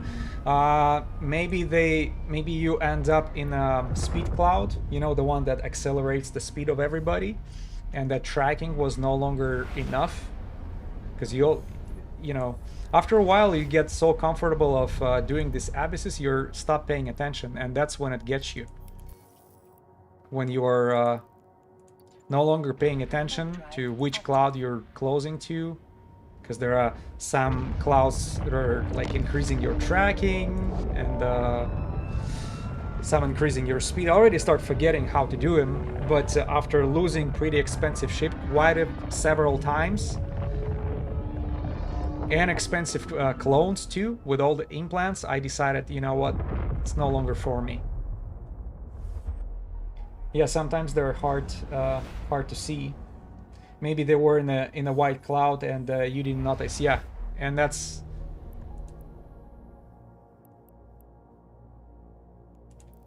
You enjoyed it. It's good. Well, whatever works for you. I'm happy for you. It's just these little little moments of frustration when 3 bills are just going like that, because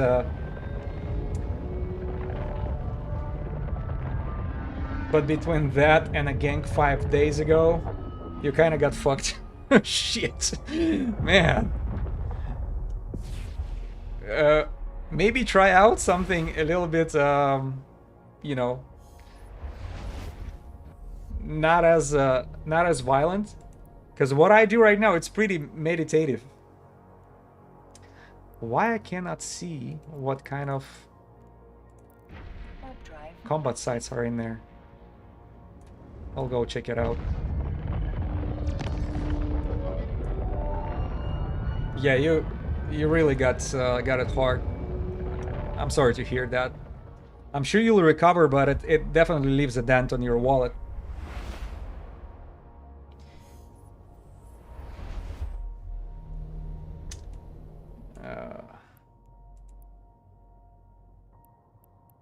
Burrow.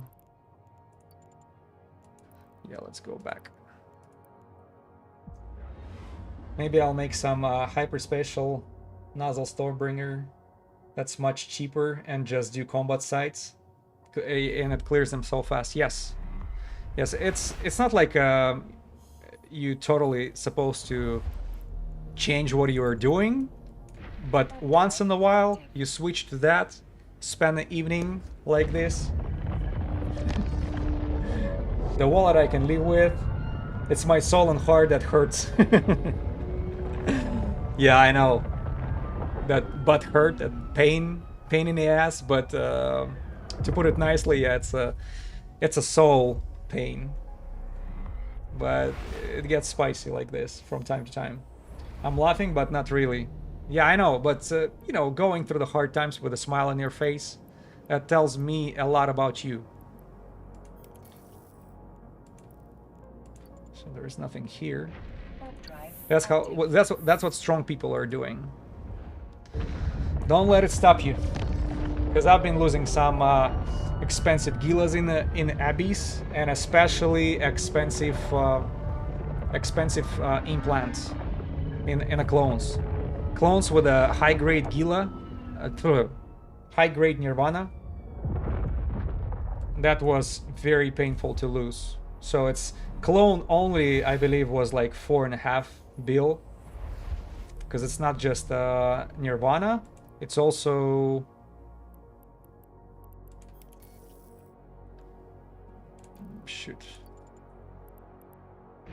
it's also, I'll show you what I was using. Oh, probably not the same.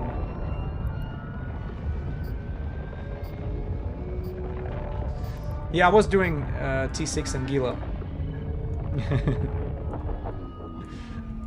Well, I was doing T5 mostly, and then at some point I decided, why not to try it out and just I switched from mid-grade to high-grade Nirvana. Put a little bit more expensive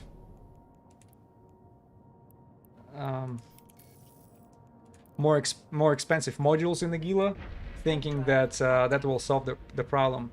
And I think I went through like 2 or 3 Abyss, and that final one, that final Abyss where I died, guess who I died for? I died because of the freaking Vedmox. It was 4 Vedmox, and I thought, oh well, I have so much buffer, I'll be fine with it. Let me take care of the Damaviks first. The Damaviks who were, I think, starving Damaviks. So they're not nuding me so much. And guess what? While I was doing this, my stupid ass totally lost the moment. Well, these 4 Vedmax spooled up their damage so much that I could not resist no more. So as soon as I turned my attention to Vedmox, I was already at I think below 30% of the shield, and you know how critical, how crucial it is for the freaking for Gila. And I think I was done with just 1 Vedmak at the moment when they actually got through my shield. And you know how Gila is. Once the shield is gone, the rest is just popping like nothing.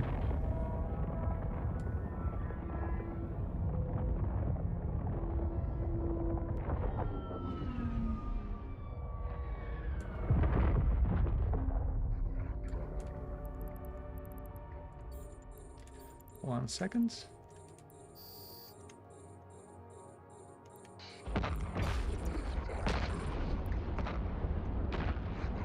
See, I know the Stormring can do T6, but I stick to T5 exactly, so I would die to waves slightly. So I wouldn't die to waves. I slightly misplayed.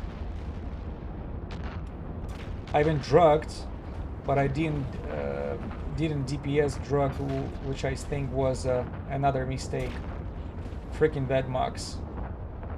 And Kikimuras. Kikimuras was also there.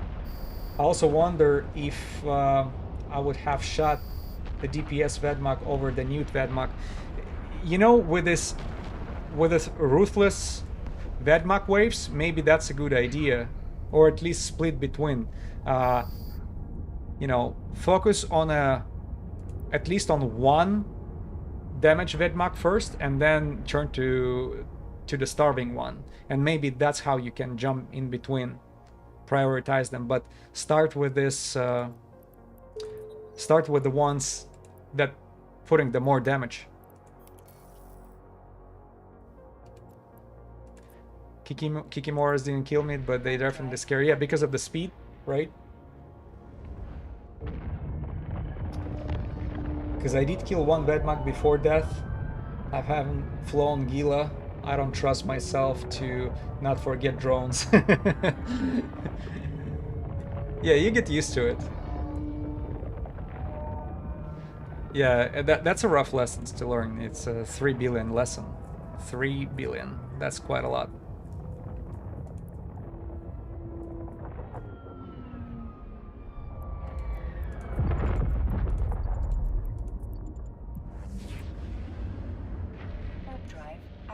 Need to get Isk to replace ship first, so missioning.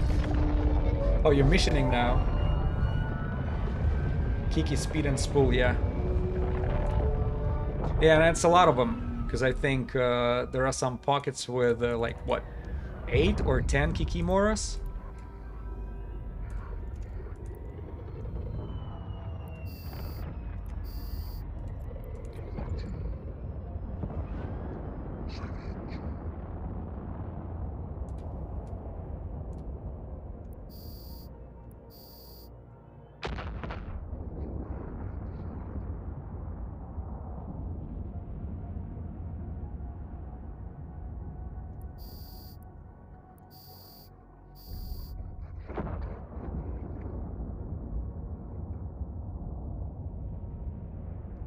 Oh, shoot.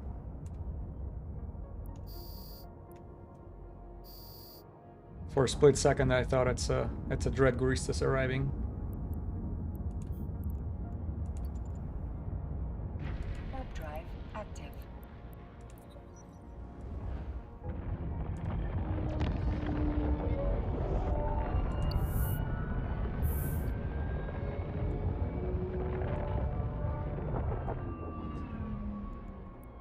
Yeah, to me, Abyss, it feels like you're always walking on the edge. Plus, there at some point they made CCP updated the abysses to the point where it really became very challenging.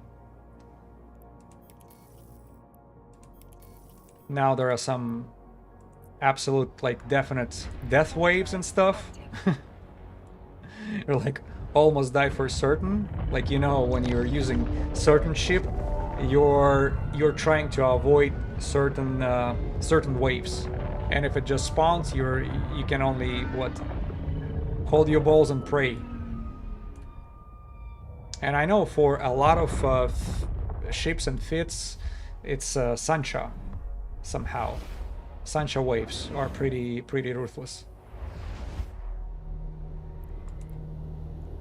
Warp drive active.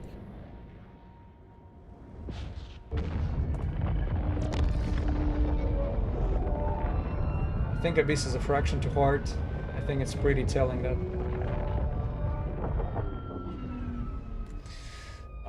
Orthros.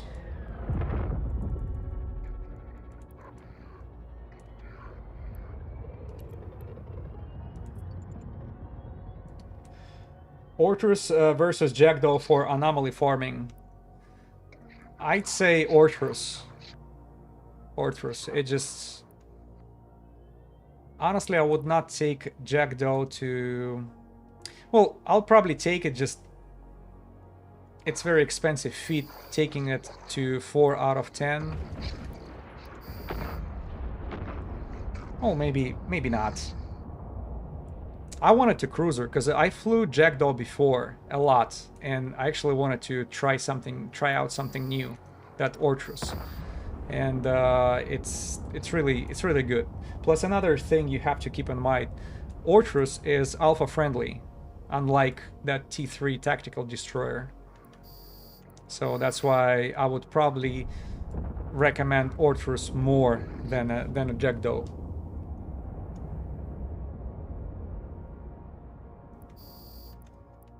Destroyers basically can push into T6 except Jackdaw. Oh, have a Guristas scout outpost. Not bad, not bad. Where? Hold on. I'm going to put Jola. This one is even closer, somehow. Right? Yeah, they're right next to each other. Put Jola and Ikami.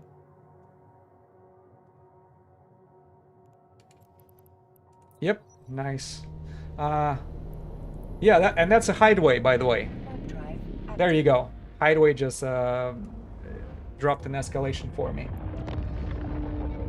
So Destroyer basically can push into T6 except Jackdaw, kited to High Heaven.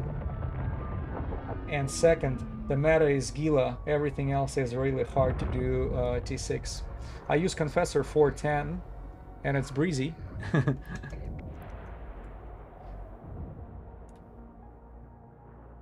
Retribution. Let's see if we'll be able to out DPS him. There you go. Who is the player, by the way? Oh, that's the guy plays since 2009. Drive active. He's doing the hideaways with us. So Confessor for T-Force is breezy. Yeah, Confessor is a good option too, because you can for 410s Guristas you can I forgot Confessor. What are resistances of the Confessor? Hold on, Ikami?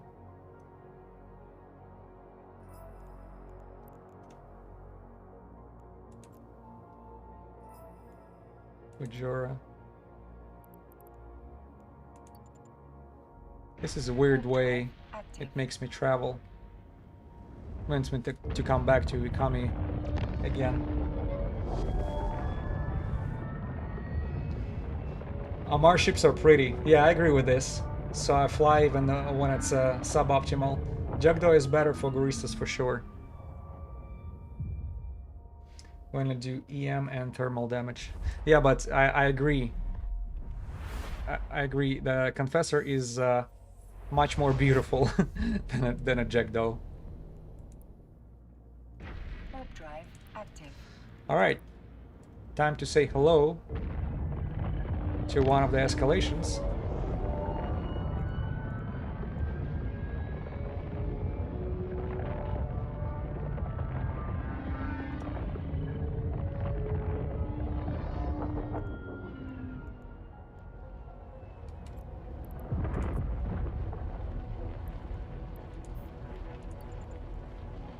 Warp drive active.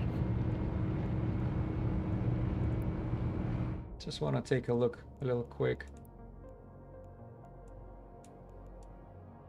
Oh. The Confessor.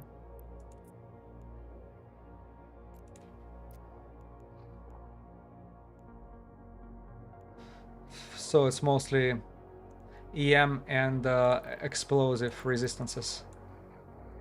Yeah, I forgot about it. Just wanted to remind myself.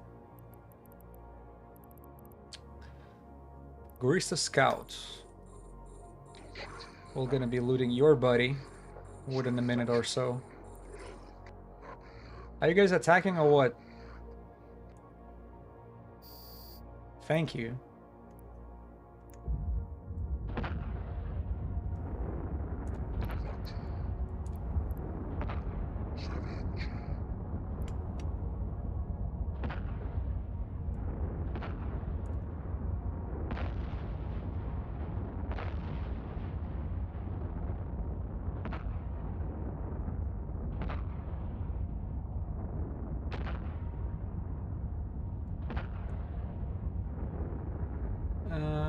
That scout doesn't go towards me for some reason.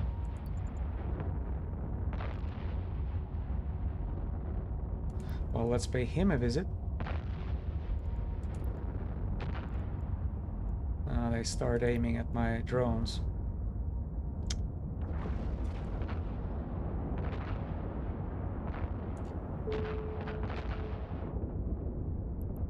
What do I have here? More paint. A module has run out of charges. A module has run out of charges.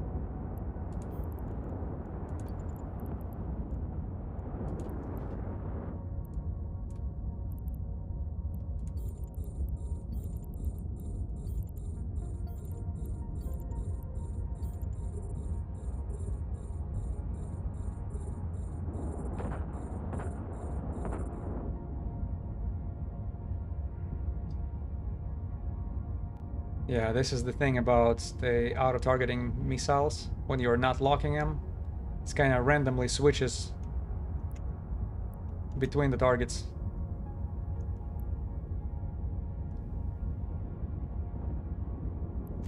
Leaving ships like this behind. See, it's all beat up, but it totally recovered after initial attack.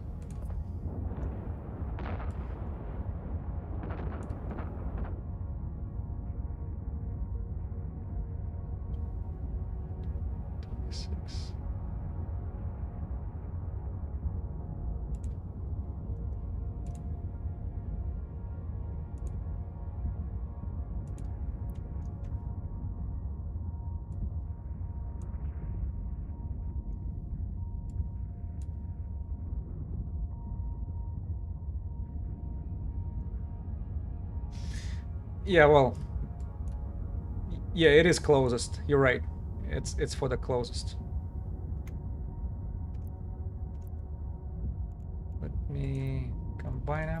if I go for the Fury?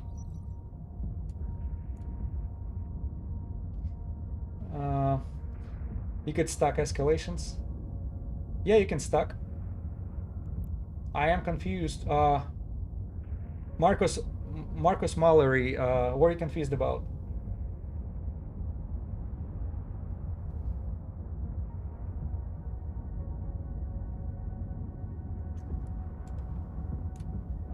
Why am I doing the passive feed for farming? Well, to me personally, it's you're usually going through one site at the time, right? I don't want to deal with a capacitor all the time.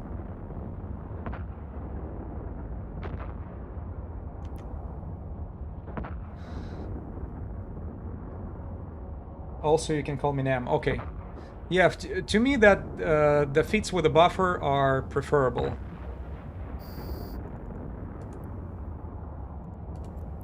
Reloads.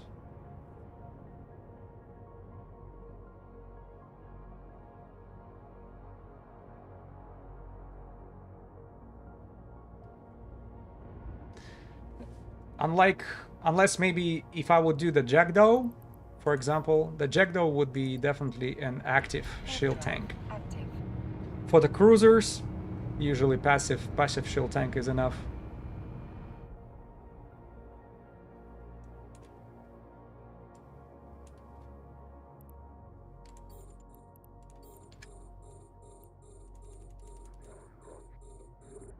Less efficient for hardening missions escalation. Well, I did not have a problem with escalations at all, but for the missions, I do agree that you need, you definitely need a active shield tank.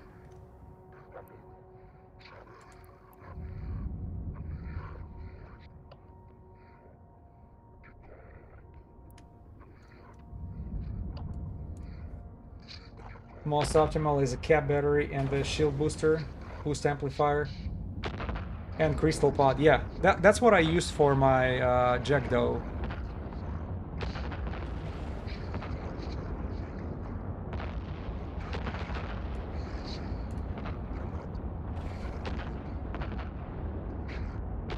Maybe I'll reconsider later, but here's another thing. I'm farming very close to Jita, and I wanted to have that buffer shield just in case of some degenerates decided to show up.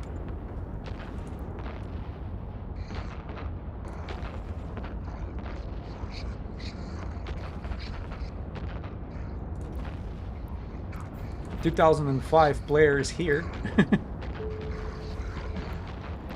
That's cool. Alright, what do we have?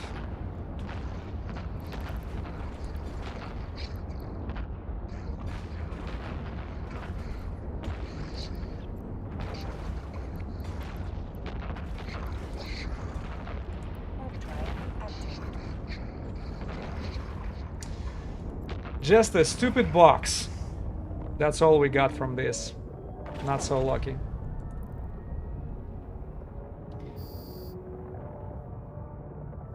Yeah, you said degenerates. We hear safety. Oh, look who's here. Steelhead. Where do I know you from? Because you were added to my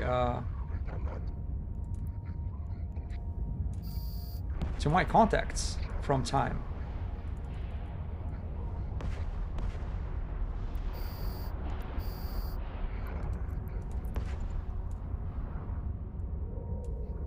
Steelhead with Ortus. Also flying Ortus. I can't remember where I know you from.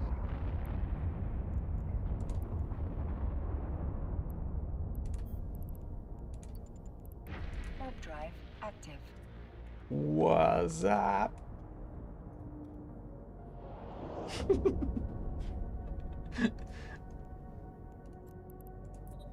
He'll be like, F you, you stole my freaking site.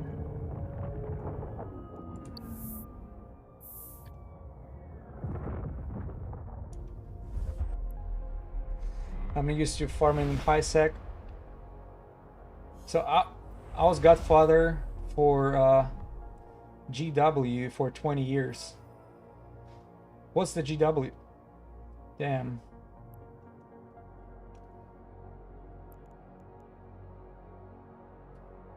Let's warp to site. We have one more 4 out of 10 right here. Oh, you know what? Maybe not so fast.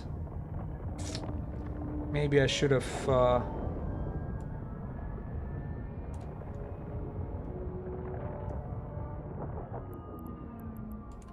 should have get my shields back. Warp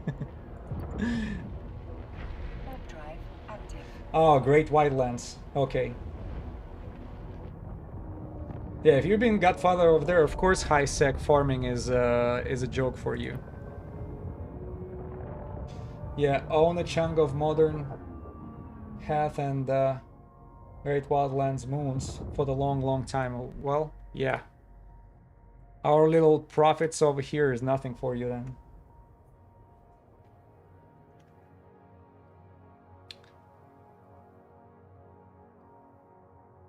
Can I get a shields, please?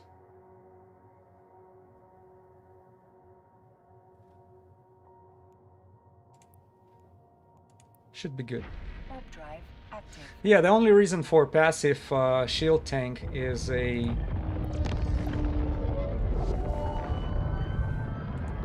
See, I have 47,000 and a half of EHP. With the active shield tank on Orthus, what would I have? 12,000 or so? And what is 12,000?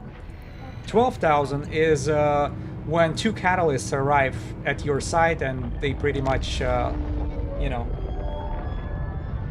divide you by 0.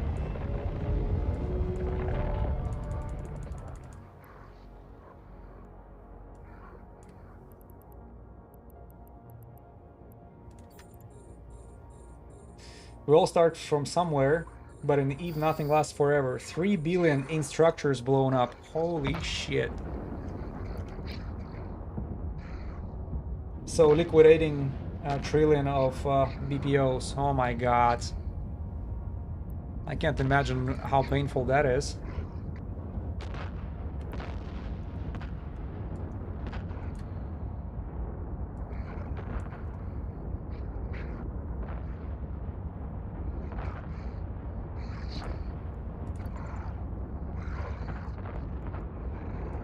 Oh, he's actually getting close to me.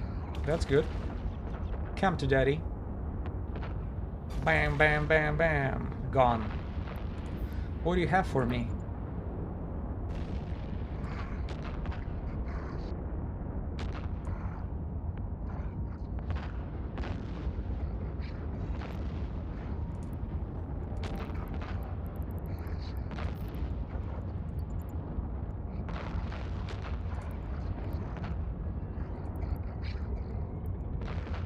Was more hurt with who did it? Oh my god, was it betrayal? Module has run out of charges. That sounds like a betrayal.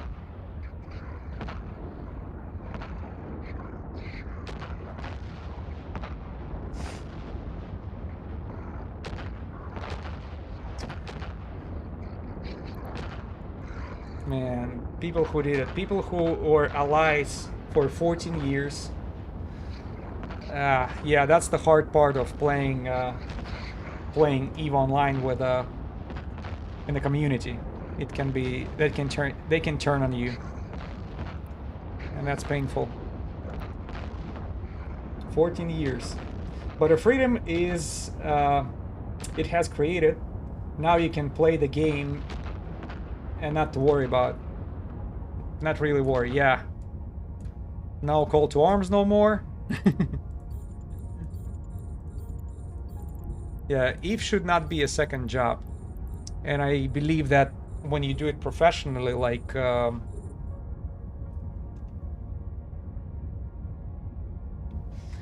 it's low? You mean... no risk it worth the pain and cost? Well, you know what they say. It's a game, right? So if a game allows this...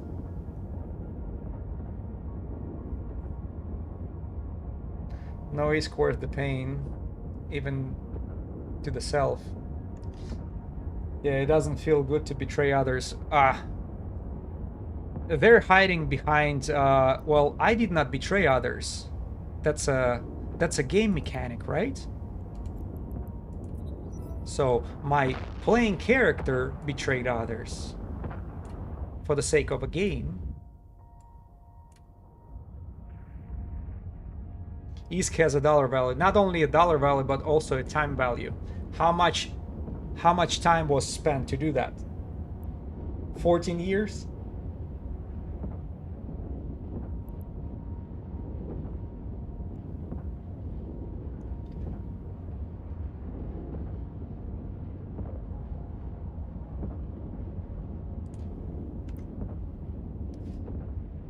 So all the ISK freed up, no structures to take care of.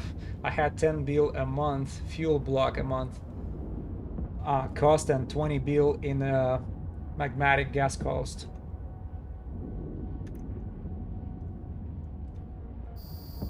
It definitely not just a game anymore.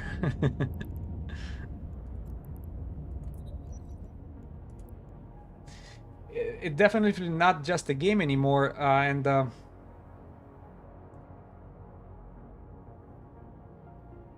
but imagine you're losing the assets which you've been collecting for, let's say, 10 years because of some people you know. What if these people live next door? This is very tempting to go up there and freaking smash their faces. And that's when I'm gonna be using the excuse it's just a game. Yeah, it's just a game for you now.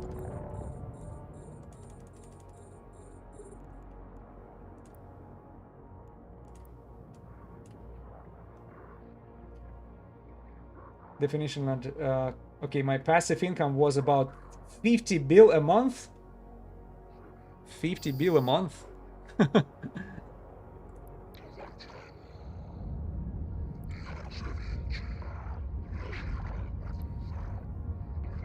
Jeez.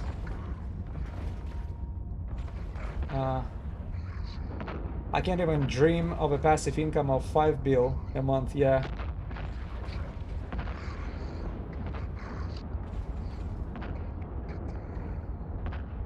Fuck, 5 bill a month's active play would be crazy. Well, I managed to give a blue 2 bill a month passive income on my way out.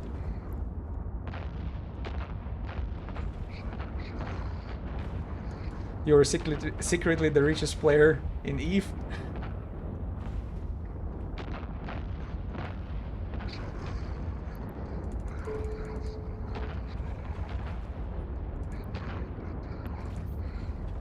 Alright, let's go take a look at that. What do we have?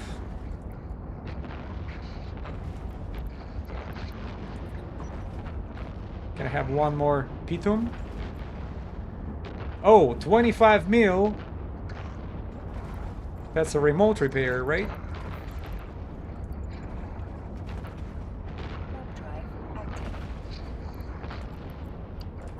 What do we have here? So, Pitum C-type medium remote shield booster. So almost 25 bill. Oh, I mean 25 mil, I'm sorry. See, we're talking big numbers. That's why I keep miscalling it. So I managed to give did I trim their internet connection with a gardening shears? Yeah, it would be tempting, you know. It's no longer a game. Just look up the Corp Nakmo. Okay, take a look at that. It's crazy on the kill. Okay, you can destroy friendship and 14 years of work, and that's a game mechanic. Yeah, that's pretty cynical. But don't you dare have a wrong politics in the game. Yeah. I was secretly the richest solo pilot in EVE. Player, I don't know. Solo player, yes. My corp was just me and my alts. Yeah, that's nice, and painful to hear the story. also. Wow.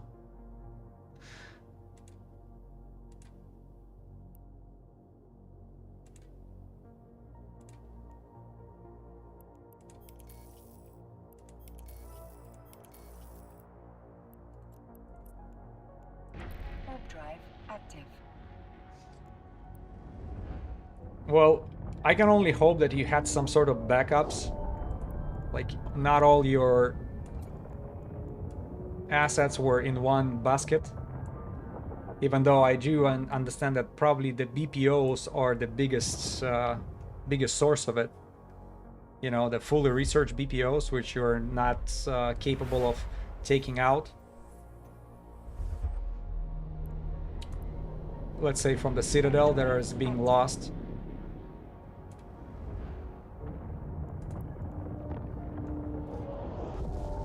Man, at the end, my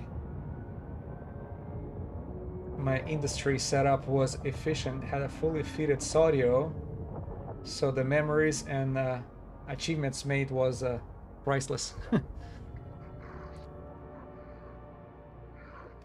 Best part in null, asset safety. That's good to hear. It just, still you have to buy back your own stuff from this, I think for what, for 20%? Can't remember.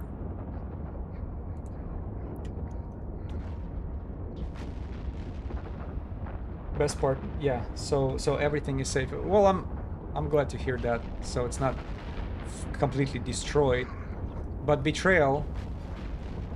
You cannot erase it from a memory. You cannot unsee it once it happened. And that person who you, I don't know, maybe you used to hear their voice on TeamSpeak and you guys did all the activities together, thinking that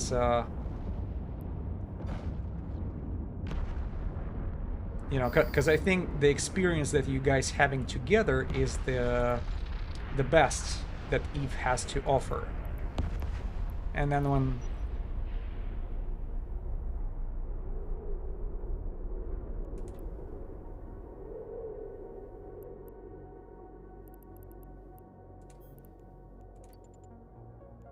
Warp drive active. yeah, but after that amount of time, ISK has no value. With so much ISK.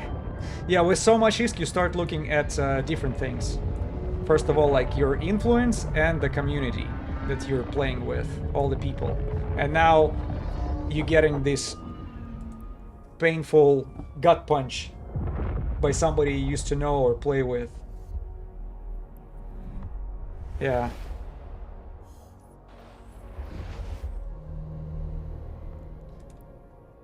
I don't know, for me, hard to put the line between game like Eve and life. When you spend time together making all these assets, it's no longer a game.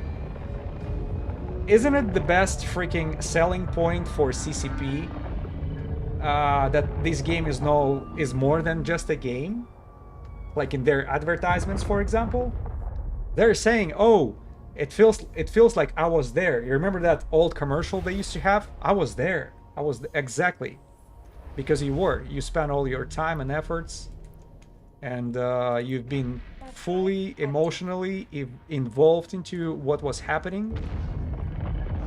And then when something fishy happens, all of a sudden, oh, that's just a game. That's just a game. Let it go. Let it go. Chill out.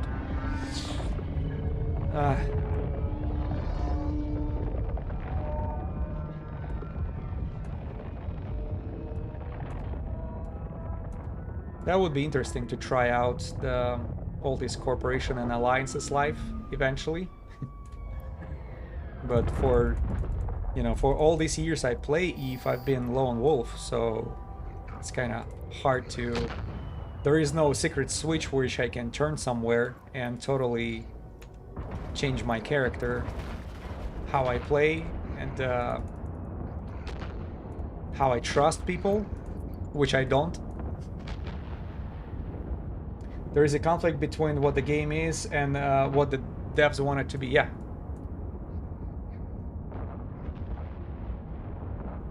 They want to sell it to you that it's more than just a game, and then when you start acting like it is more than just a game, all of a sudden it becomes a problem.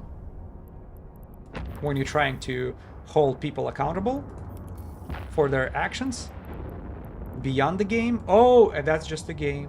That's just a game, you know, never forget that.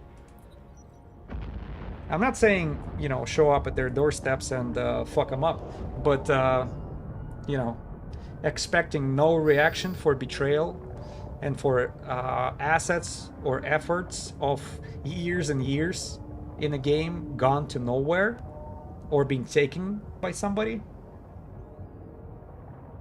Exactly. Yeah. Yeah, I get it. I get it.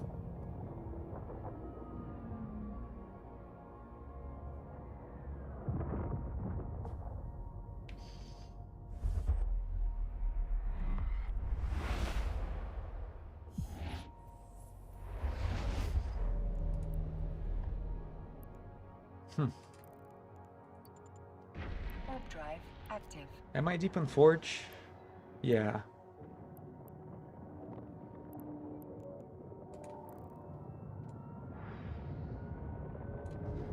We're almost at the point where we started from. It just the game works for Monopoly or Catan. Well, even the Monopoly can cause pretty hard feelings. You want to know the family? You want to know how to ruin the family evening? Play the Monopoly altogether. Somebody was making that joke and it was hilarious. One of the comedians. Yeah, especially when some grandpa who knows how to play is playing with small grandchildren and they get them all fucked.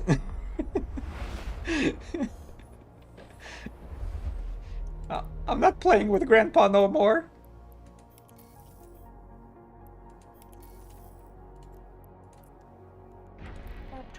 I agree, don't show up and physically hurt anyone over Eve. Yeah, man, I can't tell you how many times I would dream to actually smash some faces over the game. Not Eve, though. Eve makes me calm. But the World of Tanks, oh my god, I used to lose my mind.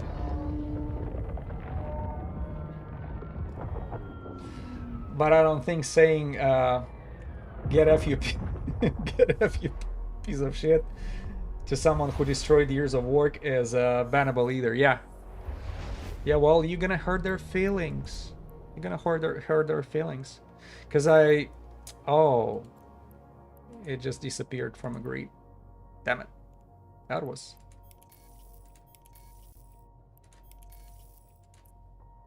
Warp drive active. Tarkov makes you mad? It's one thing to lose.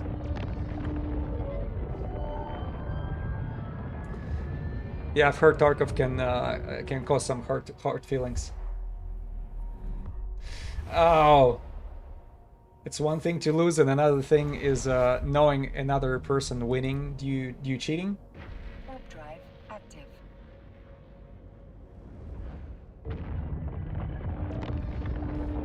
That makes me rage. Yeah, yeah. If someone is cheating in a game and developers are just let it slide like this, you know, that Battle Eye is not doing its job, then yeah. Okay, let's see if we can compete with this poor Gnosis. I think we'll be able to.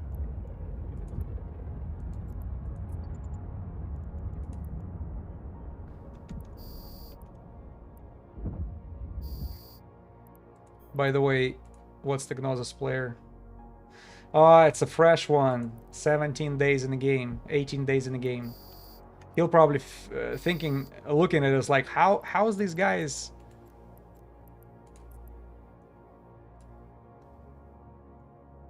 killing everybody without locking them? Our refuge just spawned. All right, go to refuge. How about maybe I can abandon this for you?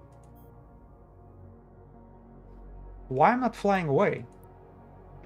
Warp drive active. I hit that Gorista's refuge like 3 times going there, and it wasn't moving.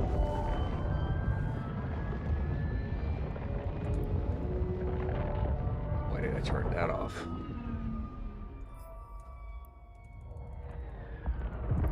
Same Gnosis.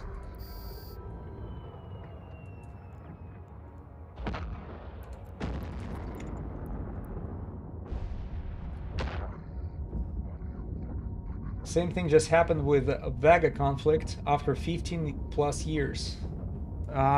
Is it another game?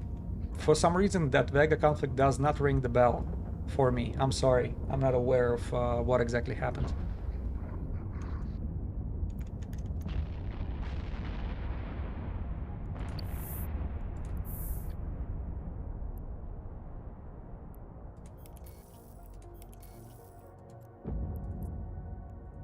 Warp drive active.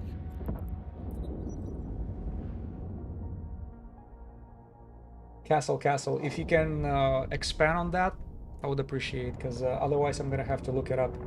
What's Vega conflict?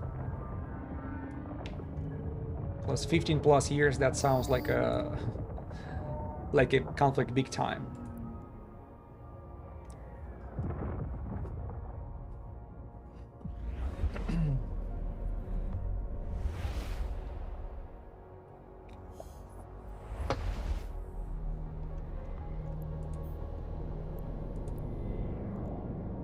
Warp drive active.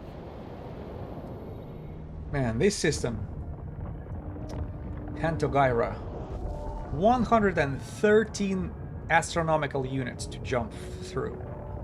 And I'm flying almost 7 units per second. Takes me half a minute to go over the whole system.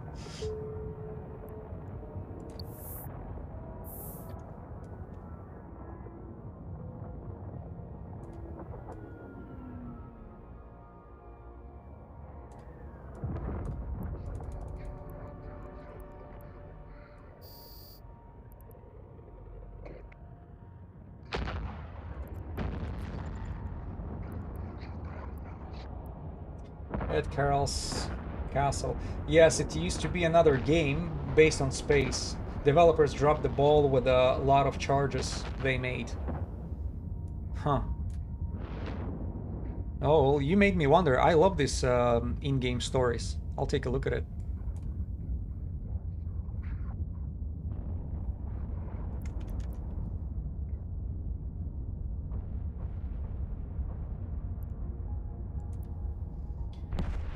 They rendered the game unplayable pretty much.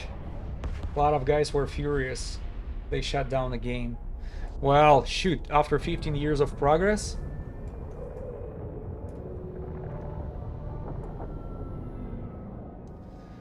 Well...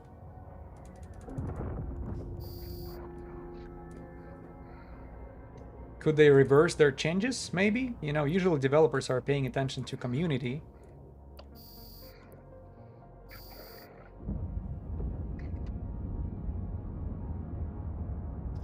There was a space MMO I played as a kid, Earth something. I don't remember, because MMA. Shoot, I can't remember. Was there any other space game MMO which I would heard of? Not really. Earth and Beyond. I remember liking it, but it was so long ago. Huh.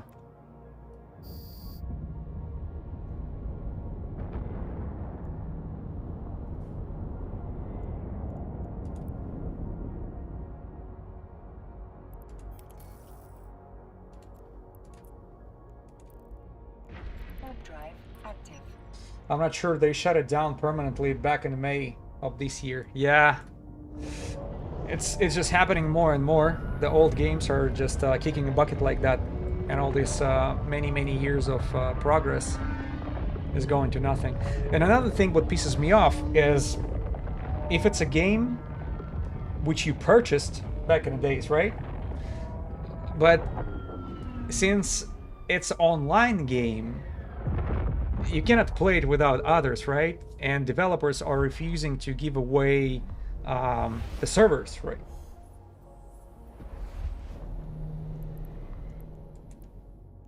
Warp drive active. So Earth and Beyond was the old one, shut down in 2004. Oh wow.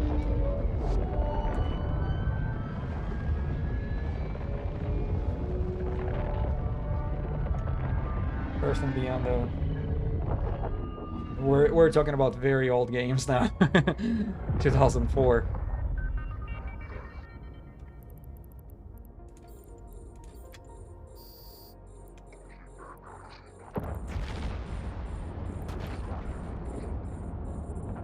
The games pretty much became pay to win, but on steroids. Yeah, that's this is sad. This is sad.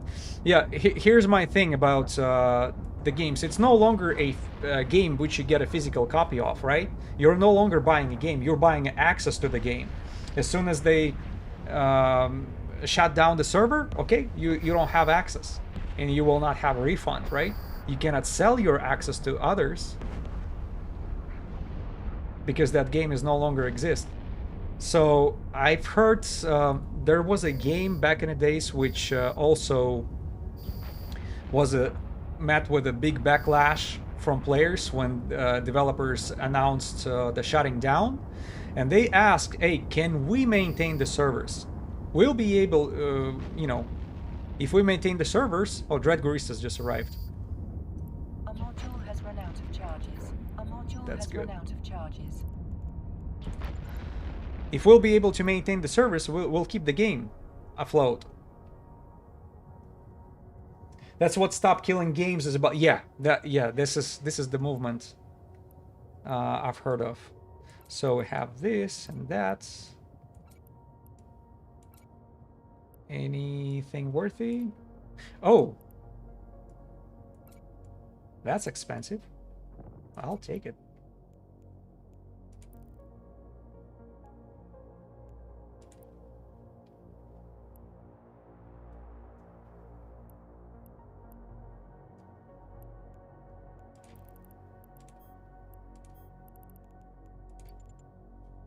Warp drive active. So yeah, Stop Killing Games. In premise, I support it. I certainly think it should be a criminal to host your own servers after a game dies. It should not be a criminal. Yeah, exactly. Also, don't trust government to make the good law, especially on gaming. Imagine a bunch of fucking boomers doing the gaming restrictions and laws and regulations. This is laughable, man. I'm 41. I'm already I feel like I'm too late. I don't get these new stuff. Some of the new games, what's going on in them, and all these brand new tendencies. What 60s and 70-year-old old farts can freaking do about gaming? They can only restrict. They'll never be able to wrap their head around this technology. Yeah, boomer and technology is you know, in one sentence. Not gonna work. Yeah, I love to shit on boomers. You'll get used to it.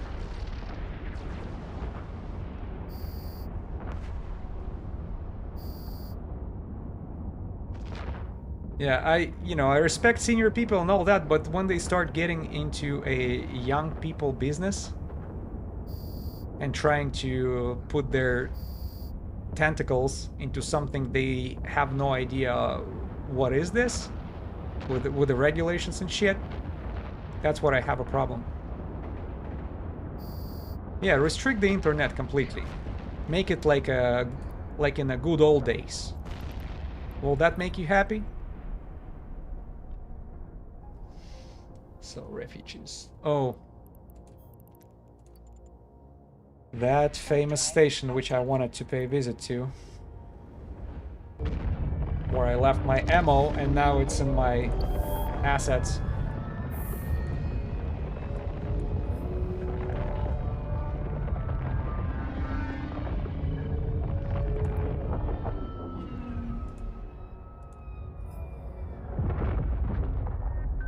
Docking permission requested.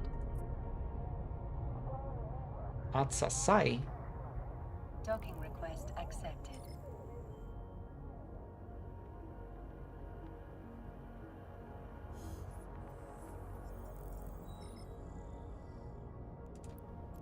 So, what did I forget? Oh. Just an ammo. What am I flying here? That's a mighty Orthros, and let me show you how beautiful that is. Here's the here's the fit. You can stop it if you can pause the video and just take a look at it, or making a screenshot. You know, I prefer the one with a shield buffer, just to have a little one more layer extra protection against the suicide gankers. But I do agree for PvE activities, active shield is a better option.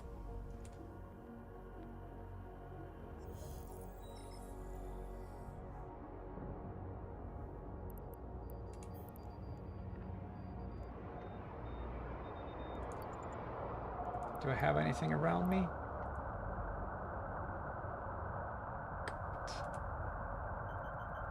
Oh no, not the cosmic signatures. Combat anomalies.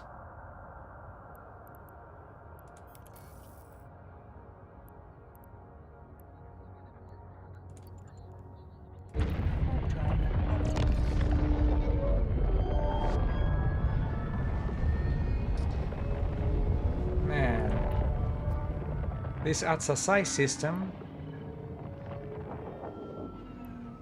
does not sound very good in my Russian ears, because it means something bad in my language.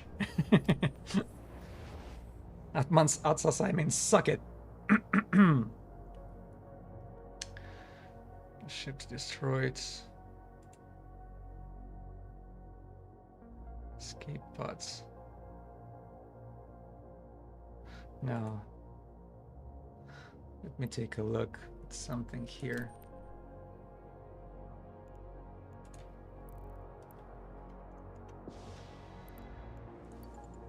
Alright, we'll go there anyways. Is there anything around us? Yeah, if it's gonna be no other escalations, we might dive into low sec for a little bit. Hopefully it's not gonna be the epic lost at the end of the stream. Epic fail.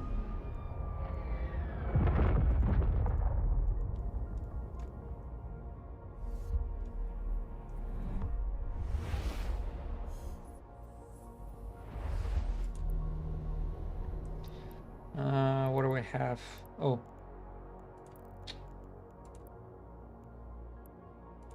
One jump. 3 jumps. Go. Warp drive active.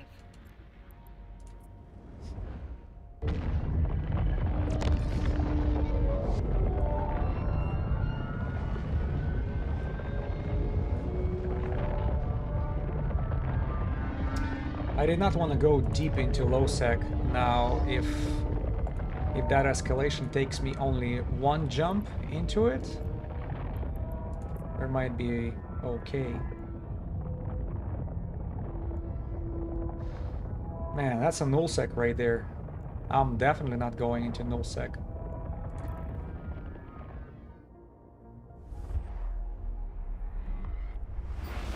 Yeah, whatever the territory you can encounter bubbles, better be avoided. And that was the thing with when I tried it out yesterday. I was like, oh well, there are 2 there are 2 escalations in the low sec. I'll go there. And I'll know that low sec, you cannot put the bubble in. You cannot put the bubble up, right? Unless it's a lowless territory with a triangle symbol on a system. So that was my knowledge. But as soon as I got into this low sec... Okay, is corrupted and lawless the same thing or not? Because the low sec where I went to was just a regular... Yeah, I think it's the same thing. It's the same thing, but how come there was not a corrupt system and they still they still were able to put the bubble up to catch me? And it was a system where I think some... What is this? Factional warfare activities going on. Actually, I will actually tell you what that system was. 1 second. So this is the forge.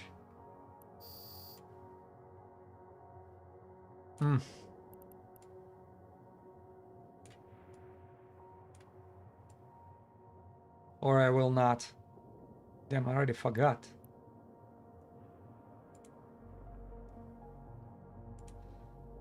Factions. Activity. Shoot, how could I forget?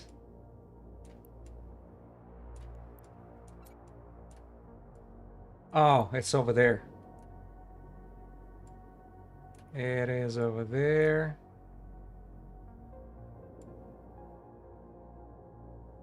Not Tamo. Sorry, trying to remember which system I got. No, not there. Right there. Martoch. This is the system where I was. And it's regular 0.4. And I don't think it was not corrupted. Description. Yeah, it just says factional warfare. Kaldari states almost not contested. So it doesn't say if it's corrupted or not, right? That's where that information would be, as far as I know. But they were able to put the bubble up in that system. Heretic. And you know, I went speechlessly. I like, should I should I just... No, they did not get me. And the only reason why they didn't get me, at the same time when I did the jump, Hecate jumped as well. And that Hecate he started moving first towards whatever direction he was going to. So Heretic and there was a couple other ships. They start going after him with quite an appetite, I should say. And I just took advantage of that situation, aligned myself. I was on the edge of the bubble when I went through the gate. They put the bubble up, I was on the edge of it, but still, you know, if they're fast enough, they could have catch me. So I aimed myself to some outside object, which was nice. Yeah, trust me, it was such a relief. Because it was first day when I was trying the Ortrus for this type of activity. That would be a shame to lose it. And then when I flew away, I actually had an escalation in this system, and I was working on escalation, checking the D-scan all the time. They were like talking in the local chat, saying, "We lost Ort because of you," complaining to this Hecate. And I don't know if they killed him or not. I did not look back. I was like freaking running like a biatch. Warp drive active.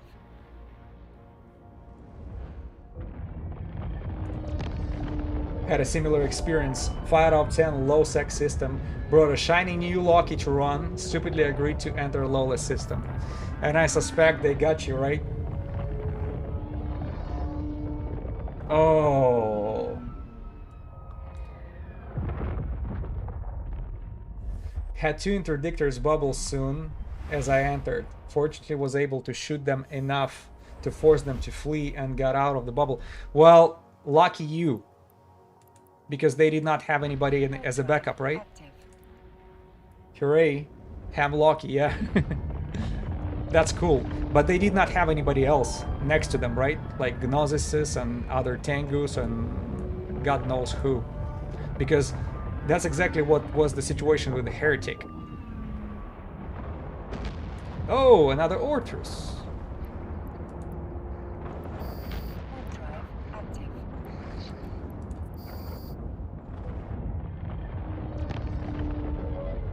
Yeah, just a couple squishy destroyers. Lucky you, yeah. And Loki definitely can do a pushback on those bastards.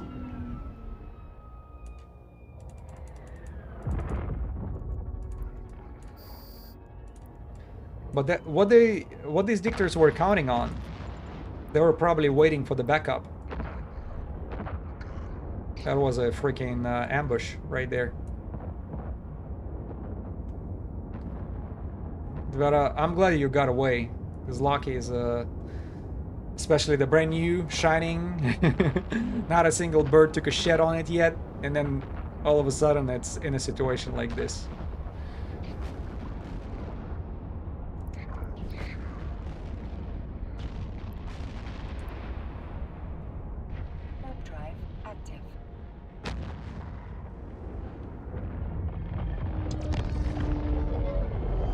I'm not sure they ended up getting aggression timer like 5 times while I ran the 5 out of 10. Okay.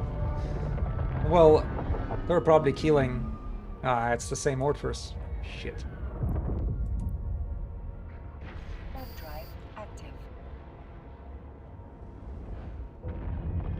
So, presumably they snugged other prey.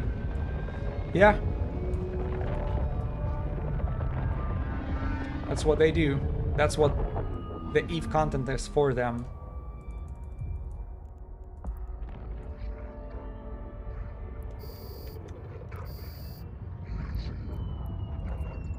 I'm not judging, but this freaking lawless system. You remember when we had fun in what was it?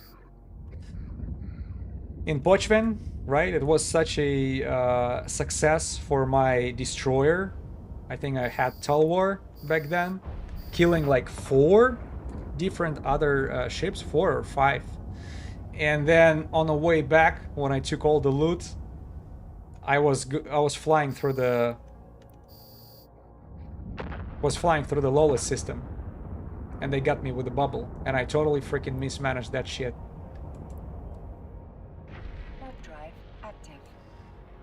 That was painful ending of the stream.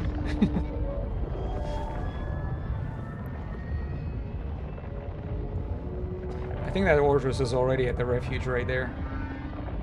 Yeah. There you go.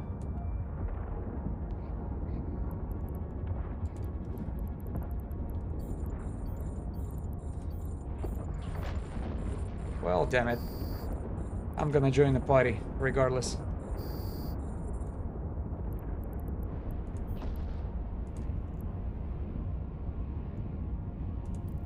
That's relatively new player, 2026.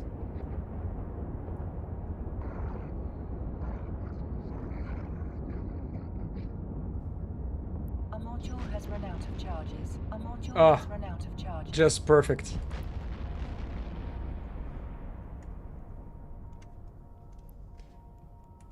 Right on time.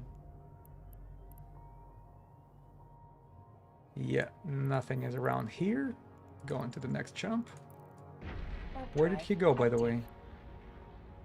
No, not the same system.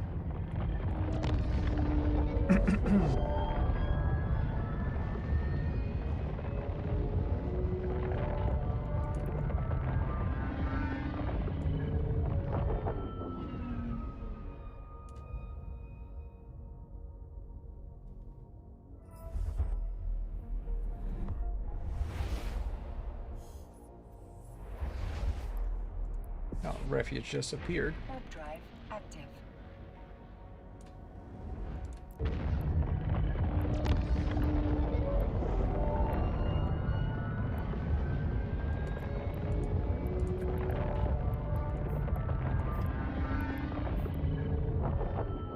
So 47.9 mil we were able to generate on our seconds after we dropped the multi-spectrum P2 C-types. Not that much. If I would get one more P2 C-type multi-spectrum, or at least maybe a medium-sized shield booster, also P2 C-type, which is what, 74 mil, I would be happy.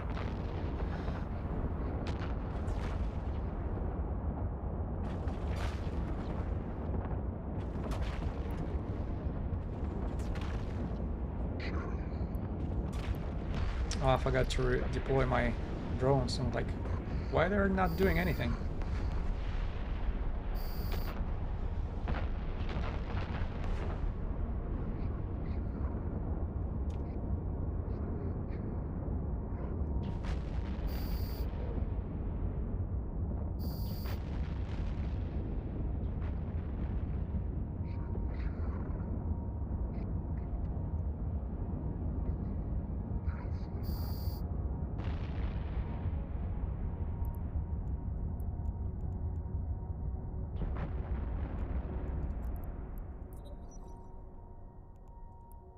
Anything nearby?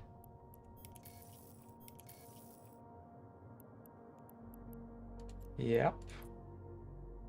Oh, that's our next system anyways.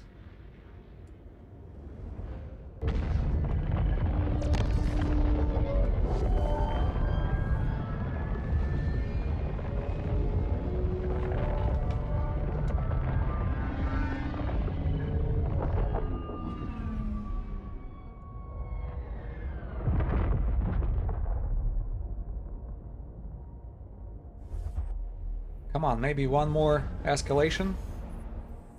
Because to be honest, I don't want to go to the low sec. Warp drive active.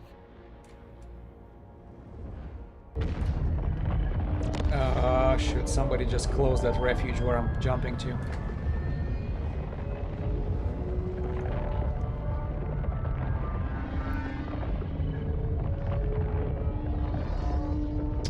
Nah, of course it has to be so far away.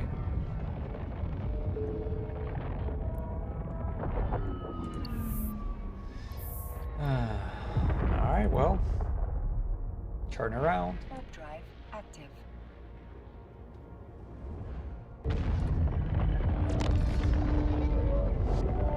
I bet whoever closed that system, he's probably that combat site, he's in the hideaway already.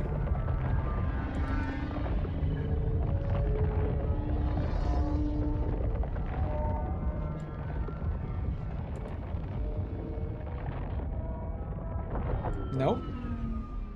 No, he totally ignores the hideaways.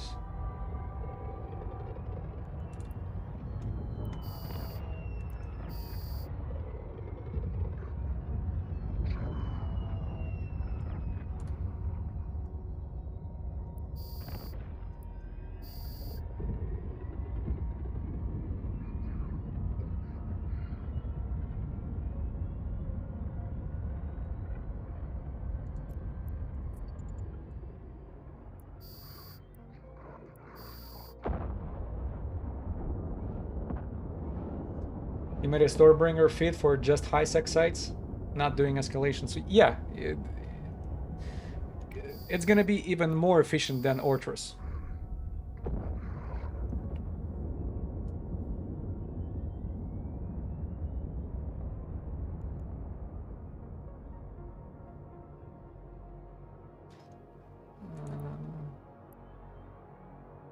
Curing system.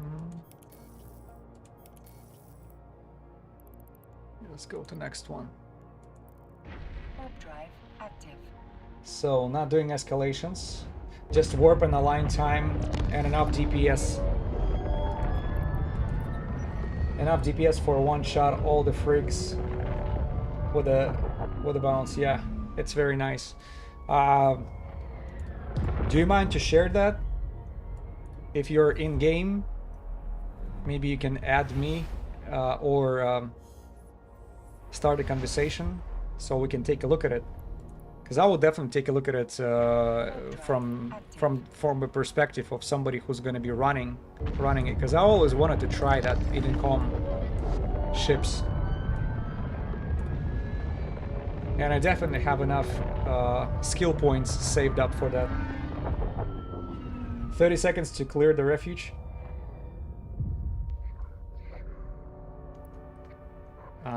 Okay.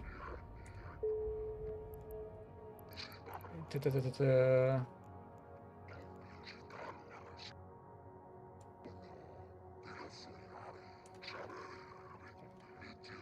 me 1 second, I'll try to find you.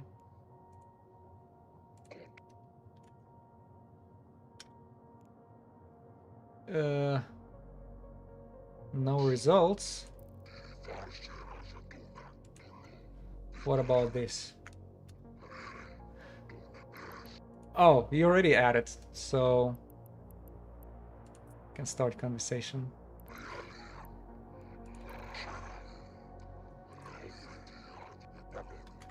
Hi there.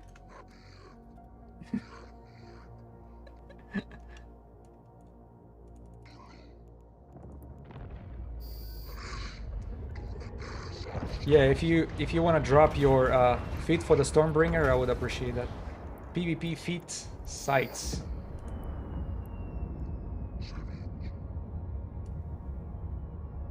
Let's take a look at it.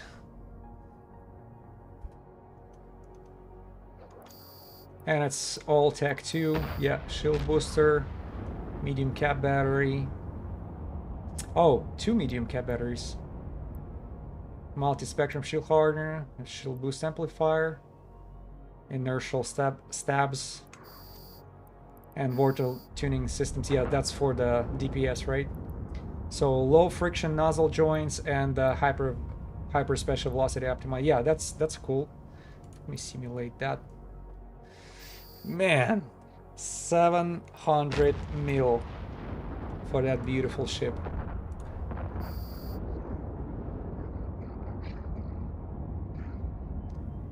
You know what?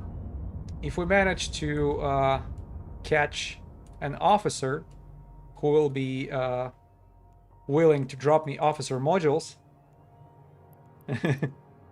I would definitely buy a ship like that. Beautiful and efficient. Fly Zapper. You should call it Fly Zapper, exactly. Yep. Fly Zapper it is. It zaps the flies left and right. But instead of zzz, zzz, it just like this.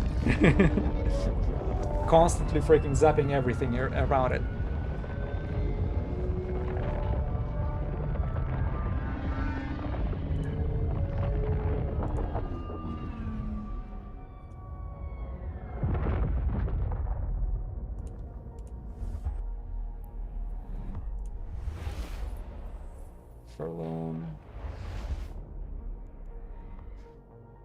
Fly Zapper is a great name, I'm telling you. Yeah. Edicious. That was very creative. It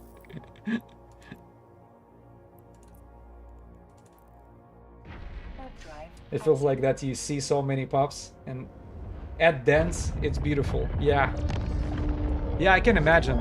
Because most of the... Usually when you arrive at a dens, there are like bunch of frigates flying around. And destroyers too, right? With these turrets. Stationary turrets. But some dens have have cruisers spawns. And that it might take a little longer to clear that up.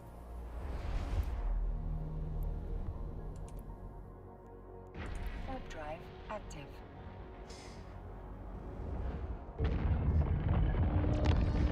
You'll be proud to know that the Caldari State Farm Corporation has been created. Holler if you want to. Yeah, I've never been a part of the Players Corp. Is it something you did as a joke? State Farm? Yeah, if it's your corp, I'll definitely join.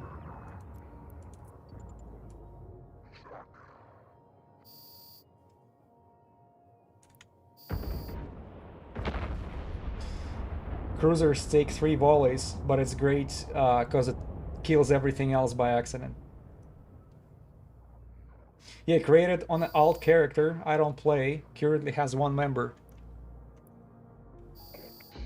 Black Sheep, what's up? I think you're wondering what you missed, right? You missed 2 Pitum C-type multispectrum dropped.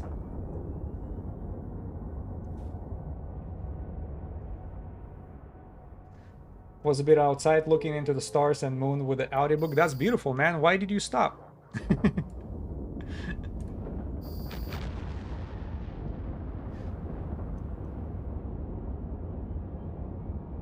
It's pretty late, but you don't want to go to sleep yet. Okay, well.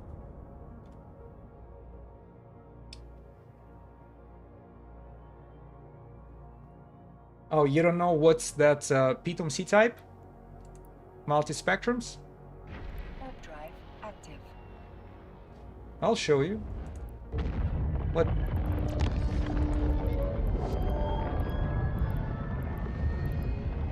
It's this type right there. And we got 2 of those. See, 377 each, 754 together. Almost back to back. Or was it back to back, right?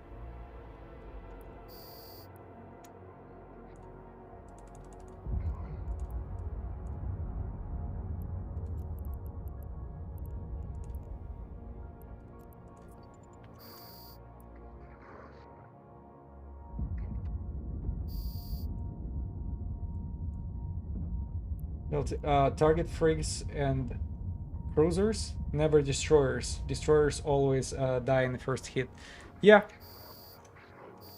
makes sense. Makes sense. Yeah, if I use the Stormbringer, for sure.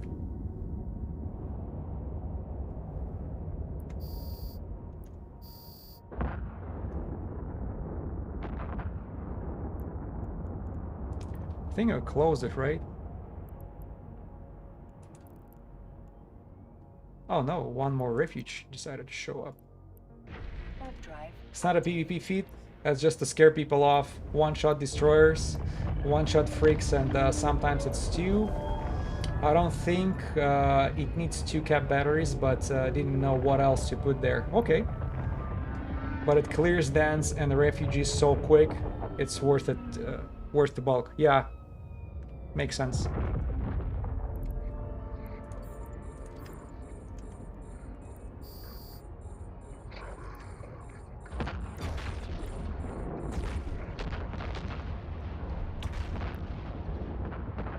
Also, I can print you the skin I use if you want. I don't know how to share it. Oh, Vector and Dancer, thank you for following. I appreciate that. Welcome aboard.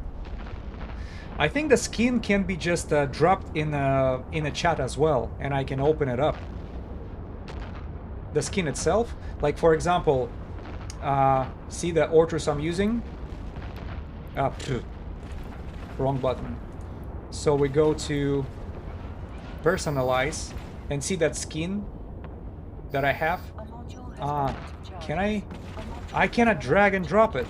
Huh, shoot. I thought I can just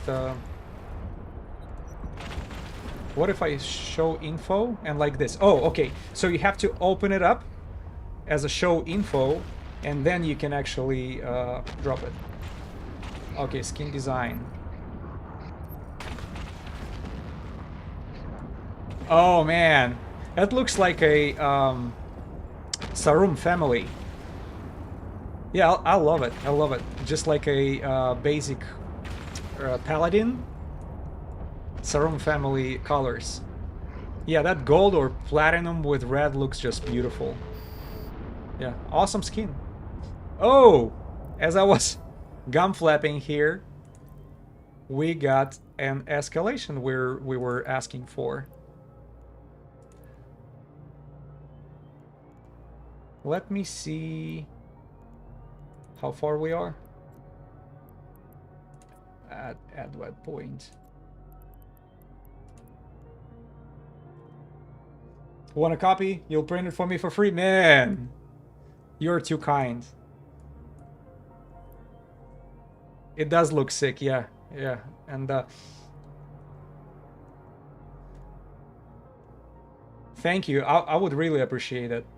Really appreciate it. That's like reason number 2 to use the Stormbringer with that beautiful skin.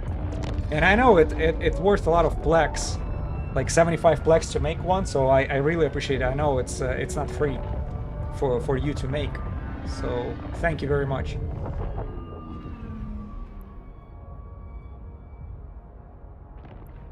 It'll take a few days.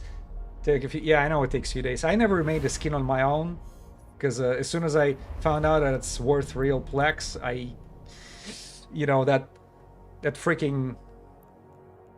that little frog that I have inside, which is not letting me spend too much money, it just started to. Thanks for this. Oh no problem. You're welcome. You're welcome. All right, let's go pay a visit to this telescope one more time. I give them a chance to drop me one more Pitum C-type multispectrum. Vectron Dancer, I'll show you the fit in a second. Give me a second. Let me go to Refuge a little quick. Warp drive active. Yeah, and the fit is over here.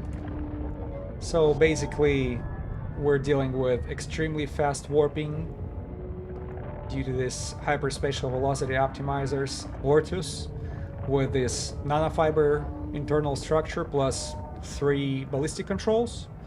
And I use the shield buffer. Unlike many other people doing the active tank, I use passive tank only because I want to have a little bit more extra resistances against suicide gankers.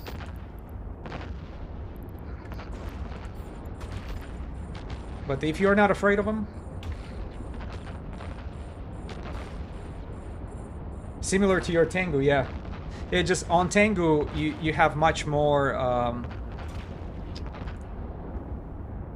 tank over there. It's way tankier. I was pretty surprised to see how. Oh shoot! Did I mess up? Oh, I think that's what happens. Why my skin disappeared? That's not right. I think as we were showing this skin printer, it glitched the game a little bit. And my skin is no longer reflecting. Now it's a regular default skin. See that? Warp drive active.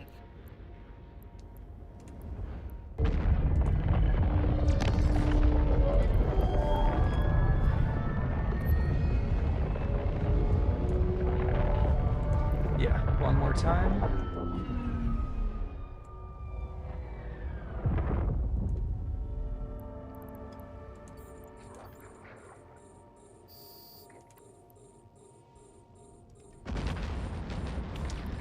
Man, why my Soldier of Fortune skin disappeared?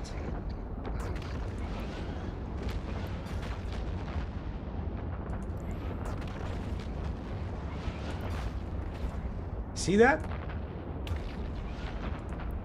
It's no longer...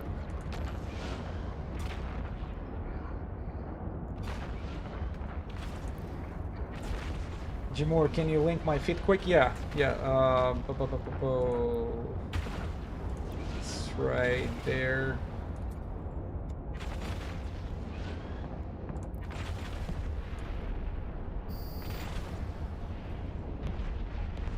Oh, you cannot change it in combat. I did not know that. Wow.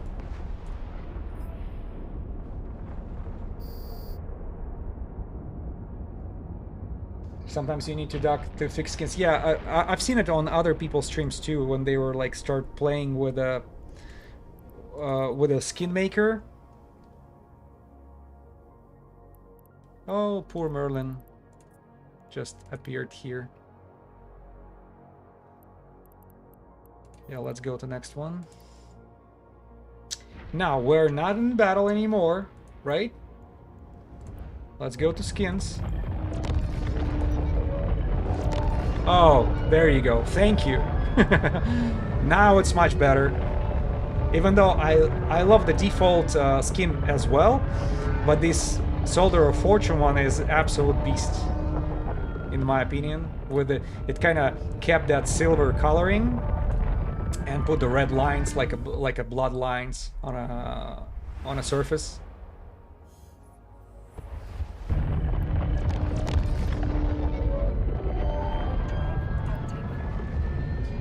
Dear Fenris Creations, please make ship easier to see in space.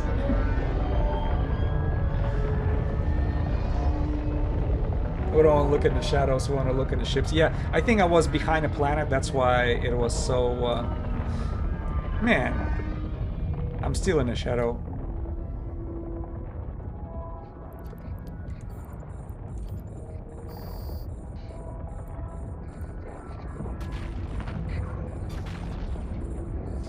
Fortress is not a ship you're flown, but damn, it looks good. Yeah, it does look. It looks great.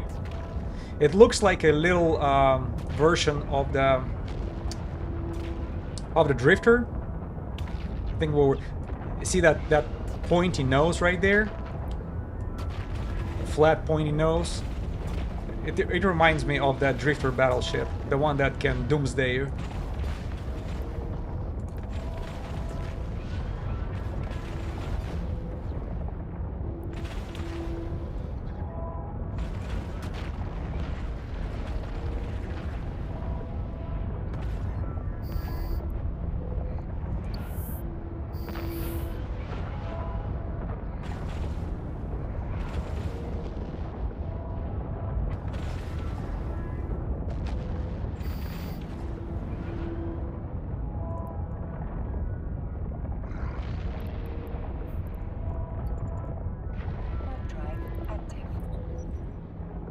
Yeah, I know what you mean. I can fly it, just might have to start now.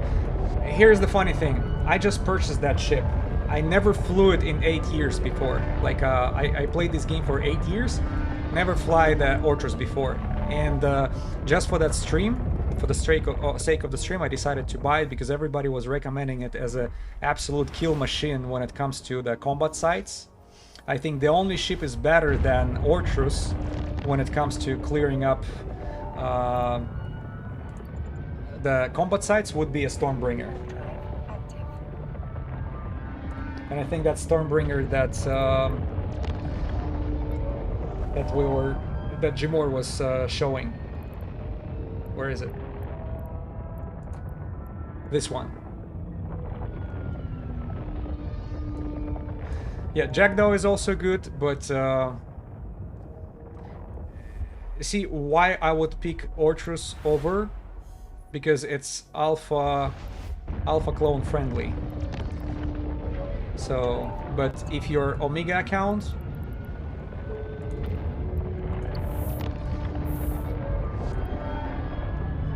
issue you have it with a Stormbringer, if anyone warps in and you hit them, you will not hit them if you have this safety enabled. Not at the partial safety, not at definitely not at the red one, not at yellow, but at green. And I think with the green one, there is no way for you to actually hit them.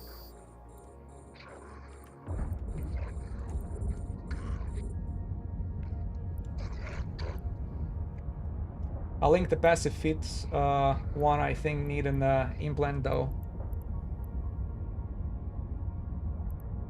Where is that?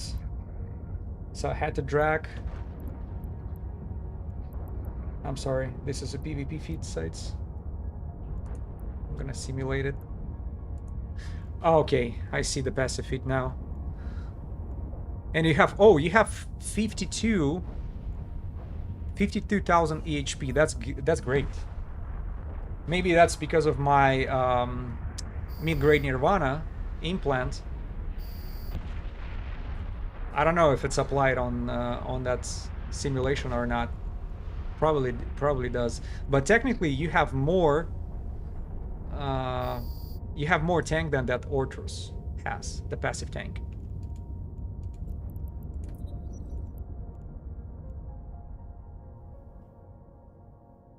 Yeah, that's.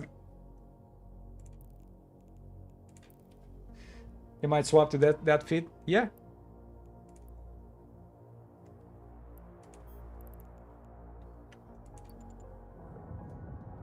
Warp drive active. Sorry, I think I missed flagship. Flagship. I think I missed your messages. It's pretty late. I don't wanna go to sleep yet. I don't know what the TBH. TBH, is it? Are you asking about the Pitum C types? Yeah, I don't know what TBH either. So let's warp to site. We're here, 4 out of 10. Active. So I think we close it and call it a day, and then go back to Jita and count all the money we have. So we're like, to be honest, don't worry about it. To be honest, yeah, one day I'm gonna be more fluent in all these abbreviations.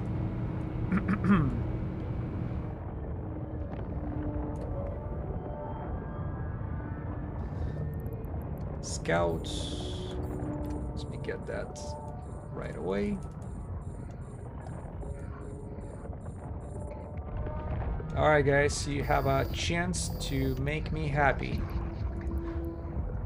One more multi-spectrum shield hardener would be awesome. Eve has so many absolutely. Not only abbreviation, it has a slang, which is becomes international. That's why sometimes it's so hard to watch Eve streams of some foreign streamer with this AI translation because of that slang they're using.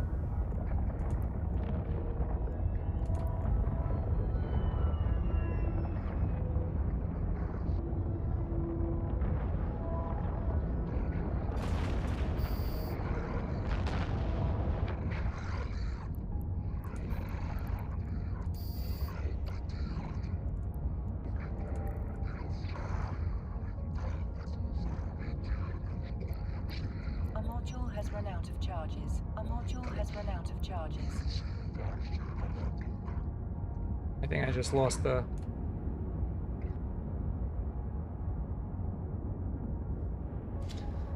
I lost the freaking drone, I'm sorry. I was not paying attention.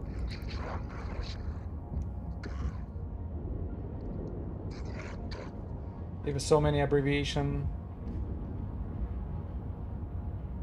Learn Poco today. That's a player-owned corporate office, apparently. I don't even know. Yeah, small group has their own language. Especially when it comes to freaking game like Eve with a lot of technicalities. Do you think the phrase "going ham" comes from Eve and a heavy assault missile launcher? Maybe, because I don't know what "going ham" means in any other context.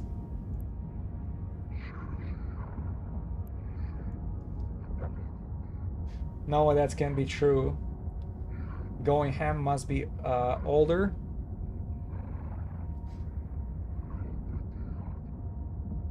Going ham must be older than Eve. By the way, what going ham means? Guys, I don't know this. I don't know this phrase. Going ham.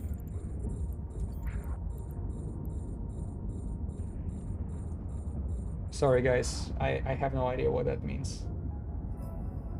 Sounds just like going banana. Okay, so going crazy, A right? module has run out of charges. That's what the meaning of it most likely is. Bro, just a Stormbringer is awesome. I already cleared 7 sites. Screw the abyssals, ha. Yeah. Maybe because pigs eat with a gusto.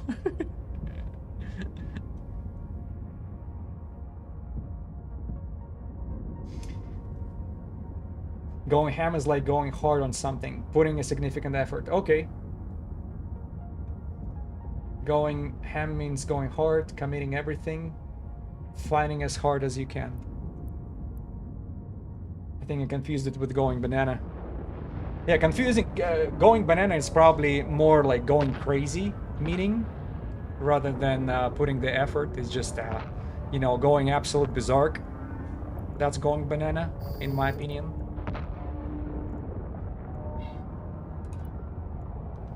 Alright, let me switch to Scorch. I lost one of the drones. What is the price for them? Yeah, so it's the 1 mil point 3.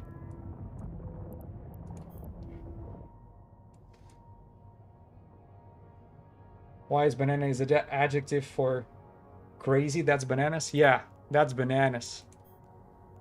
And I think person who made that the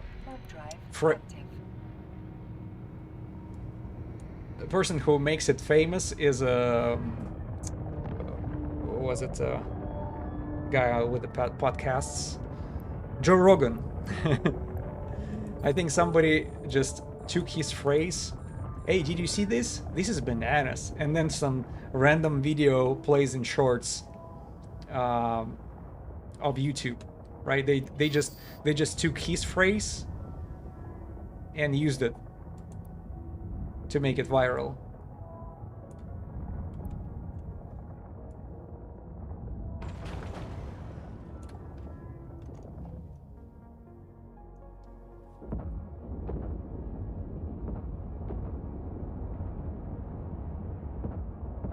There is a film called Going Bananas from 1987. Never heard of that. And it's older. Yeah, 1987. I was 2 years old, so I think I missed the movie.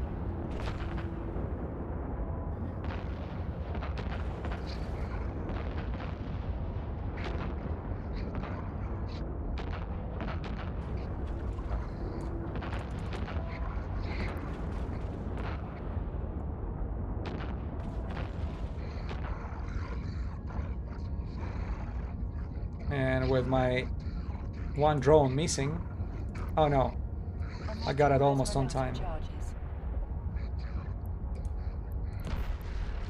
So let's go check this out.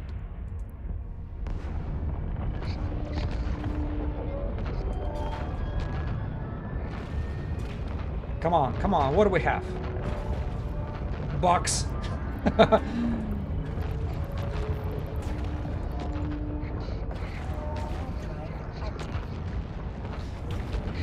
Just $8. Alright, well, that kind of sums it up.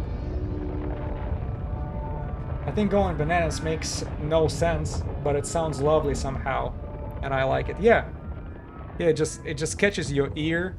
As soon as you hear that, it just on the first glance it makes no sense whatsoever.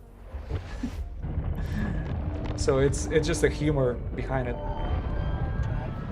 Or maybe it has something to do with go total monkey shit on that.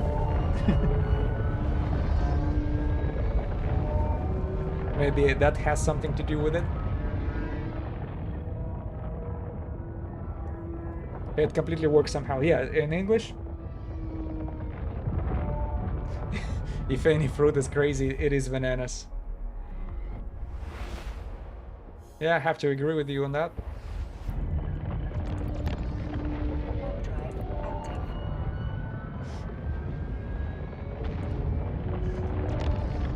That wouldn't work with going apples or coconut. True.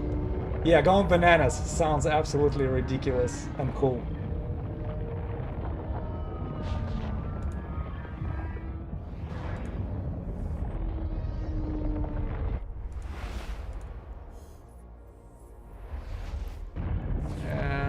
Okay, let's clear the refuge a little quick. Warp drive active. Oh shoot, I forgot to put a auto targeting.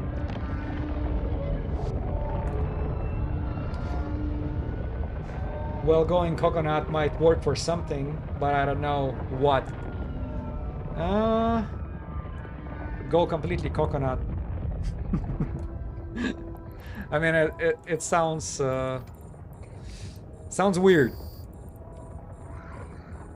It just, when you say going bananas, it sounds weird and funny at the same time.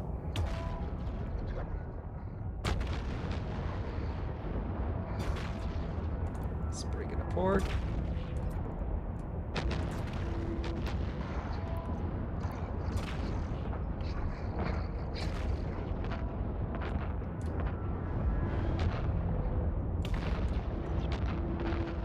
Cocoa for coconuts.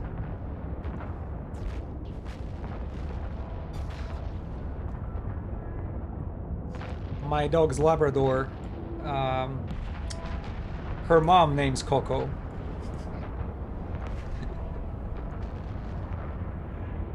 They're also going nuts. Yeah, going nuts is another one. But nuts is not crazy. That statement is bananas.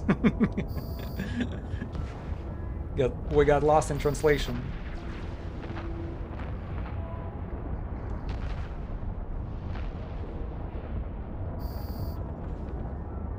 Ah! You must be joking. Ah, and it's in freaking... in a low sec.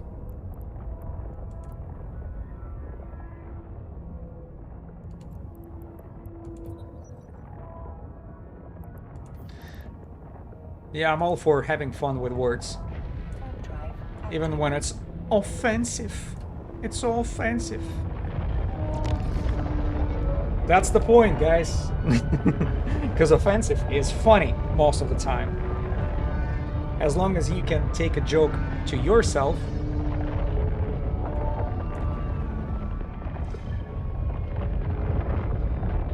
Yeah. Don't bring the Stormbringer to low. Absolutely. They will chase me and they'll use the combat probes and stuff.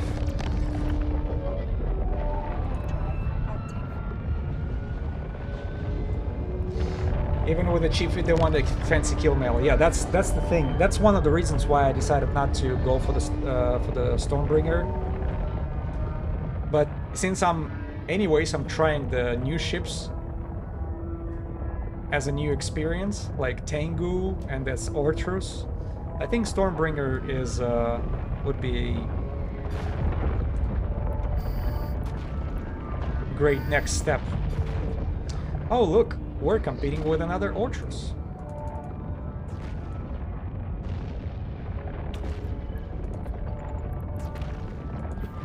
How are you, buddy? Oh, it's the same guy who we saw. New account from 2026. Oh, I didn't even... I forgot that I did not let them out. Alright, refuge is done. Drive active. Stormbringer is fun and sexy. I'm really glad that I found something it's good at. Well, wasn't it good? Wasn't it good for Abyss running as well? Look at those 4 drones. Yeah, I almost confused his drones with mine and left them behind. They're like 1,350,000 ISK each. I don't want to lose them. Yeah, so Stormbringer is especially good for clearing up the combat sites and Abyss running. But with this Abyss running, active shield tank, man, good luck. If somebody is tracing you,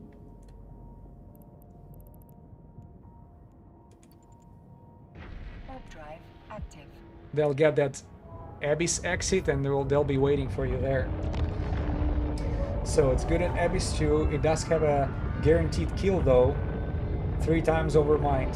Oh, if there are gonna be 3 overminds, just because of how it's spreading the damage, it will be dead. But so many rooms are so easy. Yeah, because it just applies that damage to all of them. The drone rooms just pops. I can imagine. Warp drive active. I've been using Kongor defense now when I abyss, so I think it's safe. Yeah, I think we discussed it at last stream. Somebody told me how that's Concord defense working with the alt. When you're bringing the alt, then you attacking. Yeah, overminds take too long to come. It's probably one room you're gonna have to spend over 10 minutes. Warp drive active.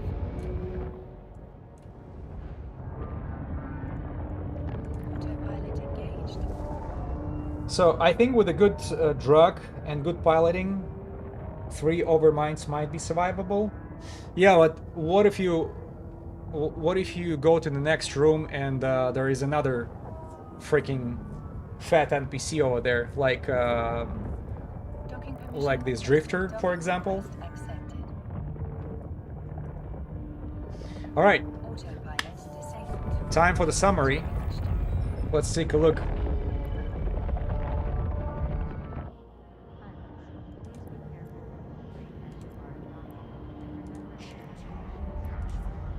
So let's select all, except this ammo. Going for the items. So we have 870 million. And the stream was going for 6 hours even. We have 870 million divided by 6 hours, 145 mil ISK per hour, which I consider not bad at all. We have, that's the majority of our ISK right here, that Pitum C type. Also, I'm happy with mid-grade crystal that dropped for me. Yep, so it's then this. Yeah, plus the memories were made along the way. Exactly. Yeah, this is where the majority of ISK is coming from, 840 million, and other 30 million is over here. Now let me show you what I was able to get yesterday as I was flying around Jeddah.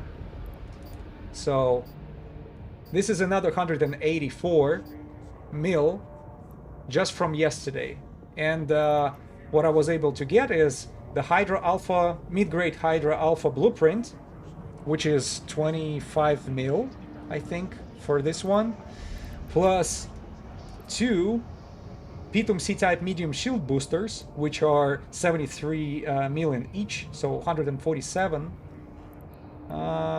Yeah, another remote repairer, and this. So that's where the money came from. So we have 870. Let me get this. I put it all in a container for myself. And we are just slightly above 1 billion. So yesterday I spent a couple hours and just flying around, trying this Ortrus. By the way, can you hear the sound glitched? It sounds like I'm still in mid-warp. So 1 billion in pretty much one sitting. That was cool. And thank you for donations. I really appreciate it. You know, your ISK is gonna be used for the content. That's a promise. Next stream we're gonna be taking Tengu into low sec, hunting cruiser officer. So I think I can afford losing 1 or 2 of those, as long as it doesn't happen within 1 hour. Well, ISK transfers that people help me with. Yeah, see that 490 right there? That's a player donation right there. And that 490 buys my Tengu completely. Like, ready to go. This is the only donation I'm taking so far on a ISK. ISK. There is nothing else set up. So you guys promised me a skin for the Stormbringer. Makes complete sense, but I did not think of it. Yeah, so yeah, this is cool. Whoever was asking about a fit, here's fit one more time.